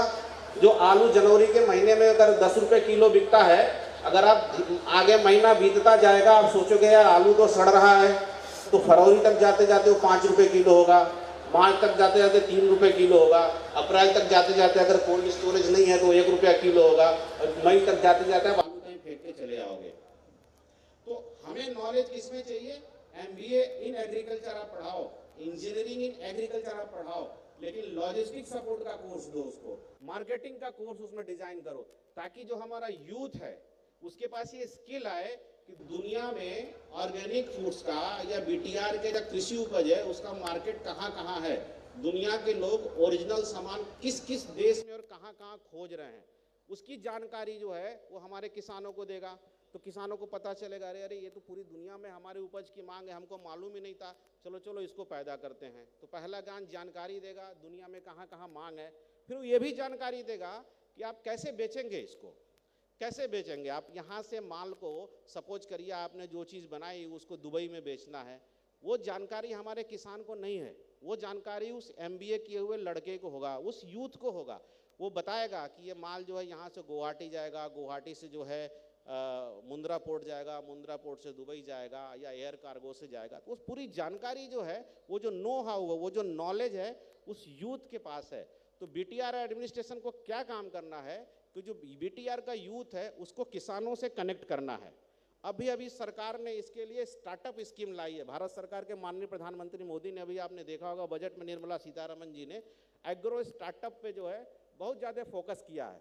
उस एग्रो स्टार्टअप का 100% बेनिफिट मैं माननीय प्रमोद बोरो जी से रिक्वेस्ट करूंगा, एग्रो स्टार्टअप का 100% बेनिफिट का इम्प्लीमेंटेशन वो BTR में करें और उसमें जितने भी फंडिंग मिलती है वो सारी फंडिंग यहाँ की युवाओं को दिलाए, सो दैट यहाँ का युवा जो है एग्रो स्टार्टअप एंटरप्रेन्योर बने और यहाँ के जो किसान हैं उनको दुनिया के मार्केट से कनेक्ट करें। तो एक जो मिसिंग लिंक है यूथ कनेक्ट, इस पे आपको काम करना पड़ेगा। दूसरा मिसिंग लिंक आपको बताता हूँ जिस पे आपको काम करना चाहिए।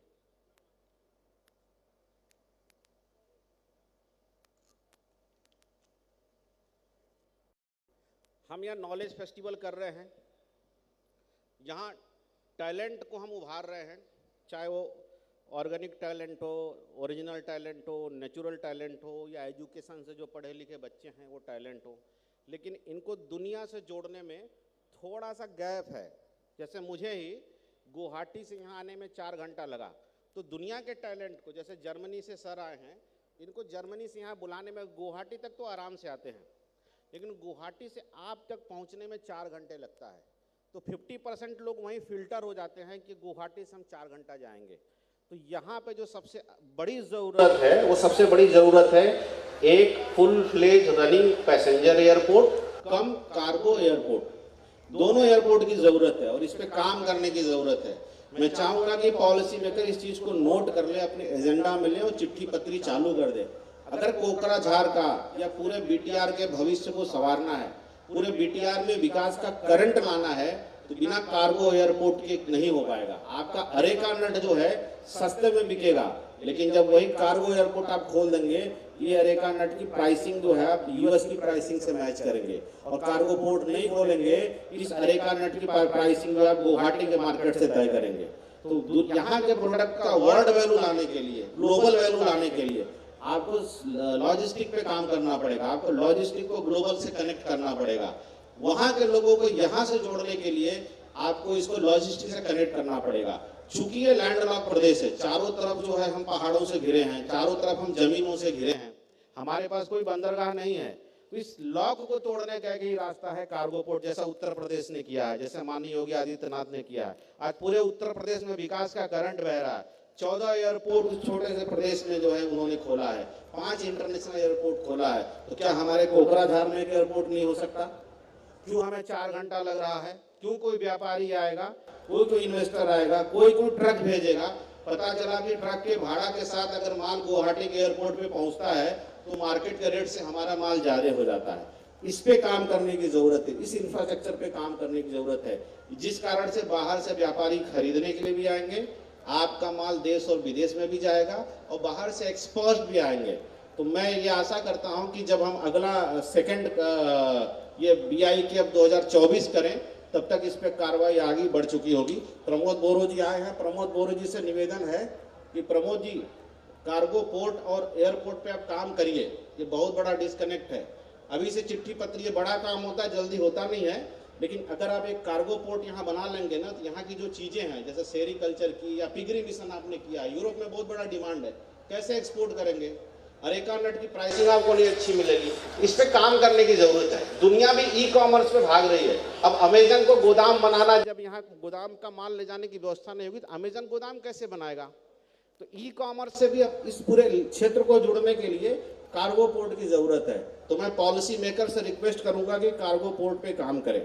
दूसरा, कारपेंट्री इंस्टीट्यूट का मैंने एक प्रपोजल ऑलरेडी दिया था। ये क्षेत्र जो है बाम्बू में बड़ा फेमस है, तो बाम्बू है या जो एग्रीकल्चर प्रोड्यूस है आपका, सेरीकल्चर है, पिगरी मिशन है, अरेका नट है, इसके इन्वेस्टर से ज़्यादा आपको बायर की ज़रूरत है। इंफ्रास्ट्रक्चर तो गवर्नमेंट का काम हो गया, लेकिन जो आप पैदा करते हैं अरेका नट, या आप जो पिगरी मिशन में काम करते हैं, या गोट वाला काम करते हैं, या पोल्ट्री में काम करते हैं, या बॉम्बू में आप काम करते हैं, आप बॉम्बू फेस्टिवल बना सकते हैं। पूरी दुनिया में बॉम्बू के फर्नीचर की डिमांड है, तो आप पूरी दुनिया से जो है बायर को बुला सकते हैं। तो इस तरह से एक्सपो आप ऑर्गेनाइज करें और दुनिया से बायर को बुलाएं। आपका फोकस इन्वेस्टर पे नहीं होना चाहिए, क्योंकि आपके गांव के एक एक किसान को धनी बनाना है। इसका माल बिकना चाहिए, इसका प्रोडक्शन बढ़ना चाहिए। बाहर से कोई इन्वेस्टर आके अपना फैक्ट्री लगा के अपना माल नहीं बेचेगा। अगर कोई बाहर से इन्वेस्टर आए, अगर उसको फैक्ट्री लगाना है, यहाँ का लोकल किसान उसकी फैक्ट्री में पार्टनर होना चाहिए, तब वो माल बेच पाएगा। जैसे यूनाइटेड अरब एमिरेट्स में है, बिना शेख को पार्टनर लिए दुबई में आप कोई काम नहीं कर सकते। उस तरह से यहाँ के भी पॉलिसी होना चाहिए, बाहर से आओ फैक्ट्री लगाओ तो लोकल को पार्टनर लो। नहीं तो हमारी सारी नीतियाँ यहाँ के किसान और यहाँ के आम आदमियों को एम्पावर करने के लिए होना चाहिए। तो हमें इस पे काम करना, हमें दुनिया से बायर बुलाना है, हमें अरेका नट का एक्सपो लगाना, हमें बॉम्बू फेस्टिवल करना है, सो दैट जो हमारी चीज़ों के बारे में हम लोगों को और दुनिया को बताएं। और जैसे ही लॉजिस्टिक सपोर्ट डेवलप होगा, हमें बेचने की ज़रूरत नहीं है, माल जहाँ होता है ना ट्रक वहीं आ जाता है। जैसे ही आपके पास अरेका नट का स्टोर होगा, बम्बू का स्टोर होगा, दुनिया वाले जहाज भेज देंगे आपके बम्बू को ले जाने के लिए। हमें इस ई कॉमर्स लॉजिस्टिक्स पे काम करना है। अंत में मैं बोलूँगा, आपके बगल में एक देश है थाईलैंड, उसके बगल में थोड़े दूर पे देश है जापान। जापान में जब उन्होंने विलेज एम्पावरमेंट की बात सोची, आम आदमी की एम्पावरमेंट की बात सोची, तो 1 विलेज 1 प्रोडक्ट का स्कीम लाया। जापान से जब वो स्कीम चली, थाईलैंड में आई, तो 1 ताम्बन 1 प्रोडक्ट पे आए। ताम्बन शायद वहाँ का, हमारे यहाँ का तालुका के जैसे ताम्बन बोलते हैं थाईलैंड में। जब वो भारत में योगी आदित्यनाथ के द्वारा लाई गई, उसका एरिया थोड़ा बढ़ा दिया, क्योंकि उत्तर प्रदेश थोड़ा बड़ा क्षेत्र है। उनको 1 डिस्ट्रिक्ट 1 प्रोडक्ट का नाम देकर उस स्कीम को लॉन्च किया। मैंने काफ़ी स्टडी किया बोडोलैंड के लिए, और मैंने यहाँ डिसाइड किया है कि यहाँ पे 1 ब्लॉक 1 मार्केट पे काम होना चाहिए। यहाँ का जो एक एक ब्लॉक है, आप इकोनॉमिक मैपिंग कर लीजिए, एक एक प्रोडक्ट के लिए आप आइडेंटिफाई करिए, उस ब्लॉक में उस प्रोडक्ट का एम्पावरमेंट करिए, वहाँ के लोगों को उसके प्रोडक्शन के लिए तैयार करिए। और जब वो एक पूरा बाजार बन जाता है, तो दुनिया से जो है अरेका नट के लिए ये ब्लॉक में जाइए, या अरेका नट का 4-5 ब्लॉक हो सकता है, बाम्बू के लिए इस ब्लॉक में जाइए। वो जो आपके ब्लॉक्स हैं ना, अपने आप में इंटरनेशनल मार्केट के रूप में पैदा होंगे। तो हमें किस फार्मूले पे काम करना, 1 ब्लॉक 1 मार्केट। मैं यहाँ 1 ब्लॉक 1 प्रोडक्ट की बात नहीं कर रहा हूँ, क्योंकि जैसे ही आप प्रोडक्ट का नाम लेते हैं, दुनिया भर के इन्वेस्टर आते हैं और हमारे ही मेहनत कमा के चले जाते हैं। हमें बीटीआर के लोगों को उद्यमी बनाना है, बीटीआर के लोगों को रिच बनाना है, और बीटीआर के लोगों को ही उद्यमी बनाना है। इसलिए हमें 1 ब्लॉक 1 मार्केट पे काम करना होगा। इसके लिए मैं एक प्रपोजल भी लाया हूँ, जो मैं प्रमोद जी को दूंगा।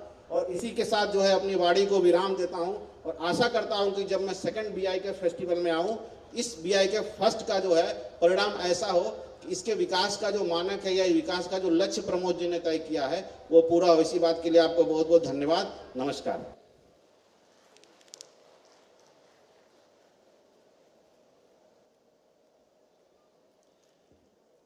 Thank you so much, Dr. Jaiswalji, for your detailed deliberation on sustainable agricultural development.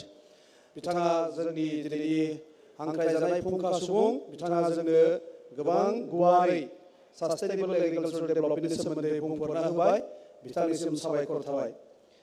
मोनसे फोसावनाय दङ, जोंनि गेजेराव बलिउडनि हांख्रायजानाय सासे फावखुंगुर सनु सुद, बिथाङा दान्दिसे उनाव सफैसिगोन।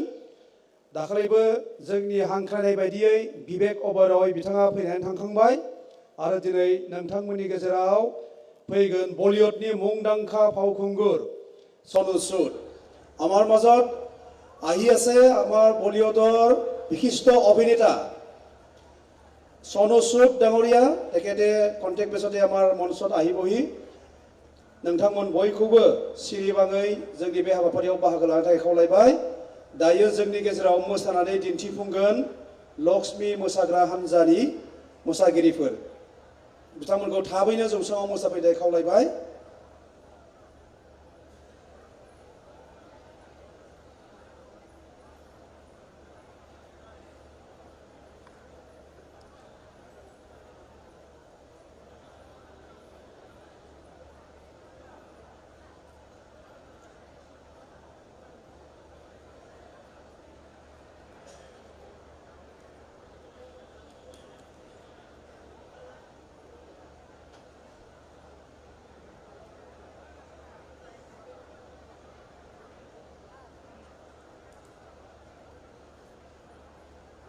दायो मोसागोन लक्ष्मी मोसाग्रा हानजा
रायजोफोर जोंहा लक्ष्मी बिथांनि मोसाग्रा हान्जानिसिम रोजा रोजा साबायखर थाबाय बिथांमोननि समायना रमायना मोसाफुंनायनि थाखाय আমার আমন্ত্রণ রক্ষা করি ইতিমধ্যে আমার বলিউডৰ বিশিষ্ট অভিনেতা সনু সুদ বড়োলেণ্ড বিশ্ববিদ্যালয়ত প্ৰৱেশ কৰিছে কন্টেক সময়ৰ পিছতে আমি তেখেতক মঞ্চলৈ আমন্ত্ৰণ জনাম जोंनि हांख्रायनाय बायदियै जोंनि बलिउडनि फावखुंगुर सनु सुदा जोंनि मुलुगसोलोंसालिनि लांगोनायाव हाबफैबाय दान्दिसे उनावनो जों बिथांखौ जौसाङाव लाबोगोन दायो जोंनि गेजेराव बिबुंथि लाखिगोन सुंद' बिबुंथि लाखिगोन जोंनि बिटिआरनि आबाद बिफाननि मावफुं सोद्रोमा मानव गेदेर घनश्याम दास बिथाङा এতিয়া আমাৰ মাজত সমূহ বক্তব্য প্ৰদান কৰিব আমাৰ বিটিআৰৰ কাৰ্যবাহী সদস্য শ্ৰীযুত ঘনশ্যাম দাস দেৱে जोङो बिनि उनाव दङ सुइडेननिफ्राय फैनाय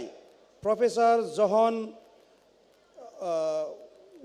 जहन वेस्टनेसनि दोंसे माने हारिमुवारि मोसाफुंनाय बेयाव गुबुन गुबुन हारिनि मोसागिरिफोरा बाहागो लागोन प्रफेसर जहन वेस्टमेननि दैदेननायाव এতিয়া এয়া আমাৰ বিটিআৰৰ কৃষি বিভাগৰ কাৰ্যবাহী সদস্য মাননীয় শ্ৰীযুত ঘনশ্যাম দাস দেৱ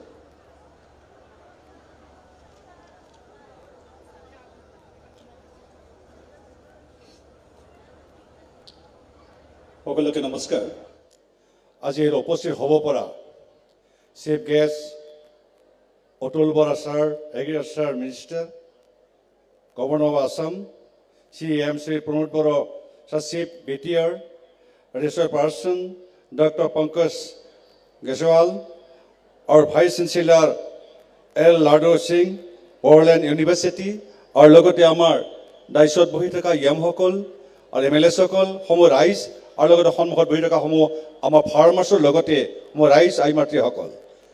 Pekeke Amar, Hokole Hindi, Ingrazi Logote, অসমীয়াত সকলো ভাষণ মিলা দিয়া হ'ল সেই হিচাপে খেতিয়ক হিচাপে এগ্ৰিকালচাৰ ইএম হিচাপে মই আপোনালোকক কিছুমান কথা ক'ব বিচাৰিছোঁ আজি যে আমাৰ এই ফেষ্টিভেল কৰা হৈছে নলেজ পাৰ্সন নলেজ দিয়াৰ কাৰণে আপোনালোকক শিকোৱাৰ কাৰণে কথাবিলাক অৱগত কৰোৱাৰ কাৰণে আপোনালোকে ইয়ালৈকে উপস্থিত হৈছে তাৰ কাৰণে মই সকলো আমাৰ উপস্থিত হ'ব পৰা ফাৰ্মাৰসকলক শুভেচ্ছা জ্ঞাপন কৰিছোঁ আৰু লগতে যিসকল ৰাইজ ইয়াত উপস্থিত হৈছে তেওঁলোকক শুভেচ্ছা জ্ঞাপন কৰিছোঁ বিশেষকৈ আজি আমাৰ অলপ আগতে বিটিআৰৰ চিফ প্ৰমোদ ছাৰে যিখিনি কথা আপোনালোকক অৱগত কৰালে তাৰ পাছত মই কিছুমান কথা ক'বলৈ বিচাৰিছোঁ যে আমি কৃষকসকলে কি কৰি আছোঁ কি কৰিম কেনেকৈ মাটিডৰা আমি শুৱনি কৰি ৰাখিব পাৰিম সেই বিষয়ে মই আপোনালোকক ক'ব বিচাৰিছোঁ আমাৰ খেতিয়কসকলে নিজে ঘৰত বহুতখিনি মাটি পৰি থাকে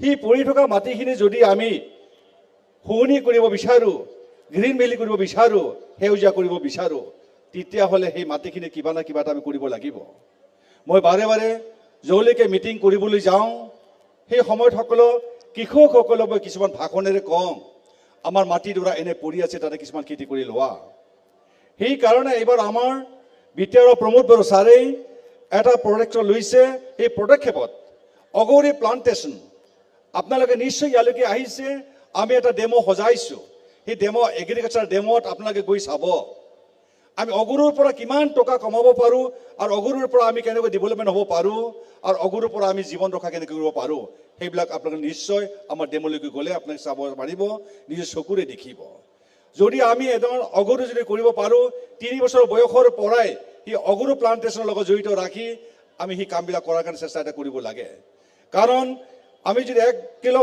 অগৰু দিব পাৰোঁ 1.5 লাখ টকা পায় খালি গছৰ ভিতৰতেই অগৰু প্লান্টেশ্যন কৰিবৰ কাৰণে ইতিমধ্যে মেডিচিন আমাৰ ওচৰত আছে সেই মেডিচিনবিলাক নি পেলাই আপোনালোকে তেওঁলোকে প্লান্টেশ্যন কৰি পেলাই আপোনাৰ 3 বছৰ পাছত আকৌ 3 বছৰ ৰখিলে তাতে আমাৰ মেডিচিনবিলাক পোৱা যায় ঠিক তেনেকৈ আমাৰ বিটিআৰ পৰিৱৰ্তনৰ কাৰণে আমাৰ প্ৰমোদ বৰা ছাৰে বাৰে বাৰে চিঞৰি কৈ আছে আমাৰ বিটিআৰ বাকী সজাগ হওক নিজৰ মাটিডৰা পৰি আছে খেতি কৰক নানানটা খেতিৰে উপভোগ কৰি নিজৰ জীৱন নিৰ্বাহ কৰাৰ কাৰণে আপোনালোকক আগবঢ়াই দি আছে কিন্তু আমাৰ কিছুমান ৰাইজে কিছুমান ফাৰ্মাৰে কিছুমান খেতিয়কে বহুতখিনি আগবাঢ়িছে এইবাৰ খুব ভাল লাগিছে বাক্সা জিলাৰ লগতে বিটিআৰত বহুতখিনি জায়গাত মাষ্টাৰ সৰিয়হৰ খেতি এনেকৈ কৰিছে যে পথাৰবিলাক হালধীয়াৰ বাদে একো দেখা পোৱা নাই আৰু এনেকুৱা খেতি হৈছে যেন আমি বিটিআৰ পৰিৱৰ্তন কৰিছোঁ এই বুলি আমাৰ ভাল লাগিছে যেন এনেকুৱা খেতি কৰিলে বিটিআৰ পৰিৱৰ্তন কিয় নহ'ব সেইকাৰণে আৰু ইয়াৰ লগতে আমাৰ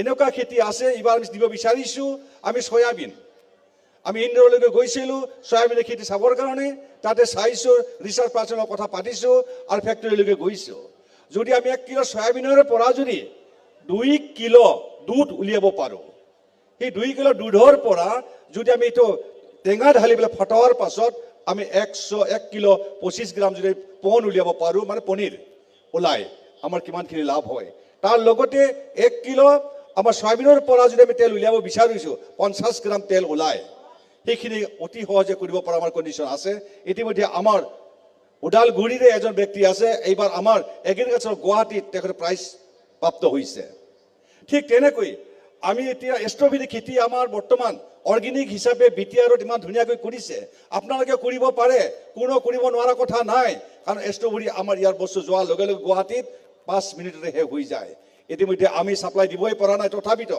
যিমানখিনি আমাৰ বিটিআৰত ষ্ট্ৰবেৰী খেতি কৰিছে তেওঁলোকৰ কাৰণে ইতিমধ্যে দিল্লীৰ পৰা যিমানখিনি সাপ্লাই আহে এই সাপ্লাই আহোঁতে বন্ধ কৰিছোঁ কাৰণ বিটিআৰ বস্তু খাই চাওক কেনেকুৱা লাগে ভাল লাগে নে বেয়া লাগে অৰ্গেনিক খেতি খাই কেনেকুৱা লাগে আৰু যিবিলাক বাহিৰৰ পৰা অহা বস্তু আহি খাই কেনেকুৱা লাগে নিজে ক'ব পাৰিব সেইকাৰণে এতিয়া গুৱাহাটীত গ'লে বিটিচিৰ ষ্ট্ৰবেৰী ক'ত আছে বুলি সোধে তেতিয়া আমি দোকানবিলাক দেখুৱাই দিওঁ তেওঁলোকে যাই অকণমান সময়তে শেষ হৈ যায় আৰু সেই সময়তে লগতে ৱাটাৰ মিলনৰ খেতি ইতিমধ্যে আমাৰ আৰম্ভ হৈছে বহুতখিনি ঘৰত সেই ৱাটাৰ মিলনৰ জৰিয়তে আমাৰ যিবিলাক ফাৰ্মাৰ আছে তেওঁলোকে নিজৰ ঘৰৰ লগতে পৰিয়ালৰ লগতে সকলোৱে সুখ শান্তি ৰাখিব পৰাকৈ তেওঁলোকে এতিয়া খেতি কৰি পেলাই উপাৰ্জন কৰিব পাৰিছে সেইবিলাক কৰাটো আমাৰ নিশ্চিত কৰ্তব্য আৰু লগতে আমি আৰু আপেল বেয়াৰ মানে বগৰী এই যে বগৰী ৰাস্তাই ঘাটে বিক্ৰী কৰি আছে কিমান 200 টকাকৈ কিলো যদি আমি বগৰী যদি কৰিব পৰা যায় মানুহক অৰ্গেনিক ভিজা কৰা হয় বগৰী কোনো মেডিচিন প্ৰয়োগ কৰা নহয় সেইবিলাক বগৰী খাই শান্তি আছে নিজৰ দেহাৰ কাৰণে ভাল আমাৰ কেলছিয়ামবিলাক বাঢ়ে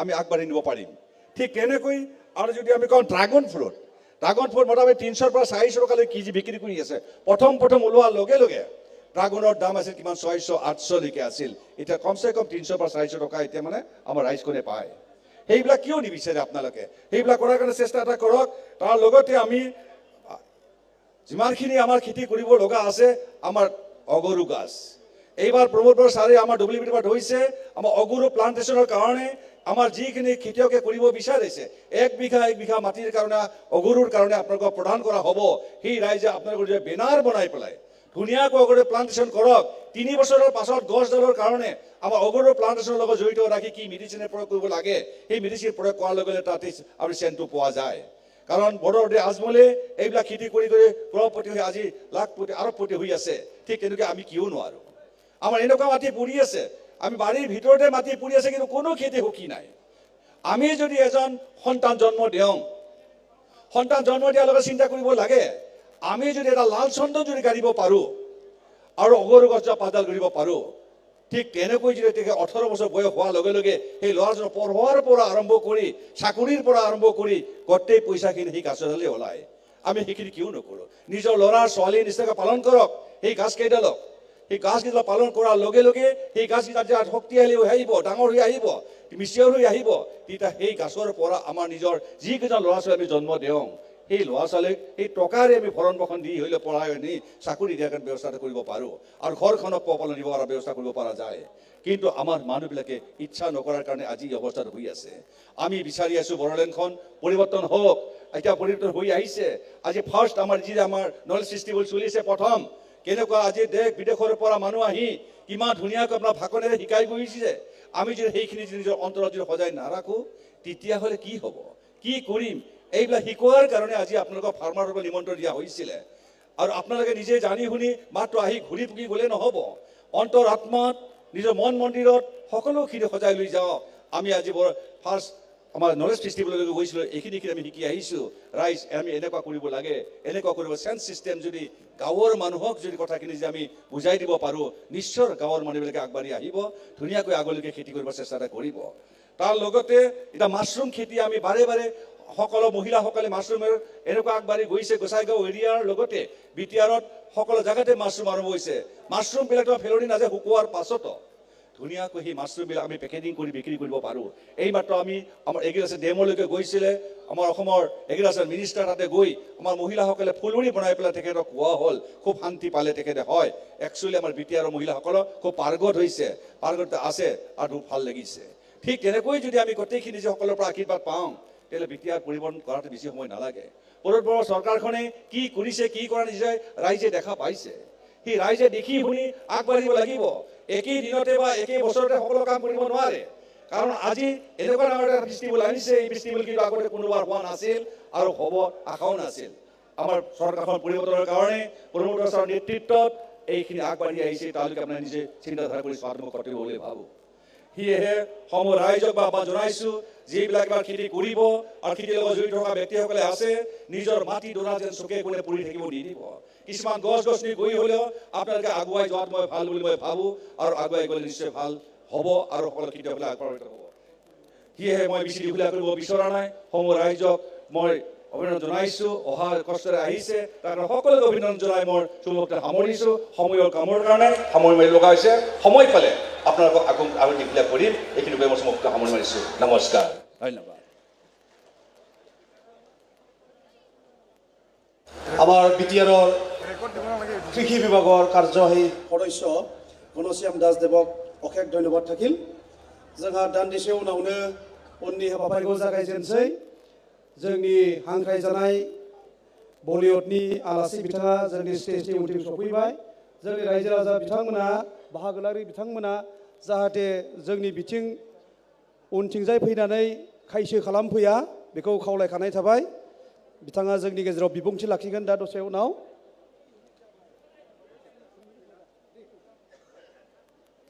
दायो जोंनि गेजेराव दोंसे मेथाइ रोजाबगोन उत्तम ब्रह्म बिथाङा। आं बिथांखौ थाबैनो बिथांनि मेथाइ खननायखौ खोनासंनो थाखाय खावलायहरनाय जाबाय।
हेलो जी, यति बोरो गीत दोंसे बर' मेथाइ।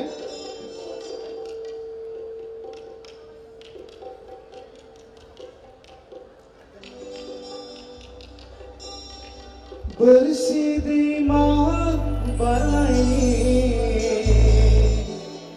आ गईलाई sari.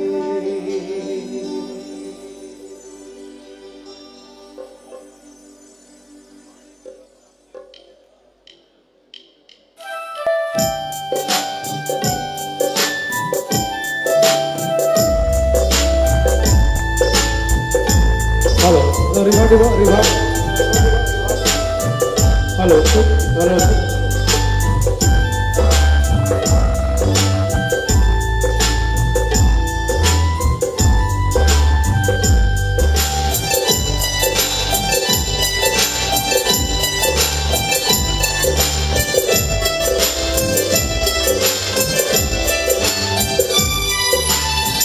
bersedih balai agak laisari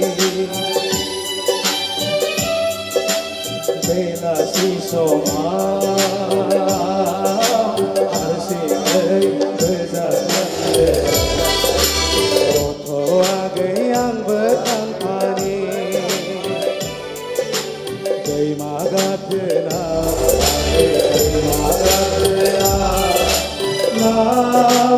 Abla giringa thage rotho agayang bertampani bersidih mabarai agai sari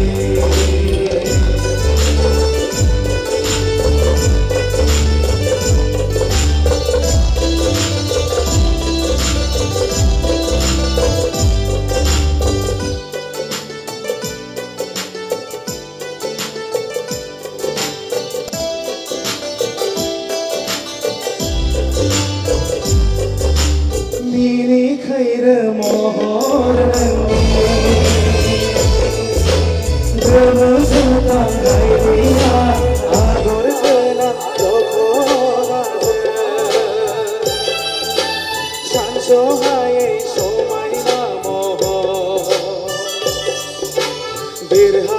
Birham daurai badi Kharhang barhang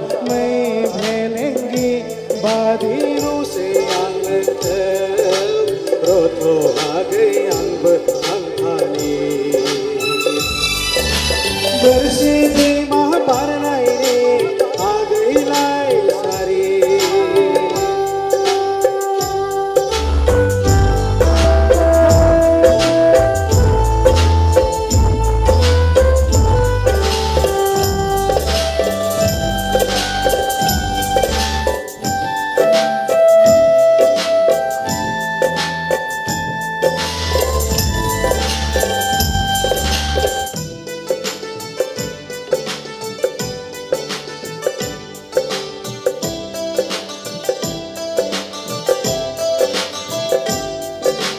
bersidih mani bala gerana bersidih mani bala gerana mabaina nei mingbela omthana nei thabai bagan ami sai khelam rotho agai ang bertampani bersidih mahaparnai agai lai sari bela si soma arsi bezakane rotho agai ang bertampani dei magatna agai dei magatna gaya belak gidingla thage rotho agayang bertampani bersidih mahaparnai agai lai sari Gazantan dhanyabad thank you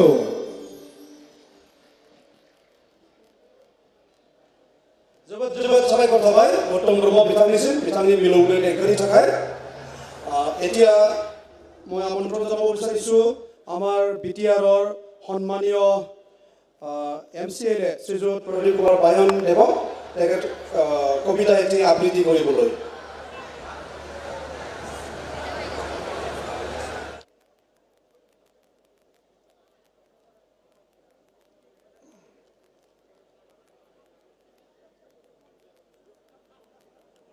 মঞ্চত উপবিষ্ট মোৰ অতি শ্ৰদ্ধাৰ বিশিষ্ট ব্যক্তিসকল সমবেত ৰাইজ আপোনালোক আটাইকে মই প্ৰণাম জনাইছোঁ আপোনালোক আটাইকে মই শুভেচ্ছা জনাইছোঁ আপোনালোকৰ মংগল কামনা কৰিছোঁ এতিয়া মই এটি কবিতা আবৃত্তি কৰিবলৈ লৈছোঁ মোৰ দেশ কবি হীৰেণ ভট্টাচাৰ্য মোৰ প্ৰাণৰ প্ৰাণৰ মোৰ গানৰ গানৰ মোৰ দেশ মোৰ প্ৰতিটো কামে, মোৰ প্ৰতিটো চিন্তাই এই দেশৰ বুকুত ৰচে হৈ সোণোৱালী ভৱিষ্যতৰ সপোন। মোৰ জীৱনৰ আহে আহে, মোৰ যৌৱনৰ কহে কহে সেই সপোনৰ কলৰোল। দেখে দেখে দেশ আছে, দেখে দেখে দেশ আছে। এনে বহুত দেশৰ অৰঙে দৰঙে মই ঘূৰিছোঁ। বহু বন্ধুৰ সতে হাতে হাত ধৰি ঘূৰিছোঁ।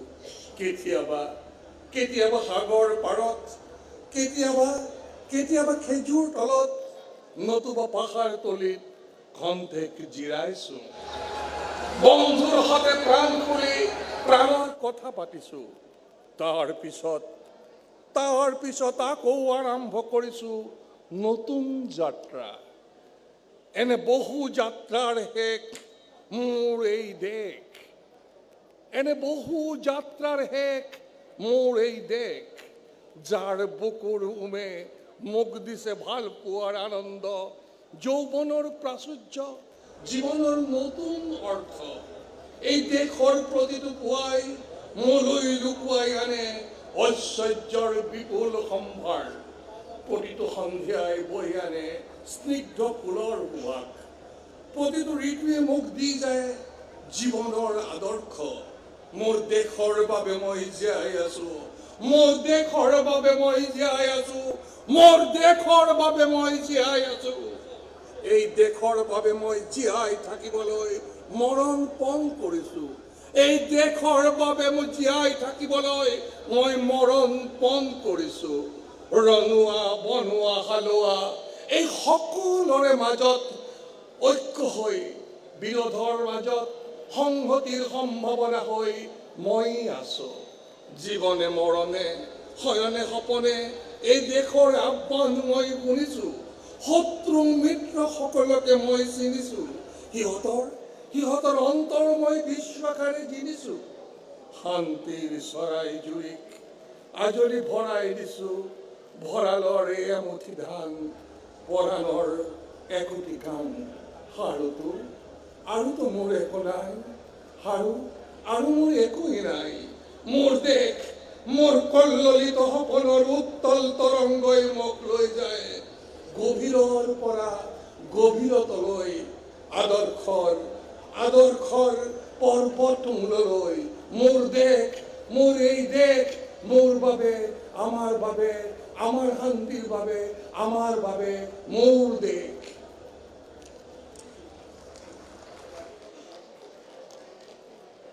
বহুত বহুত ধন্যবাদ থাকিল আমাৰ বিটিআৰৰ সন্মানীয় সদস্য শ্ৰীযুত প্ৰদীপ কুমাৰ পায়নদেৱক তেখেতৰ আবৃত্তিৰ বাবে। Now I would like to invite Professor Laisram Ladu Singh to deliver his welcome speech. And I also request the members of the organizing committee to felicitate him with an RNI. जोंनि गेजेराव दायो बे जोंनि जि गियाननि फोरबोनि जोबथा हाबाफारिनि बराय बिबुंथिखौ लाखिगोन बड'लेण्ड मुलुगसोलोंसालिनि vice chancellor professor Laishram Laddu Singh बिथाङा। Please sir.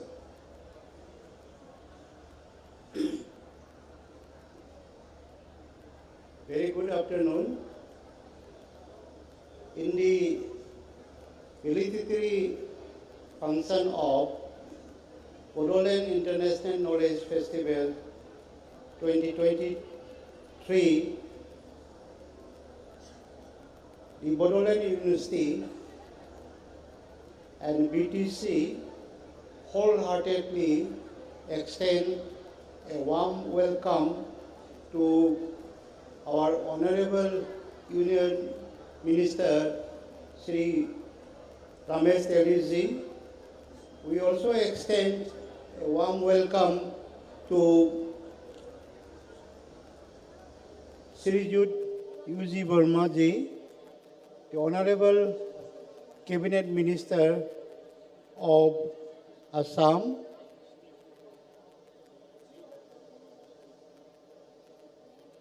From the bottom of my heart and also from the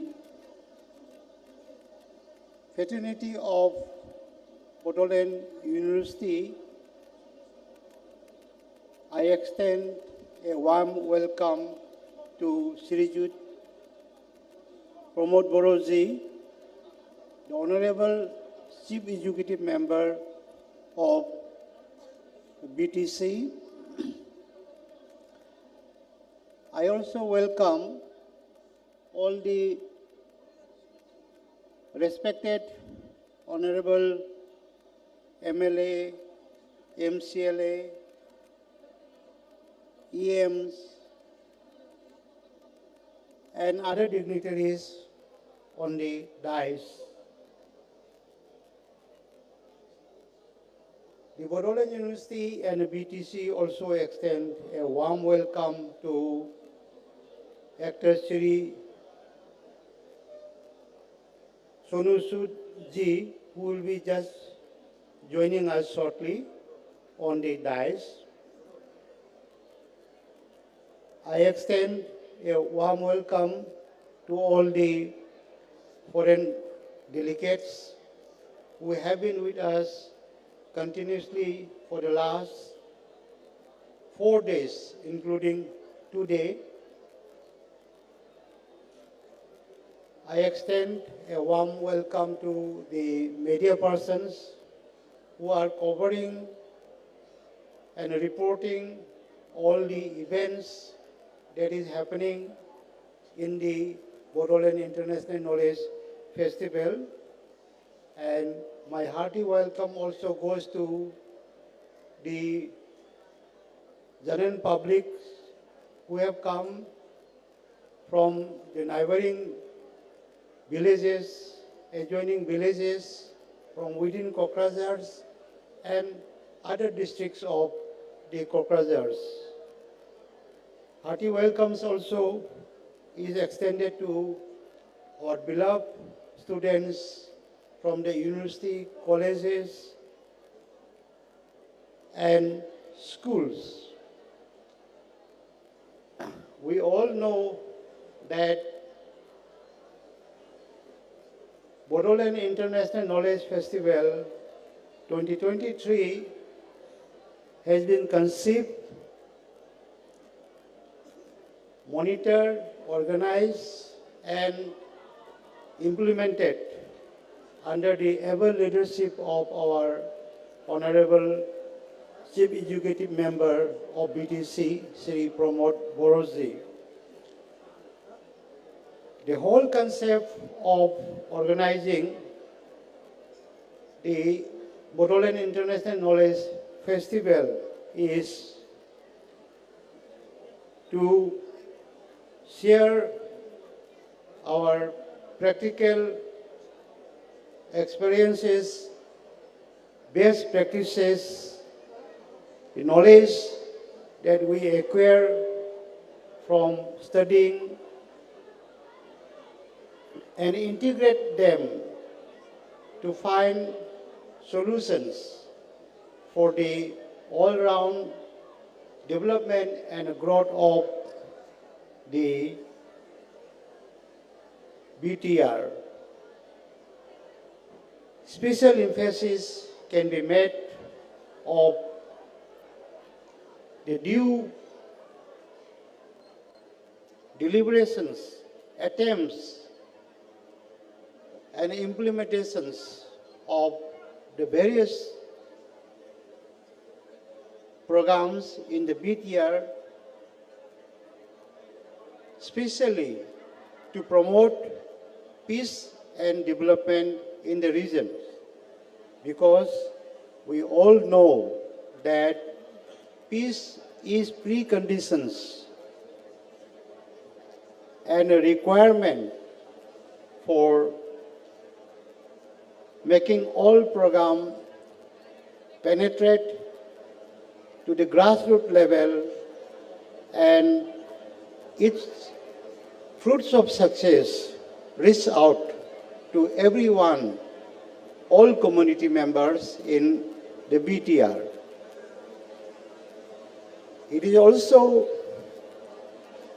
envisioned by our Honorable Chief Executive Member of BTC, Sri Pramod Boroji, that in the last few years of his taking up the responsibility of the BTC,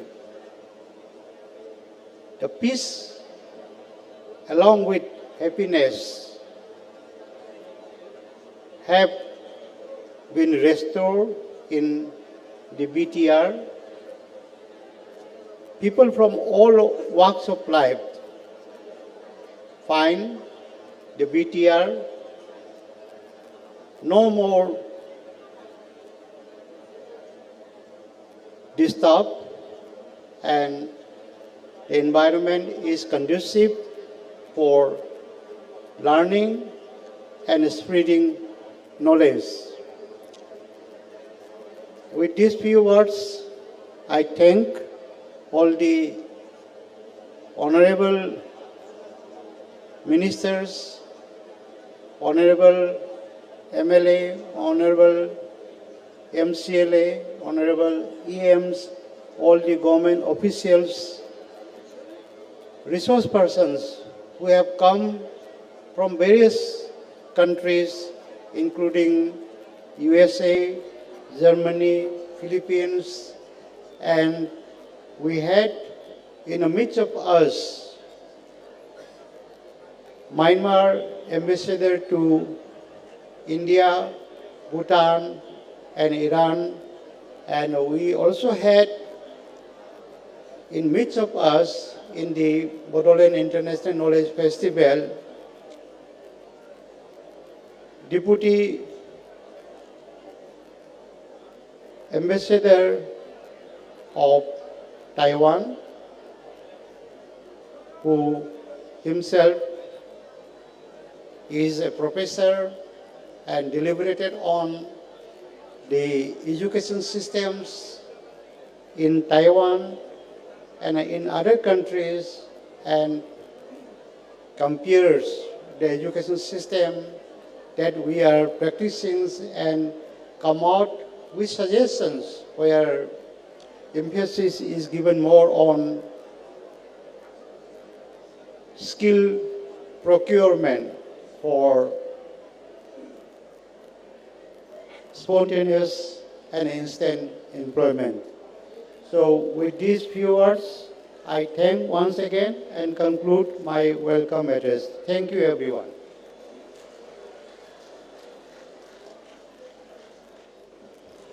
Thank you, sir, for your thought-provoking inaugural speech. दायो जोङो जोंनि बे गिबि खेबनि थाखाय खुंनाय गियाननि फोरबोआ मोजाङै मोजां जाफुंसारनायनि लामायाव आरो दिनै मोनाबिलिनि गेजेराव जोंनि बे हाबाफारिया जाफुंसारै जोबलांसिगोन बेखौनो जोङो नुवाथारिनाव आनान गसाइनाव गाहाम हास्थायनानै जोङो आरज गाबनो नागिरदों। So dear eyes, our অতিথিবৃন্দ, আমাৰ প্ৰথমবাৰৰ বাবে অনুষ্ঠিত কৰা বড়োলেণ্ড নলেজ ফেষ্টিভেলৰ নলেজ ফেষ্টিভেলৰ সফলতাৰে সামৰণি পৰিবলৈ আৰু অলপ ক্ষণ আছে, সেয়েহে আমি আমাৰ গোটেই কাৰ্যসূচী সফলতাৰে সামৰণি পৰক তাৰে কামনা কৰি আমি প্ৰাৰ্থনা কৰিম। So now we are going to rise for a moment for the prayer for peace, and this invocation will be led by Dr. Gomuthau Bosumutari. Please, I would like to request all of you to rise for a moment for the prayer.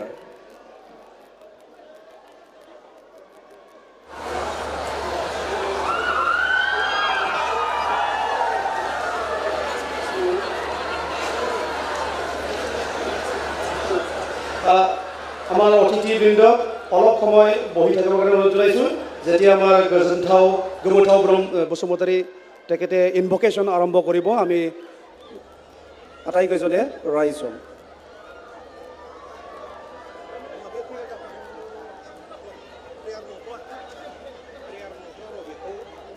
बयखौबो दान्दिसे सम जिरायथ'नो खावलायबाय जोङो दसे उनाव जागायफिनगोन बेखौ जोंनि गेजेराव जौसाङाव फैगासिनो दं बलिउडनि मुंदांखा फावखुंगुर सनु सुद बिथांखौ बयबो आखाइ खबनाय बरायनाय खावलायबाय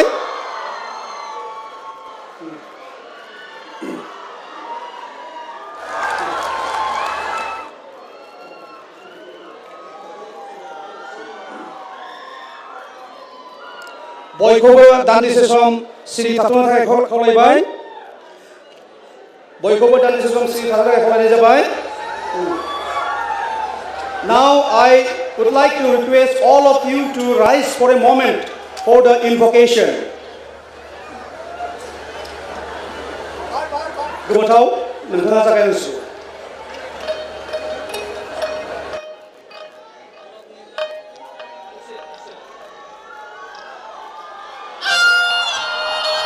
बयखौबो सिरि थानो खावलायबाय अन्नानै सिरि था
Thank you so much.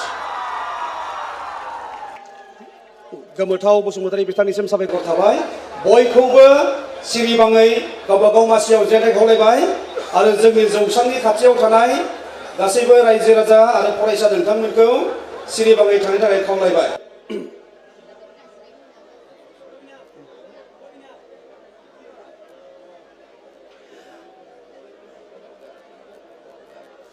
Now we are going to felicitate our Honorable Chief Guest,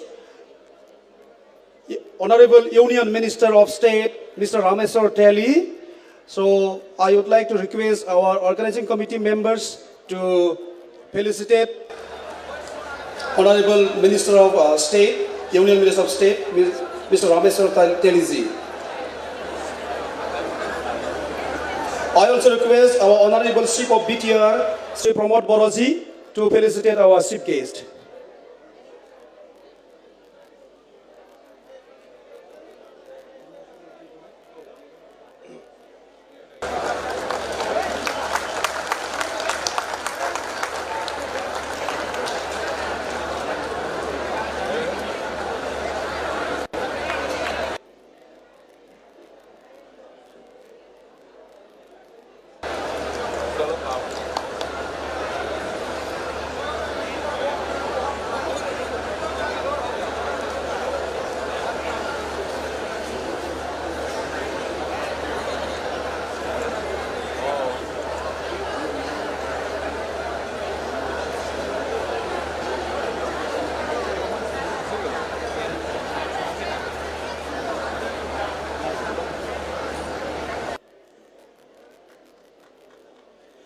Now I would like to request our Honorable Sibo BTR Sri Pramod Boroji to felicitate our invited renowned Bollywood actor Sonu Sood sir.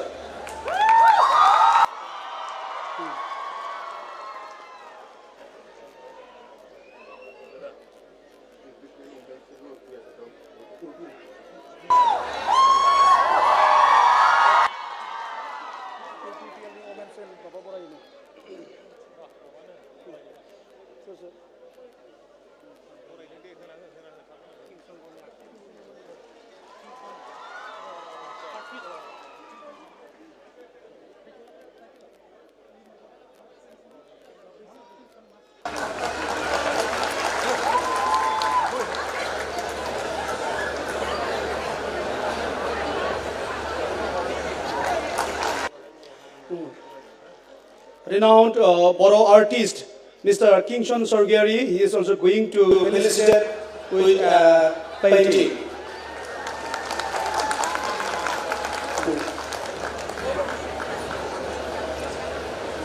Kingshan Sorgari is a renowned Boro artist. He is handing over for painting to our guest, Sonu Sood sir.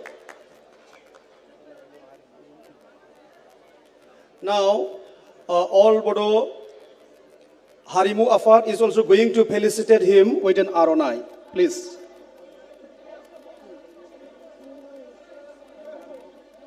And the women cell of UPPL, they are also going to felicitate our Sonu Sood sir with an Aronai.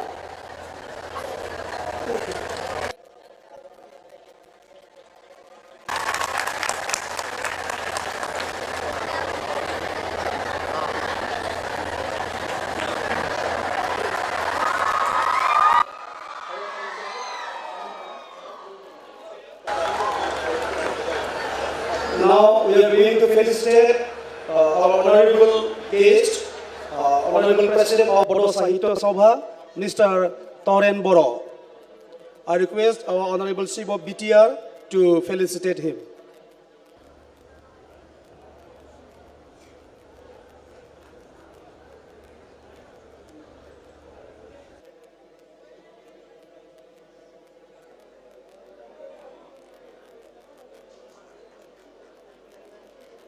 Our Honorable Speaker of BTC Legislative Assembly, Mr. Katiram Boro, is felicitating our Honorable guest, Mr. Toren Boro.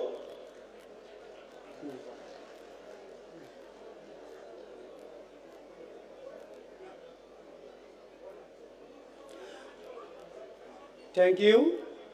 Now we are going to felicitate our Cabinet Minister of Assam, Honorable Cabinet Minister of Assam, Mr. U.G. Brahma.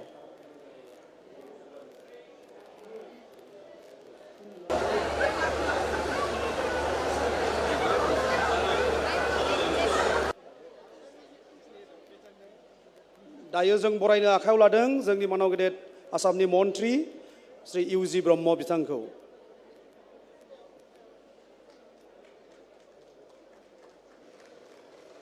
Now we are going to felicitate renowned writer and translator, Padma Shri awardee, Dr. Arup Kumar Datta sir. I request our members of the organizing committee to felicitate Dr. Arup Kumar Datta sir. And we also would like to felicitate Mrs. Datta, who is sitting just behind him.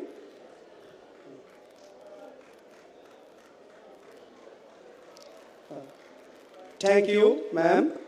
Now we are going to felicitate Honorable Vice President of All Bodo Students Union, Mr. Kurumrao Wari. I request our members of the organizing committee to felicitate him.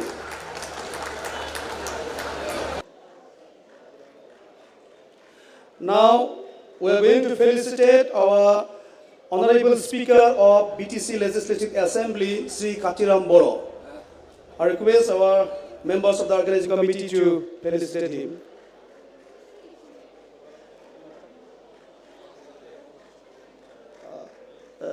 The honorable leaders and members of All Bodo Students Union, they are also going to felicitate our renowned Bollywood actor Sonu Sood sir.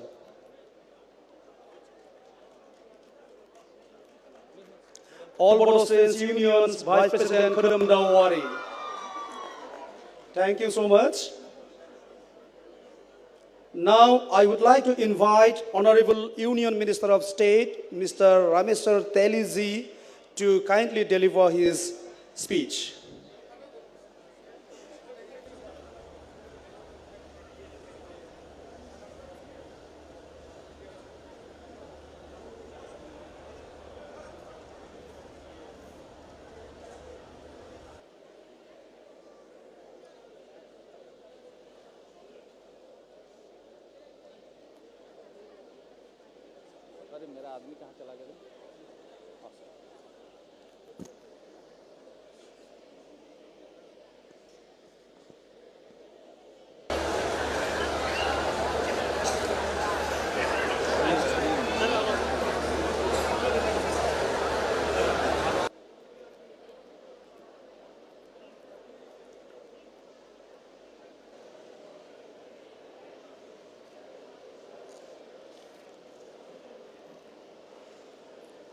नमस्कार আজি Bodoland international knowledge festival 2023 আজি এই মুকলি সভাত উপস্থিত আমার BTR chief Pramod बड़ो डांगरिया आमार अखम सरकारों कैबिनेट मंत्री आमार बंधु इउजी बर्मा डांगरिया बड़ो साहित्य सभार प्राक्तन सभापति तरेन बड़ो डांगरिया आमार इयात उपस्थित श्रद्धार विधायक आमार बोडोलैंड विश्वविद्यालय कातिराम बड़ो डांगरिया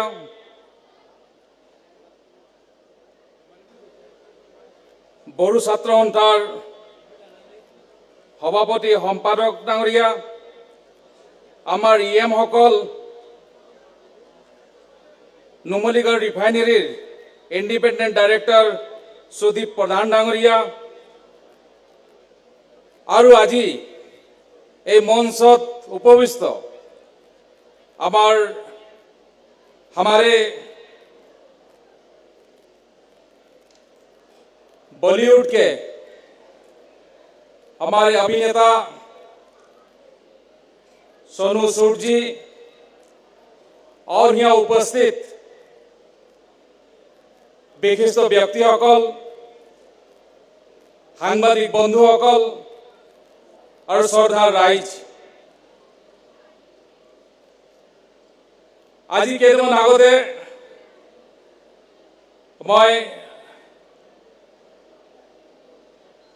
जेतिया गम पाइছিলো जे बोडोलैंडत आमार अंतरराष्ट्रीय नॉलेज फेस्टिवल आयोजन करा होइছে और तेतिया आमार बीटीआर चीफ प्रमोद बड़ो डांगरिया मुझे टेलिफोन कर কৈছিল तेली डांगरिया आमार अनुष्ठान লৈ আপুনি আহিব লাগিব और ठीक তেনেকৈ आज ইয়াত उपस्थित হৈছো মই যেতিয়াৰ পৰা ৰাজনীতি কৰিছো তেতিয়াৰ পৰা মই শুনা নাছিলো যে আমাৰ নৰ্থ ইষ্টত কোনবা राज्यत जे अंतरराष्ट्रीय ज्ञान महोत्सवर आयोजन करिছে বুলি मैं प्रथमबार শুনিলো যে बोडोलैंडत ज्ञान महोत्सवर आयोजन करा হৈছে और সেই কাৰণে মই बीटीआर चीफ प्रमोद बड़ो डांगरियार लगते তেওঁৰ গোটেই টিমটো मोर फाल बहुत बहुत धन्यवाद जनाइছো जे ज्ञान महोत्सव आयोजन करार কাৰণে इतिमध्ये प्रमोद बड़ो डांगरियार পৰা কিছু কথা গম পালো प्राय 20খন দেশৰ ইয়াত প্ৰতিনিধি আহিছিল আৰু তেওঁলোকে নিজৰ নিজৰ বক্তব্য ৰাখিছিল বিভিন্ন বিভাগত কিছু সময়ৰ পিছতে কিছু সময়ৰ আগতে মই অসম চৰকাৰৰ কৃষি মন্ত্ৰীক লগ পাইছিলোঁ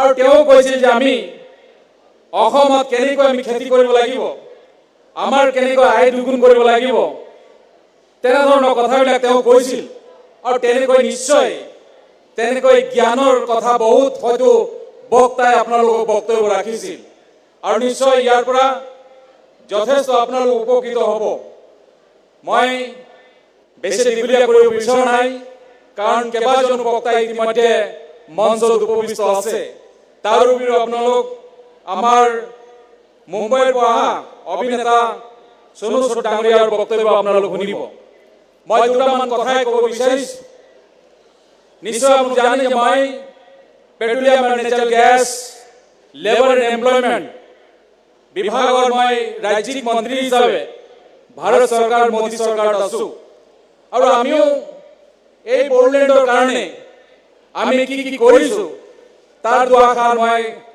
আপোনাৰ লগত আগত দাঙি ধৰিব বিচাৰিছোঁ নিশ্চয় আপোনালোকে গম পাইছে যে আমি আমাৰ এই বড়োলেণ্ডত আমাৰ যি বঙাইগাঁও ৰিফাইনেৰী এই বঙাইগাঁও ৰিফাইনেৰী 2.7 মিলিয়নৰ ৰিফাইনেৰী আমি ইয়াক এক্সপাণ্ড কৰিবলৈ গৈ আছোঁ য'ত নেকি 5 মিলিয়নৰ ৰিফাইনেৰী কৰিবলৈ গৈ আছোঁ ইয়াত আমাক 1200 বিঘা মাটি লাগিব আৰু ইতিমধ্যে প্ৰমোদ বড়ো ডাঙৰীয়াই ইতিমধ্যে আমাক 500 বিঘা মাটি দিয়াৰ কথা ইতিমধ্যে তেওঁ ঘোষণা কৰিছে মই আশা ৰাখিছোঁ খুব সোনকালে যাতে আমি 1200 বিঘা মাটিটো পাওঁ আৰু খুব সোনকালে যাতে আমি বঙাইগাঁও ৰিফাইনেৰী এক্সপাণ্ডৰ কাম আমি আৰম্ভ কৰিব পাৰোঁ কাৰণ এই এক্সপাণ্ড হোৱাৰ পিছত নিশ্চয় ইয়াত ৰোজগাৰ বাঢ়িব আমাৰ এমপ্লয়মেণ্ট জেনেৰেট হ'ব আৰু সেইকাৰণে ইতিমধ্যে অসমৰ মুখ্যমন্ত্ৰী হিমন্ত বিশ্ব শৰ্মা ডাঙৰীয়াও আমাৰ পেট্ৰলিয়াম মিনিষ্ট্ৰীত বিভিন্ন সময়ত এই কথাটো উত্থাপন কৰি থাকে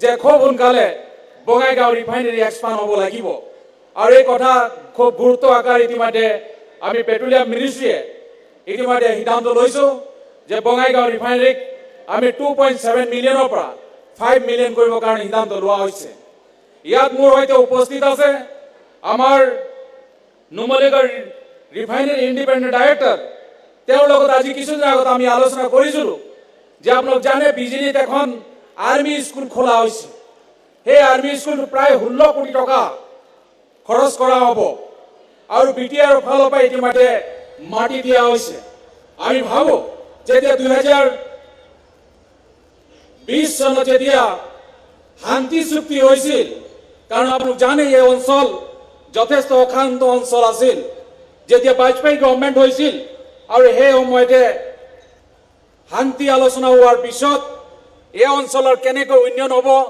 তাৰ ওপৰত বিভিন্ন ধৰণৰ কাম কৰি থকা হৈছিল আজি যথেষ্ট উন্নয়ন হৈছে আমি ভাবিছোঁ আৰু উন্নয়ন হ'ব লাগিব বড়োলেণ্ড বিটিআৰ তাৰ কাৰণে ইতিমধ্যে আমাৰ চৰকাৰ ফালৰ পৰা কেন্দ্ৰ চৰকাৰে হওক বা অসম চৰকাৰ ফালৰ পৰা বিভিন্ন আঁচনি ইতিমধ্যে আমি হাতত লৈছোঁ মই কৈছোঁ বিজুলীত এখন আৰ্মি স্কুল কৰা হৈছে যদি 16 কোটি টকা খৰচ কৰা হ'ব আৰু সেইকাৰণে নুমলীগড় ৰিফাইনেৰী ফালৰ পৰা ইতিমধ্যে আমি CSR ফাণ্ডৰ যোগেদি 1,90,00,000 টকা ইতিমধ্যে দিয়া হৈছে আৰু তাৰো কাম ইতিমধ্যে আমি আৰম্ভ কৰিছোঁ আমি ভাবোঁ যে বিটিআৰৰ ল'ৰা ছোৱালী আমাৰ এই আৰ্মি স্কুলত পঢ়ক দেখভাল তেওঁলোক জাগি উঠক এনেধৰণৰ কাম ইতিমধ্যে আমি এই আৰ্মি স্কুলৰ যোগেদি কৰিবৰ কাৰণে ইতিমধ্যে সিদ্ধান্ত লৈছোঁ তাৰ উপৰি ইতিমধ্যে আপোনাক জনাইছোঁ আমি BPCL ভাৰত পেট্ৰলিয়াম লিমিটেডক ইতিমধ্যে কৈছোঁ এই আমাৰ বড়োলেণ্ডত নতুন নতুন ঠাইত য'ত নেকি বহুত দূৰত এটা পেট্ৰল পাম্প আছে তাত কেনেকৈ আমি পেট্ৰল পাম্প কৰিব পৰা যায় তাৰ কাৰণে ইতিমধ্যে ছাৰ্ভে কৰিবলৈ কোৱা হৈছিল আৰু এটা ছাৰ্ভে ইতিমধ্যে ৰিপৰ্ট দাখিল কৰা হৈছে খুব সোনকালে আমি বিটিআৰ ওপৰত যদি আমি মাটি পাম নিশ্চয় আমি প্ৰথম পৰ্যায়ত 10টা পেট্ৰল পাম্প কৰিবৰ কাৰণে ইতিমধ্যে আমি সিদ্ধান্ত লৈছোঁ ভাৰত পেট্ৰলিয়াম ফালৰ পৰা ঠিক তেনেকৈ আপোনালোক জনাইছোঁ যে আমি গোৱালপাৰাৰ বিজনী ইতিমধ্যে আমি কৈছোঁ যে আমাৰ BPCLৰ যোগেদি আমি LPG বটলিং প্লান্ট এটা কৰিবৰ কাৰণে ইতিমধ্যে আমি সিদ্ধান্ত লৈছোঁ আপোনালোক গম পাইছে এই বটলিং প্লান্টটোত ইতিমধ্যে প্ৰায় 500 কোটি টকা খৰচ কৰা হ'ব। আপোনাক জনাইছো 500 কোটি টকা খৰচ কৰি আমি এই বটলিং প্লান্টটো আমাৰ চিৰাং জিলা কমৰডাঙ্গা বুলি ঠাইত এই বটলিং প্লান্টটো কৰিবৰ কাৰণে আমি সিদ্ধান্ত লৈছো। ইয়াত 25খন জিলাৰ তেলবিলাক আমি ষ্টক কৰিম। ইয়াত আমাৰ LPG 25খন জিলালৈ আমি তাৰ পৰাই গাড়ী যোগেদি গাঁৱত ঘৰত মানুহৰ যোগান ধৰা ব্যৱস্থা কৰা হ'ব। তাৰ কাৰণে ইতিমধ্যে আমি আমাৰ BTR ফালৰ পৰা ইতিমধ্যে আমি মাটি পাইছো। তেনেকৈ 500 কোটি টকা খৰচ কৰি আমি এই প্লান্টটো ইতিমধ্যে কৰিবৰ কাৰণে সিদ্ধান্ত লৈছো। অহা বোৰ্ডৰ মিটিঙত এইটো সিদ্ধান্ত হ'ব, কিন্তু আমি ইতিমধ্যে মিনিষ্ট্ৰী ফালৰ পৰা সিদ্ধান্ত লৈছো খালি বোৰ্ডৰ অনুমোদন পালেই আমি কাম আৰম্ভ কৰিব পাৰিম। তেনেকৈ ইতিমধ্যে কাম কৰিবৰ কাৰণে আমি সিদ্ধান্ত লৈছো এই BTR অঞ্চলত, য'ত নেকি এই 500 কোটি টকাৰ যিটো প্ৰজেক্ট হ'ব প্ৰায় তাত 10,56,352 মেট্ৰিক টন তেলৰ ষ্ট'ৰ বনোৱা হ'ব। তেনেকৈ কাম ইতিমধ্যে আমি কৰিবৰ কাৰণে আমাৰ মিনিষ্ট্ৰী ফালৰ পৰা সিদ্ধান্ত লোৱা হৈছে। মই ইতিমধ্যে কৈছো বহুত কেইজন বক্তা ইয়াত উপস্থিত আছে, সেইকাৰণে মই বেছি দীঘলীয়া নকৰোঁ। आज मैं यहाँ उपस्थित सभी को मेरा तरफ से बहुत बहुत धन्यवाद कहना चाहता हूँ। विशेषकर मैं बोडोलैंड के चीफ हमारे साथी प्रमोद बोरजो को बहुत बहुत धन्यवाद कहना चाहता हूँ। पहली बार बोडोलैंड में अंतर्राष्ट्रीय ज्ञान महोत्सव का आयोजन किया गया है और मैंने देखा कि पहले दिन हमारे सिनेमा जगत के हमारे बहुत से लोग आए थे। आज भी सोनू सूद जी यहाँ उपस्थित हैं, वो भी अपनी बात रखेंगे। मैं ज्यादा नहीं कहना चाहता हूँ। इसी तरह से बोडोलैंड की उन्नति हो, आगे बढ़े और हम चाहते हैं कि बहुत सी वक्ता आप लोगों को शायद ज्ञान के बारे में अपने अपने बात रखे हुए हैं, तो उसके जरूर आप लोग अमल कीजिएगा। मैं जब फूड प्रोसेसिंग मंत्री था तब भी मैं कोकराझाड़ आया था और उस समय मैं प्रमोद जी को कहा था कि यहाँ अगर यह बहुत सी हमारी फल उल होता है, धान होती है, यहाँ एक फूड प्रोसेसिंग का भी प्रोजेक्ट लगना चाहिए। मैं चाहता हूँ कि यहाँ एक फूड प्रोसेसिंग का प्रोजेक्ट हो। क्योंकि मैं असम में करीब 10 फूड प्रोसेसिंग प्रोजेक्ट करने की मैंने सिद्धांत लिया था, जिसमें एक कोकराझाड़ भी था, वो अभी हो नहीं पाया और मैं आशा करता हूँ खूब जल्द यहाँ एक फूड प्रोसेसिंग का भी प्रोजेक्ट हो। उसी तरह से हमारी नुमलीगढ़ रिफाइनरी में हम बम्बू से हम इथानॉल बनाने के लिए एक प्रोजेक्ट की काम हमारी चल रही है, वो शायद नवंबर में कंप्लीट होने वाली है। ये टेक्नोलॉजी जो है वो हम फिनलैंड से लाए हैं, क्योंकि नॉर्थ ईस्ट में बहुत ज्यादा बम्बू होती है। आजकल लोग बम्बू के घर नहीं बनाते हैं, इसी तरह से बम्बू को हम यूज करना है। हमारी जो बम्बू के जो किसान है उसकी आय दुगनी हो, इसीलिए हम फिनलैंड से एक टेक्नोलॉजी लाके हमारी नुमलीगढ़ रिफाइनरी में हम बम्बू का एक प्लांट बैठाए हुए हैं, नवंबर में कंप्लीट हो जाएगी। आप लोगों को मालूम है आज आप जो गाड़ी चला रहे हैं वो E20 गाड़ी चला रहे हैं, मतलब इथानॉल 20% बेंडिंग तेल भर के आप अभी गाड़ी चला रहे हैं। क्योंकि ये अभी जो तेल अब E20 गाड़ी चला रहे हैं वो राइस से निकला हुआ इथानॉल है, वो हमारी गन्ना से निकला हुआ इथानॉल है, वो हमारा मक्का से निकला हुआ इथानॉल के द्वारा आप लोग गाड़ी चला रहे हैं। अब हम चाहते हैं कि बम्बू से निकलने वाले इथानॉल से भी हम गाड़ी चलाएं। तो ये हमारी बोडोलैंड में बहुत सी बम्बू है। जब हम सफल हो जाएंगे हमारी नुमलीगढ़ का रिफाइनरी, हम कोशिश करेंगे कि बोडोलैंड में भी एक इथानॉल बम्बू इथानॉल प्रोजेक्ट होना चाहिए। इस तरह हम विचार जरूर करेंगे। तो मैं आप लोगों को ये बात कहा और मैं ज्यादा नहीं कहना चाहता हूँ। आज की इस प्रोग्राम में मुझे बुला के जो सम्मान दिया उसके लिए मैं विशेषकर आज जो आयोजक है उनको मेरा तरफ से बहुत बहुत धन्यवाद कहते हुए मैं अपना वक्तव्य यहीं समाप्त करता हूं। धन्यवाद। जय हिंद।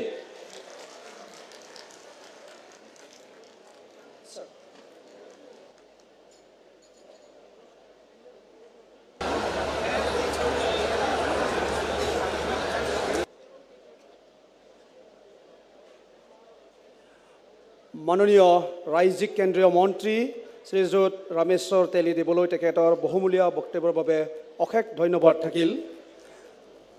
আমি এতিয়া আগবাঢ়িছোঁ পৰৱৰ্তী কাৰ্যসূচীলৈ।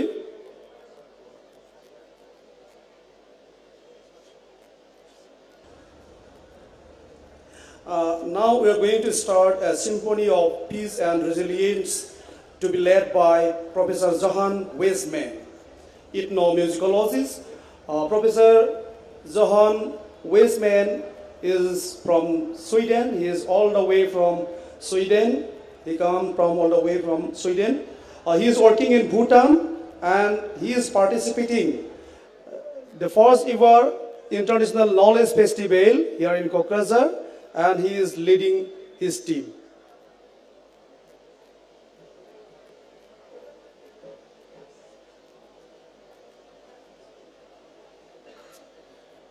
Ladies and gentlemen, honorable guests, VIPs, and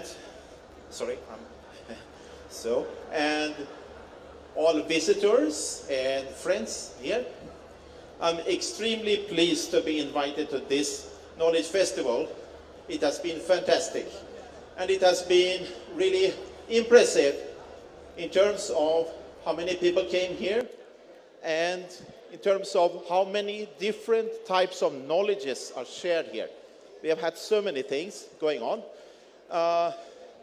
Personally, as I was presented, my name is Johan Westman. I come from Sweden, but I have stayed in Bhutan for many years. And I'm a music anthropologist or ethnomusicologist.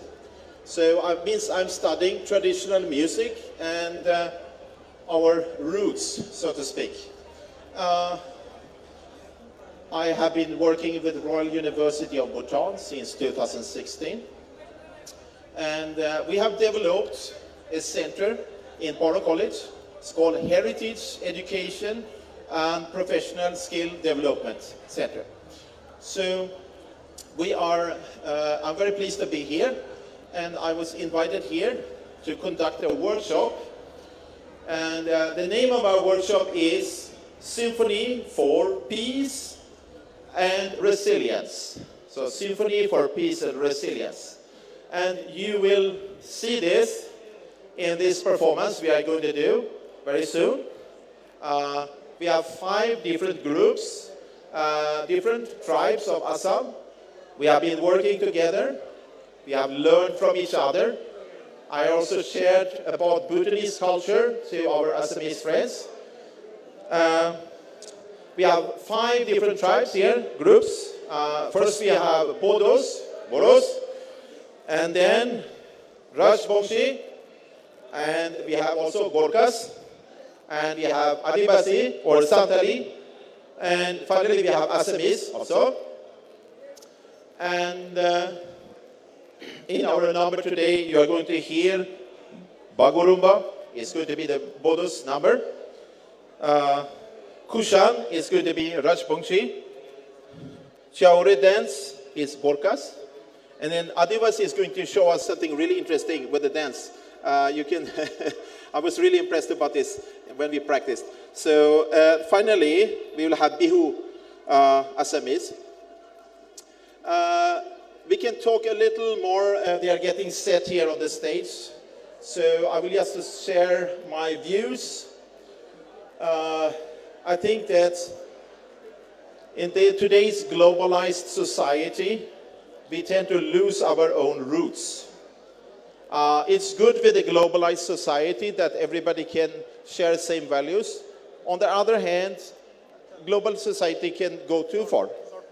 Okay? So, yes, I'm just talking here. Are we ready to go? Are we ready? Are we set up? So, yeah. So, I will make my speech short, but I'm just talking until we have set up the microphones properly. Yeah. So, I thank you again once more for this, and I will, thank you so much. Wonderful event. And now the meaning of peace and resilience is that we are showcasing 5 different groups, but we are also playing together, okay? Showing that in music we can unite through music. Okay. So thank you, everybody.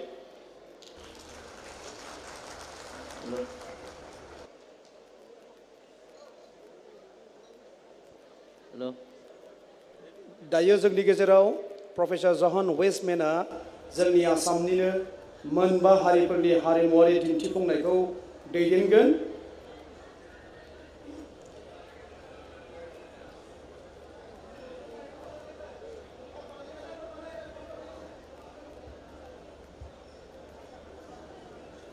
Professor John ৱেজমেনে আমাৰ অসমৰ বিভিন্ন জনগোষ্ঠীৰ সাংস্কৃতিক এটা নৃত্য পৰিৱেশন তেওঁ আগধৰিব। তেখেতসকলৰ দলক মই মঞ্চত তেওঁলোকৰ পৰিৱেশন আৰম্ভ কৰিবলৈ অনুৰোধ জনাইছোঁ।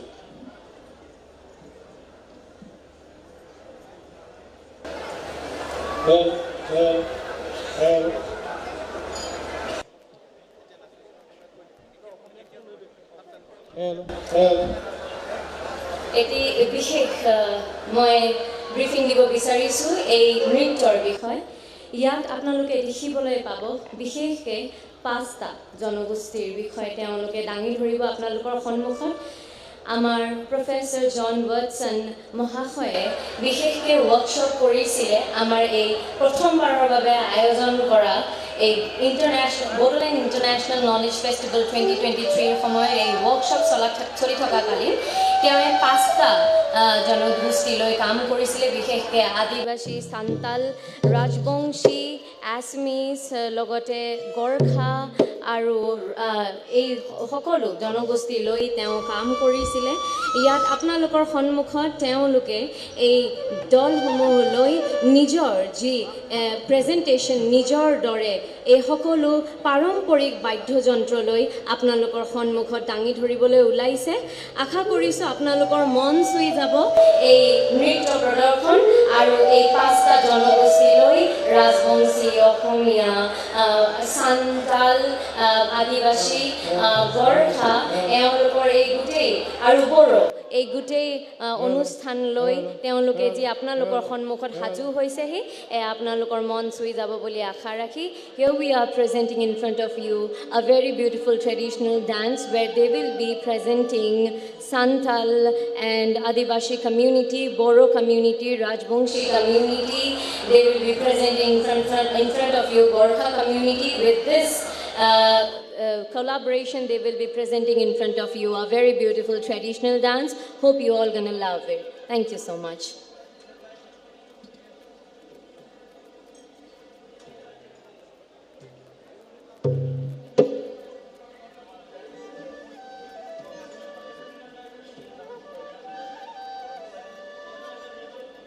नै दायो जोंनि गेजेराव दिन्थिफुंनो नागिरदों आसामनि गुबुन गुबुन हारिफोरनि मोसानाय आरो बेखौ थांनाय सानब्रै बिथांमोनहा वर्कशप खालामनानै दिनैनि बे थासारिसिम लाबोनो हादों आरो नै बिथांमोनहा बे वर्कशपनिनो मोनसे जाफुंसारनाय फिथाइ बेखौ दिन्थिफुंनो नागिरदों।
ঐ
আনিম বুলি হায় মইনা পথাৰ মাটি তুলিব সাজিলো যে মই মচিবিনে ওখকৈ মচিবিনে ওখকৈ ভেটি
आखाइ खबना हो रायजोफोर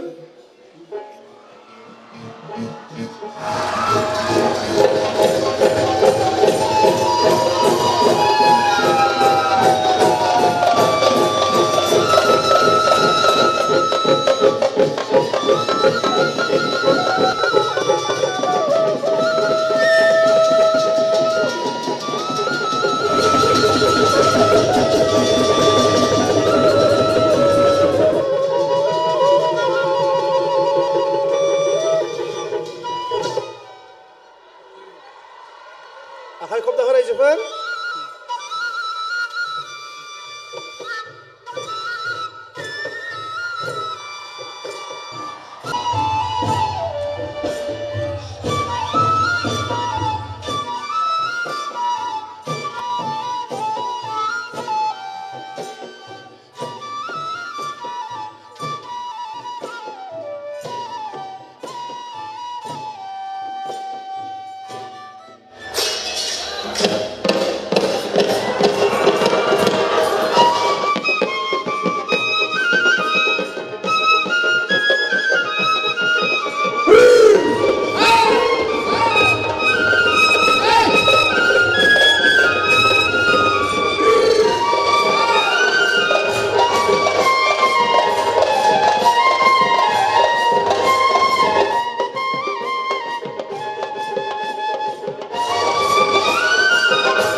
Thank you. Thank you so much.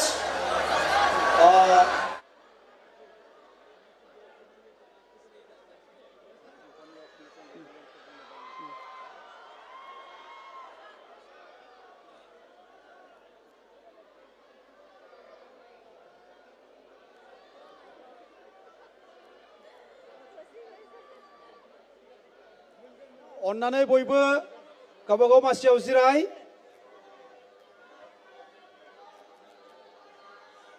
আপোনালোক আটাইকে নিজৰ নিজৰ আসন গ্ৰহণ কৰিবৰ কাৰণে অনুৰোধ জনাইছো আমাৰ কাৰ্যসূচী চলি আছে जोंनि रायजो राजा फरायसा गासैबो नोंथांमोनखौ गावबागाव मासियाव जिरायनाय खावलायबाय दान्दिसे सिरिबाङै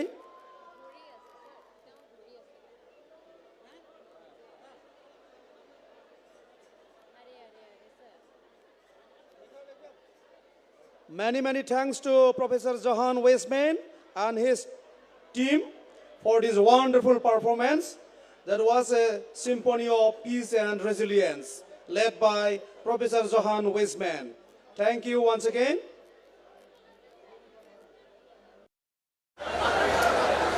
Now, I would like to invite Honorable Cabinet Minister of Assam, Mr. Yuji Brahma, to deliver his speech.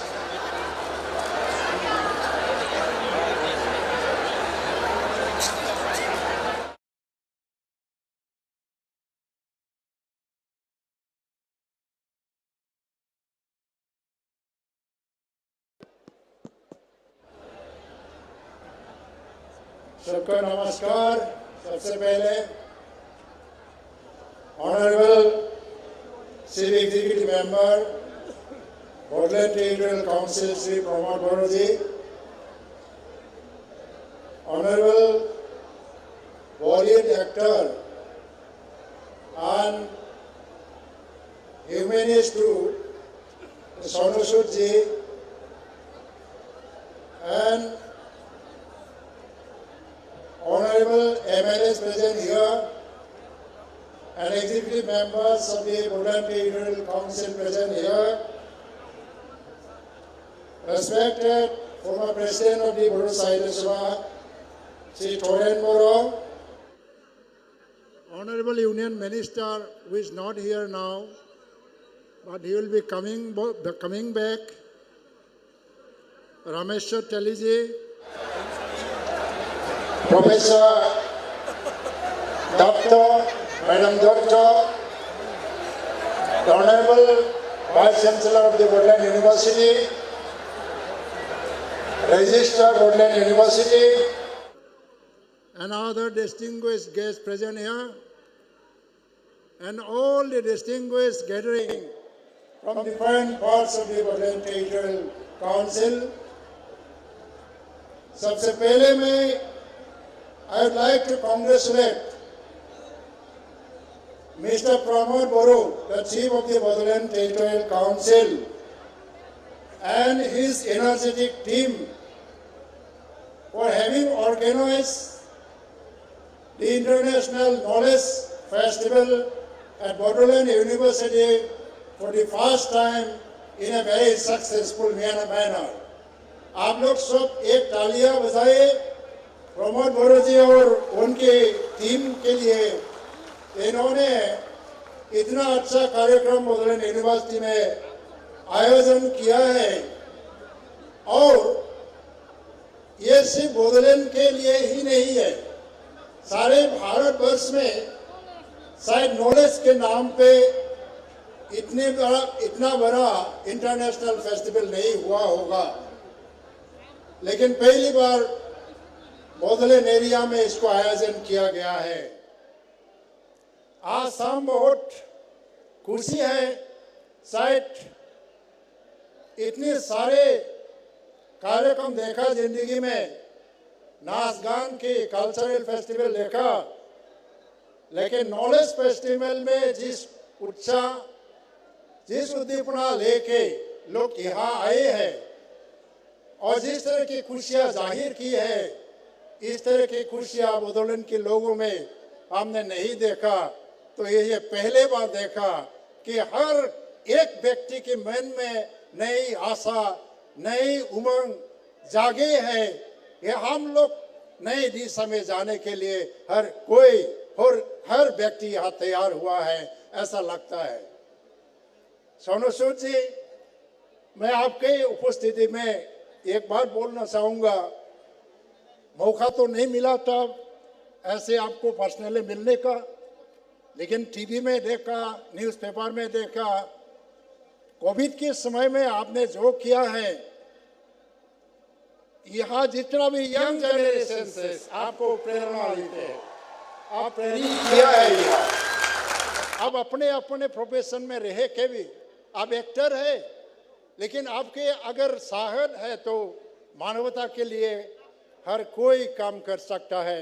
ये एग्जाम्पल आपने दिखाया और जिस तरह से आपने आज आया और डांस ग्रुप के साथ आप मिल के वहाँ डांस भी किया, तो जिंदगी में कोई भी यहाँ जो लोग आया है देखा है भूलेगा नहीं आपको, आपको जरूर वापस आना पड़ेगा, क्योंकि आपका जो simplicity, the moment I met you first today, you entered into this dais, तो I have noticed your simplicity, आप कैसे down to earth आदमी हैं। तो इस तरह का जो बैकवर्ड एरिया, इसमें आप जैसे लोगों को ही जरूरत होता है। आप ऐसे नहीं है, ऐसे प्रोग्राम में नहीं है, आप हर काम में आगे बढ़ाइए। आपको सहयोगिता हमको दे दीजिए, आपकी सहयोगिता से आप हमको आगे जाना है। नॉलेज फेस्टिवल तो क्या एक लोगों की धारणा को बदलने के लिए किया गया है। हर एक के मन में नॉलेज होता है और नॉलेज होता बड़ा नहीं होता। नॉलेज सबके मन में है, सब एरिया में है। There is nothing in the world as pure as the knowledge. सबसे अगर प्योर चीज है दुनिया में एक नॉलेज है, लेकिन जब तक ये नॉलेज को एक्सेस नहीं किया जाता है, इसका मूल्य नहीं रहता। ऐसे यहाँ नदियाँ है, यहाँ फॉरेस्ट है, फॉरेस्ट का फ्लोरा फौना है, यहाँ फार्मर्स लोग हैं, यहाँ आईटी प्रोफेशनल्स भी है, स्टूडेंट्स है, सीआईटी है, यूनिवर्सिटी है। लेकिन यहाँ से निकलने वाले हर व्यक्ति को हम बाहरी दुनिया से कैसे संपर्क करें या संबंधित करें, ये बड़ा सवाल है। क्योंकि यहाँ एक काम इंसर्जेंसी देखा, आर्म्स के एक युग चला गया, कम से कम 40 साल यहाँ आर्म्स का हथियार का एक आंदोलन देखा। हर दिन लोग मर जाते हैं, हर दिन यहाँ बोमा विस्फोट होने की खबर आते हैं। एक समय ऐसा था कि बोडोलैंड का पहचान हिंसा से जुड़ गया था, लेकिन अभी बदलने लगा। यहाँ का जो नौजवान है वो बदल गया, उन लोगों का सोच विचार बदल गया, उन लोगों को रास्ता दिखाना है।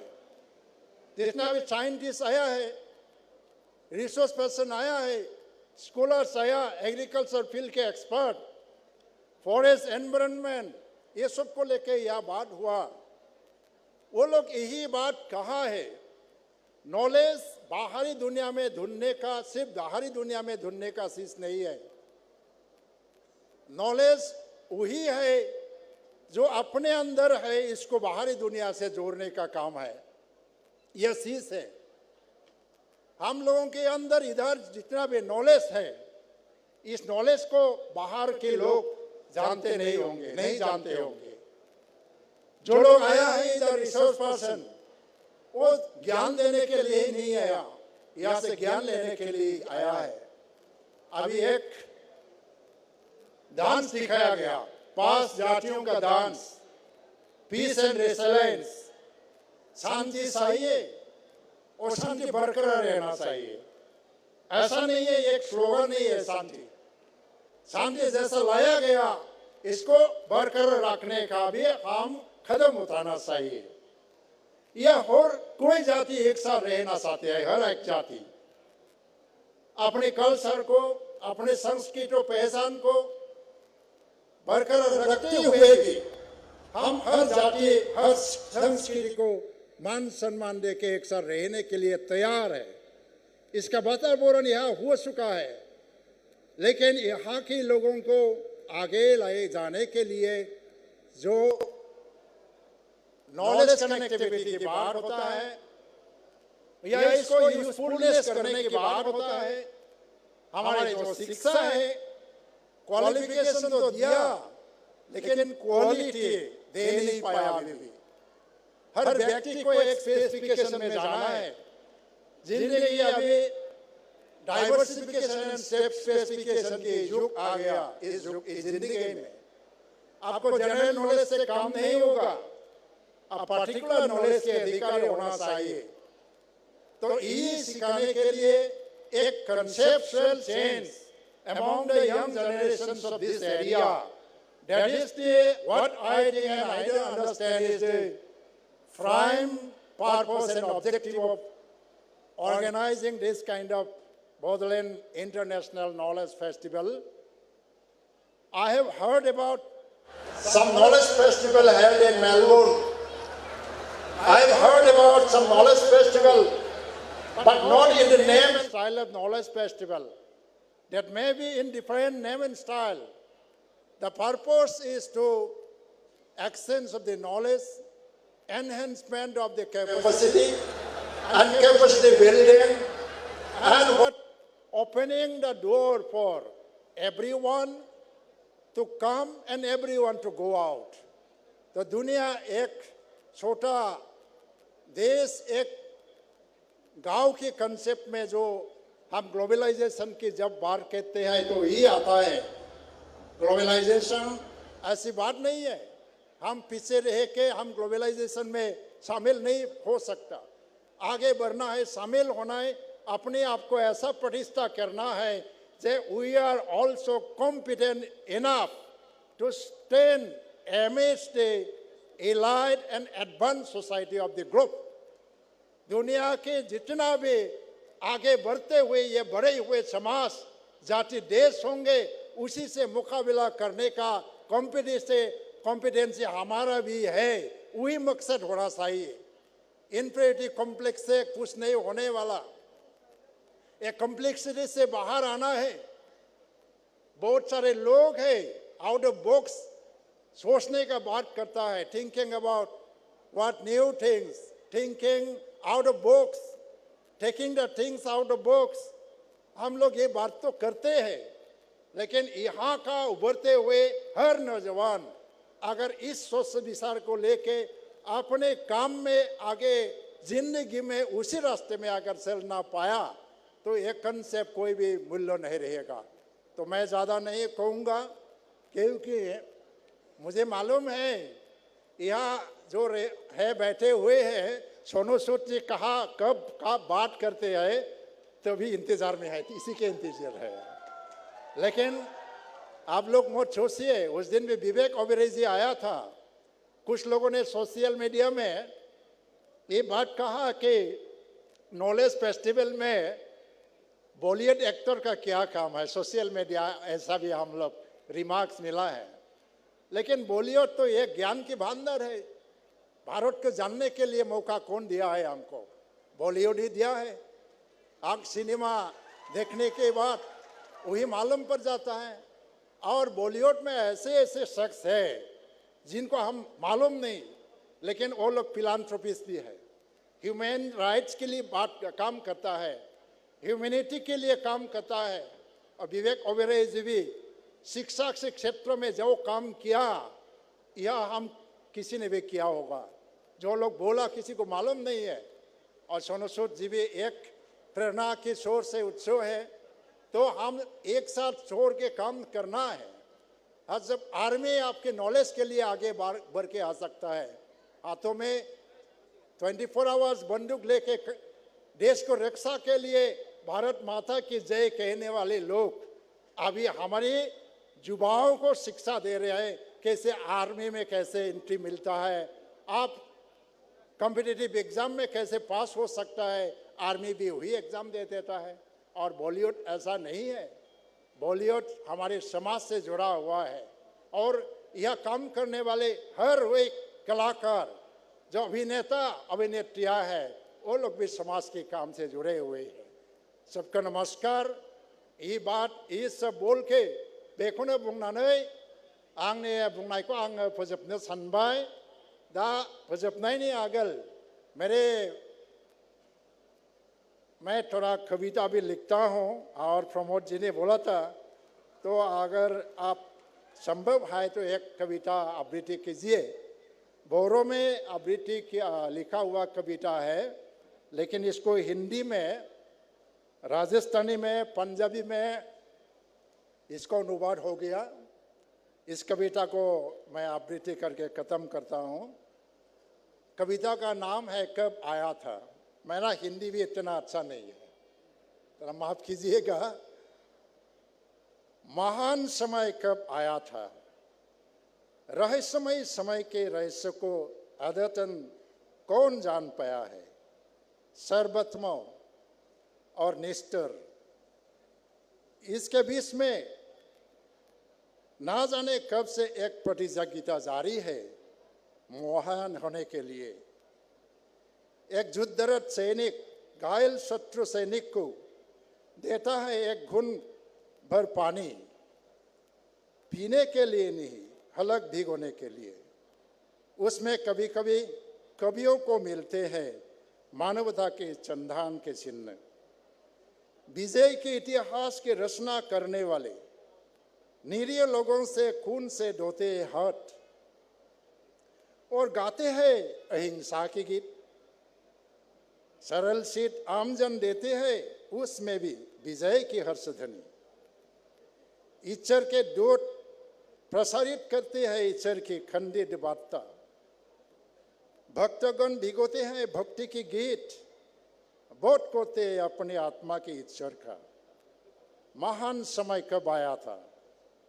अभी तो सभी के लिए प्रतियोगिता है।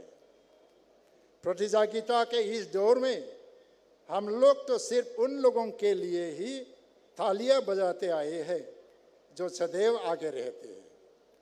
बहुत बार घोषणाएं हो चुकी विजय के समय, अच्छे समय की आने की, लेकिन सफलता की ये कोस आस भी अनवरत जारी है। महान समय कब आया था, सही मायने में क्या हमारा हर दौर महान नहीं है। धन्यवाद।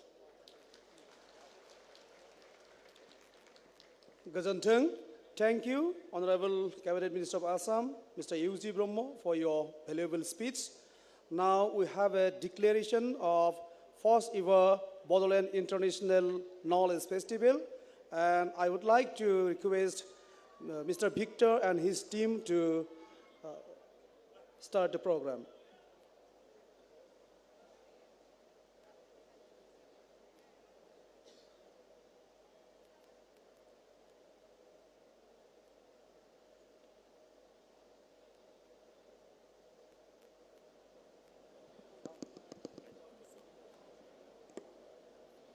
Good evening, everyone. Namaskar, Khulumbai. As we draw the curtains to the end of the very first ever Bodoland International Knowledge Festival, we now move forward to a very important segment. So I request everyone in the audience to please maintain silence and decorum as we move forward to this very crucial segment. Over the last 4 days, we have witnessed some of the most remarkable minds from around the world come together to share their knowledge, expertise, and experience. We have had some incredible keynote speeches, fascinating panel discussions, and interactive sessions that have provided us with a wealth of information and insights. The Bodoland International Knowledge Festival has truly been a celebration of knowledge, innovation, resilience, and collaboration. It has been a platform that has brought together the brightest minds from different fields, cultures, and backgrounds to exchange ideas and build relationships. The festival, which was organized with the motto Knowledge for Peace, Knowledge for Innovation, and Knowledge for Resilience. So now, may I request Mr. Victor Narjeri to please come upon and read to us the declaration. I, Sri Victor Narjeri, gladly do read the Bodoland Knowledge Declaration 2023, adopted at the valedictory session of the first Bodoland International Knowledge Festival, 2nd of March 2023, Bodoland University, Kokrajhar, the City of Peace. Whereas the pursuit of knowledge has for millennia guided the march of human civilization to the third decade of the 21st century, it is imperative that a knowledge society is the primary means to address the manifold challenges that confront the world and its people.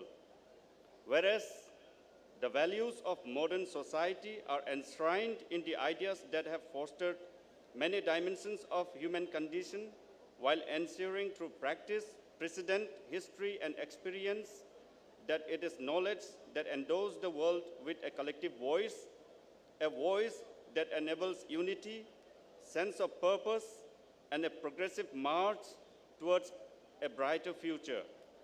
Whereas the checkered timeline of recent history for the Bodo people and the people living within the Bodoland territorial region has been marked by intermittent periods of struggle and strife. Today, after many decades, peace has dawned upon the soil of Bodoland. For peace to sustain, for progress to continue, unstinted by upheavals, and for people to prosper, knowledge is the foremost pathway. Whereas, in the consideration of the aforementioned perspective, the first Bodoland International Knowledge Festival found resonance with its clarion call with the motto, knowledge for peace, innovation, and resilience. Future of Bodoland through an inclusive prism of knowledge advocacy, practice, and systemic discourse.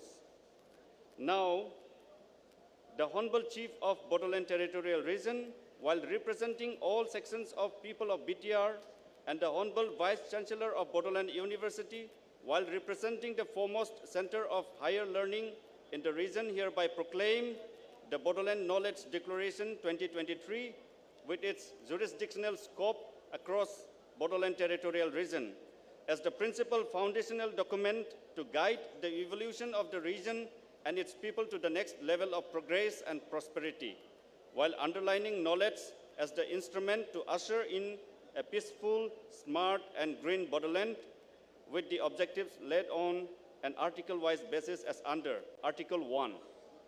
The Bodoland Knowledge Declaration 2023, in cognizance of the recommendations of the Technical Sessions Observer Committee of the first Bodoland International Knowledge Festival 2023 stipulates the establishment of the Bodoland International Knowledge Center with its headquarters stationed at Bodoland University to plan, regulate, commission, and implement multidimensional knowledge activities as a solution mechanism for addressing ground-level societal and developmental challenges across Bodoland Territorial Region with active support and guidance of the Bodoland Territorial Council. Article 2. The Bodoland Knowledge Declaration 2023, in cognizance of the recommendations of the Honorable Chief BTR and in consultation with the Technical Advisory Committee of the first Bodoland International Knowledge Festival, stipulates the establishment of a School of Peace and Happiness Studies in Bodoland Territorial Region, affiliated to Bodoland University and supported by the Bodoland Territorial Council. This will enhance the efforts to build bridges amongst many communities residing in BTR, espousing a new era of peace and harmony. Article 3. The Bodoland Knowledge Declaration 2023, in cognizance of the announcement of the Honorable Vice-Chancellor of Tezpur University, made during the inaugural session of the first Bodoland International Knowledge Festival 2023, held on the 27th of February, wholeheartedly welcome the decision to establish a chair in the name of Bodofa Upendranath Brahmo in the esteemed university. While pledging all necessary cooperation and support to the endeavor, this singular initiative in view of the Technical Advisory Committee is a pioneering initiative to spread the message of non-violence and peaceful means for self-determination practiced by the revered Bodofa Upendranath Brahmo to the upcoming generations. Peace and harmony can invite investment and prosperity. Article 4. The Bodoland Knowledge Declaration 2023, in cognizance of the announcement of the Honorable Vice-Chancellor of Cotton University, made during the inaugural session of the first Bodoland International Knowledge Festival, held on 27th February 2023, wholeheartedly welcome the decision to name a new educational block in the name of Sri Pramod Chandra Brahma in the esteemed university. This initiative, in view of the Technical Advisory Committee, is a pioneering initiative to lend prosperity to the life of one of the pioneering Bodo literatures from Bodoland. Article 5. The Bodoland Knowledge Declaration 2023, in cognizance of the announcement of the Honorable Vice-Chancellor of Assam Agricultural University, made during the inaugural session of the first Bodoland International Knowledge Festival 2023, held on 27th of February, wholeheartedly welcome the decision to support the formulation of the new agricultural policy of Bodoland Territorial Region. This initiative, in view of the Technical Advisory Committee, will be a pioneering economic doctrine to positively enhance the agri-economy and livelihoods of the people of BTR.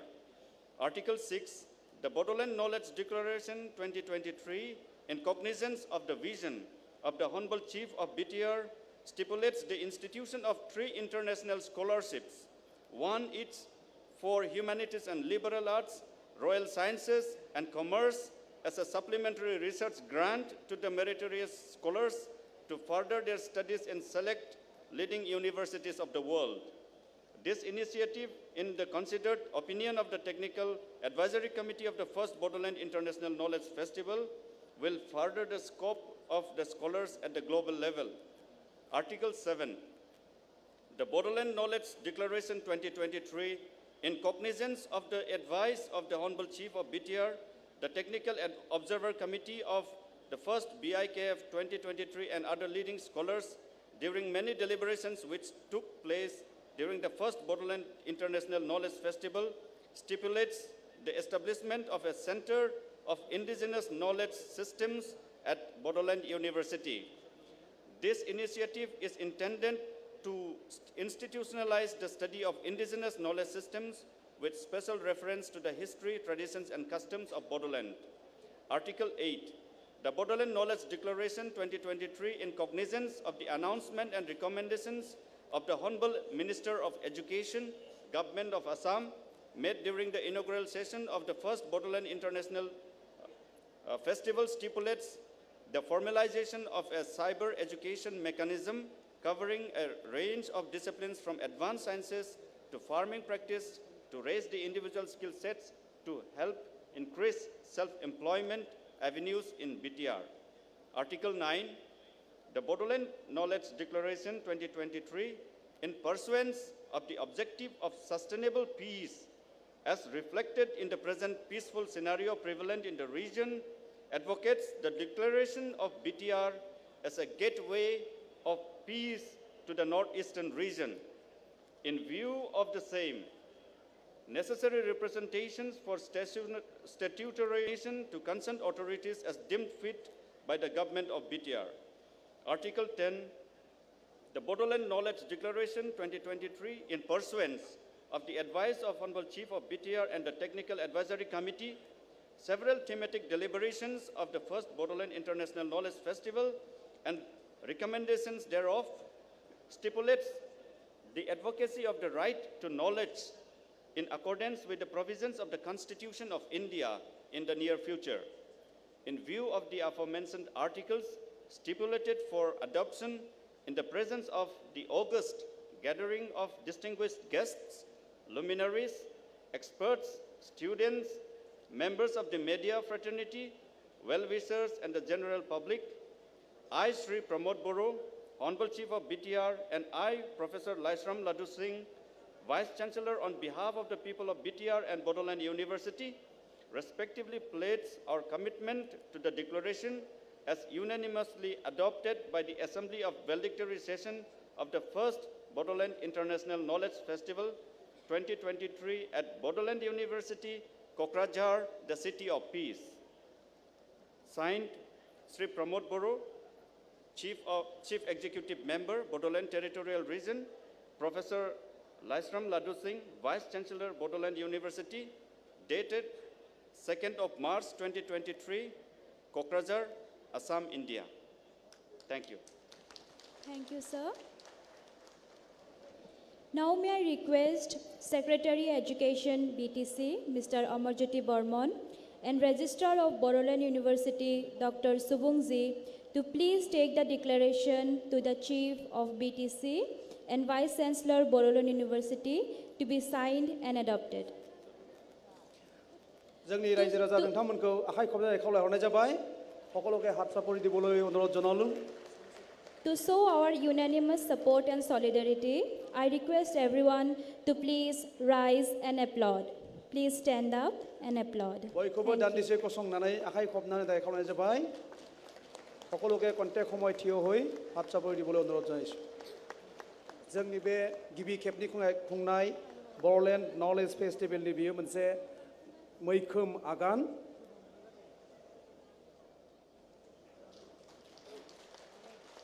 Thank you everyone and congratulations. गोजोन्थों दायो दान्दिसे उनावनो जोंनि गेजेराव बिबुंथि लाखिगोन जोंनि हांख्राय जानाय फावखुंगुर सनु सुद बिथाङा बिथांनि सोमोन्दै जोङो फंनैसो बाथ्रा सिनायथि होनो नागिरदों फंनैसो बाथ्राजों बिथाङा सासे सुबुंथि गोनां सुबुं बिथाङा सुबुं अनफावरि बिथाङा गोबां बेरामिफोरखौ जायफोर गिदिर बेरामाव गोग्लैनाय दङ बिथांमोनखौ हेफाजाब होबोदों जाय फरायसाफोरा निखावरि नखरनि बिथांमोननो बेसेन नाङै बिथाङा सोलोंथाइ होबोदों आरो नोंथांमोना मोजाङै मिथिगौदि थांनाय पेन्डेमिक समाव कोभिडनि समाव जोंनि आसामनिनो बर' फिसाफोर जायफोर खोला भारत आरो मुम्बाइ बायदि नोगोरमायाव फैनो हायाखैमोन नांथानानै दंमोन बिथांमोनखौबो बिथाङा जाहोसे लोंहोसे खालामनानै गारि मटर हमनानै गावबागाव न'सिम फैनायनि राहा खालामनानै होदोंमोन Now I would like to request my colleague Changita to give a brief introduction of our renowned Bollywood star Mr. Sonu Sood. Thank you so much, Pranab sir. Ladies and gentlemen, sir doesn't require any introduction, but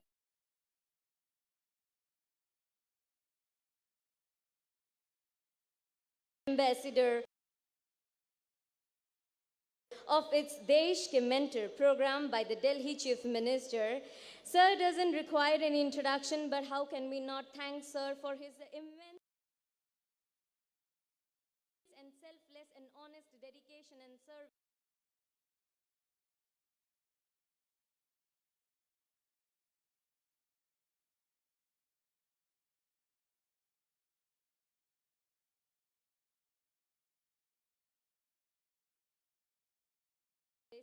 And his unconditional love during the pandemic that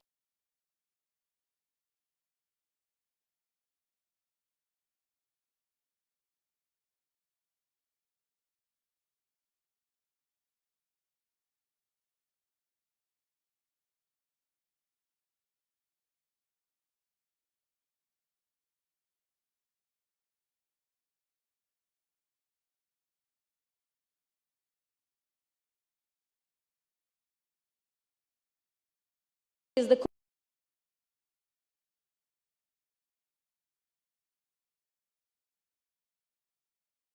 COVID-19 pandemic situation. May I request the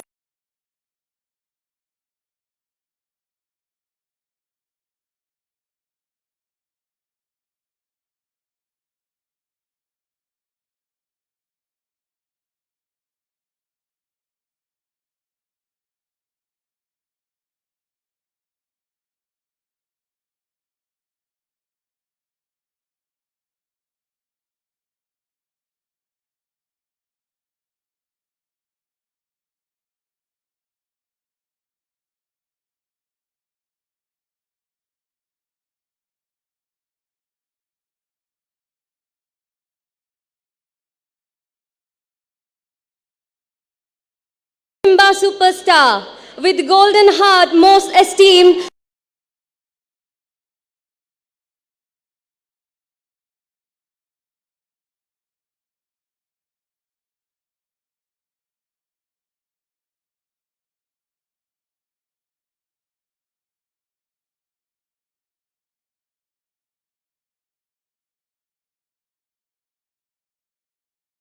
Sonu Sood to share a few words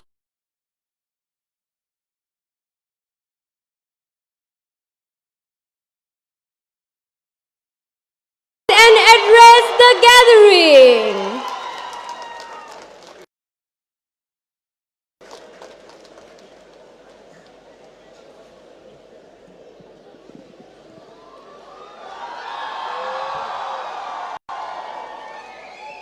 Kulumbai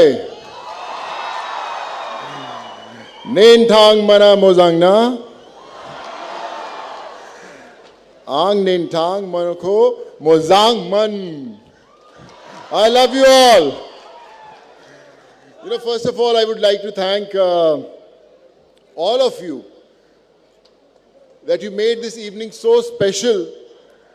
Shri Rameshwar Teli sir, Shri Pramod Borosa, thank you so much for inviting me. Shri UG Brahma sir, your Hindi is phenomenal, sir. I need to learn few poetry from you now next time, sir. Thank you so much.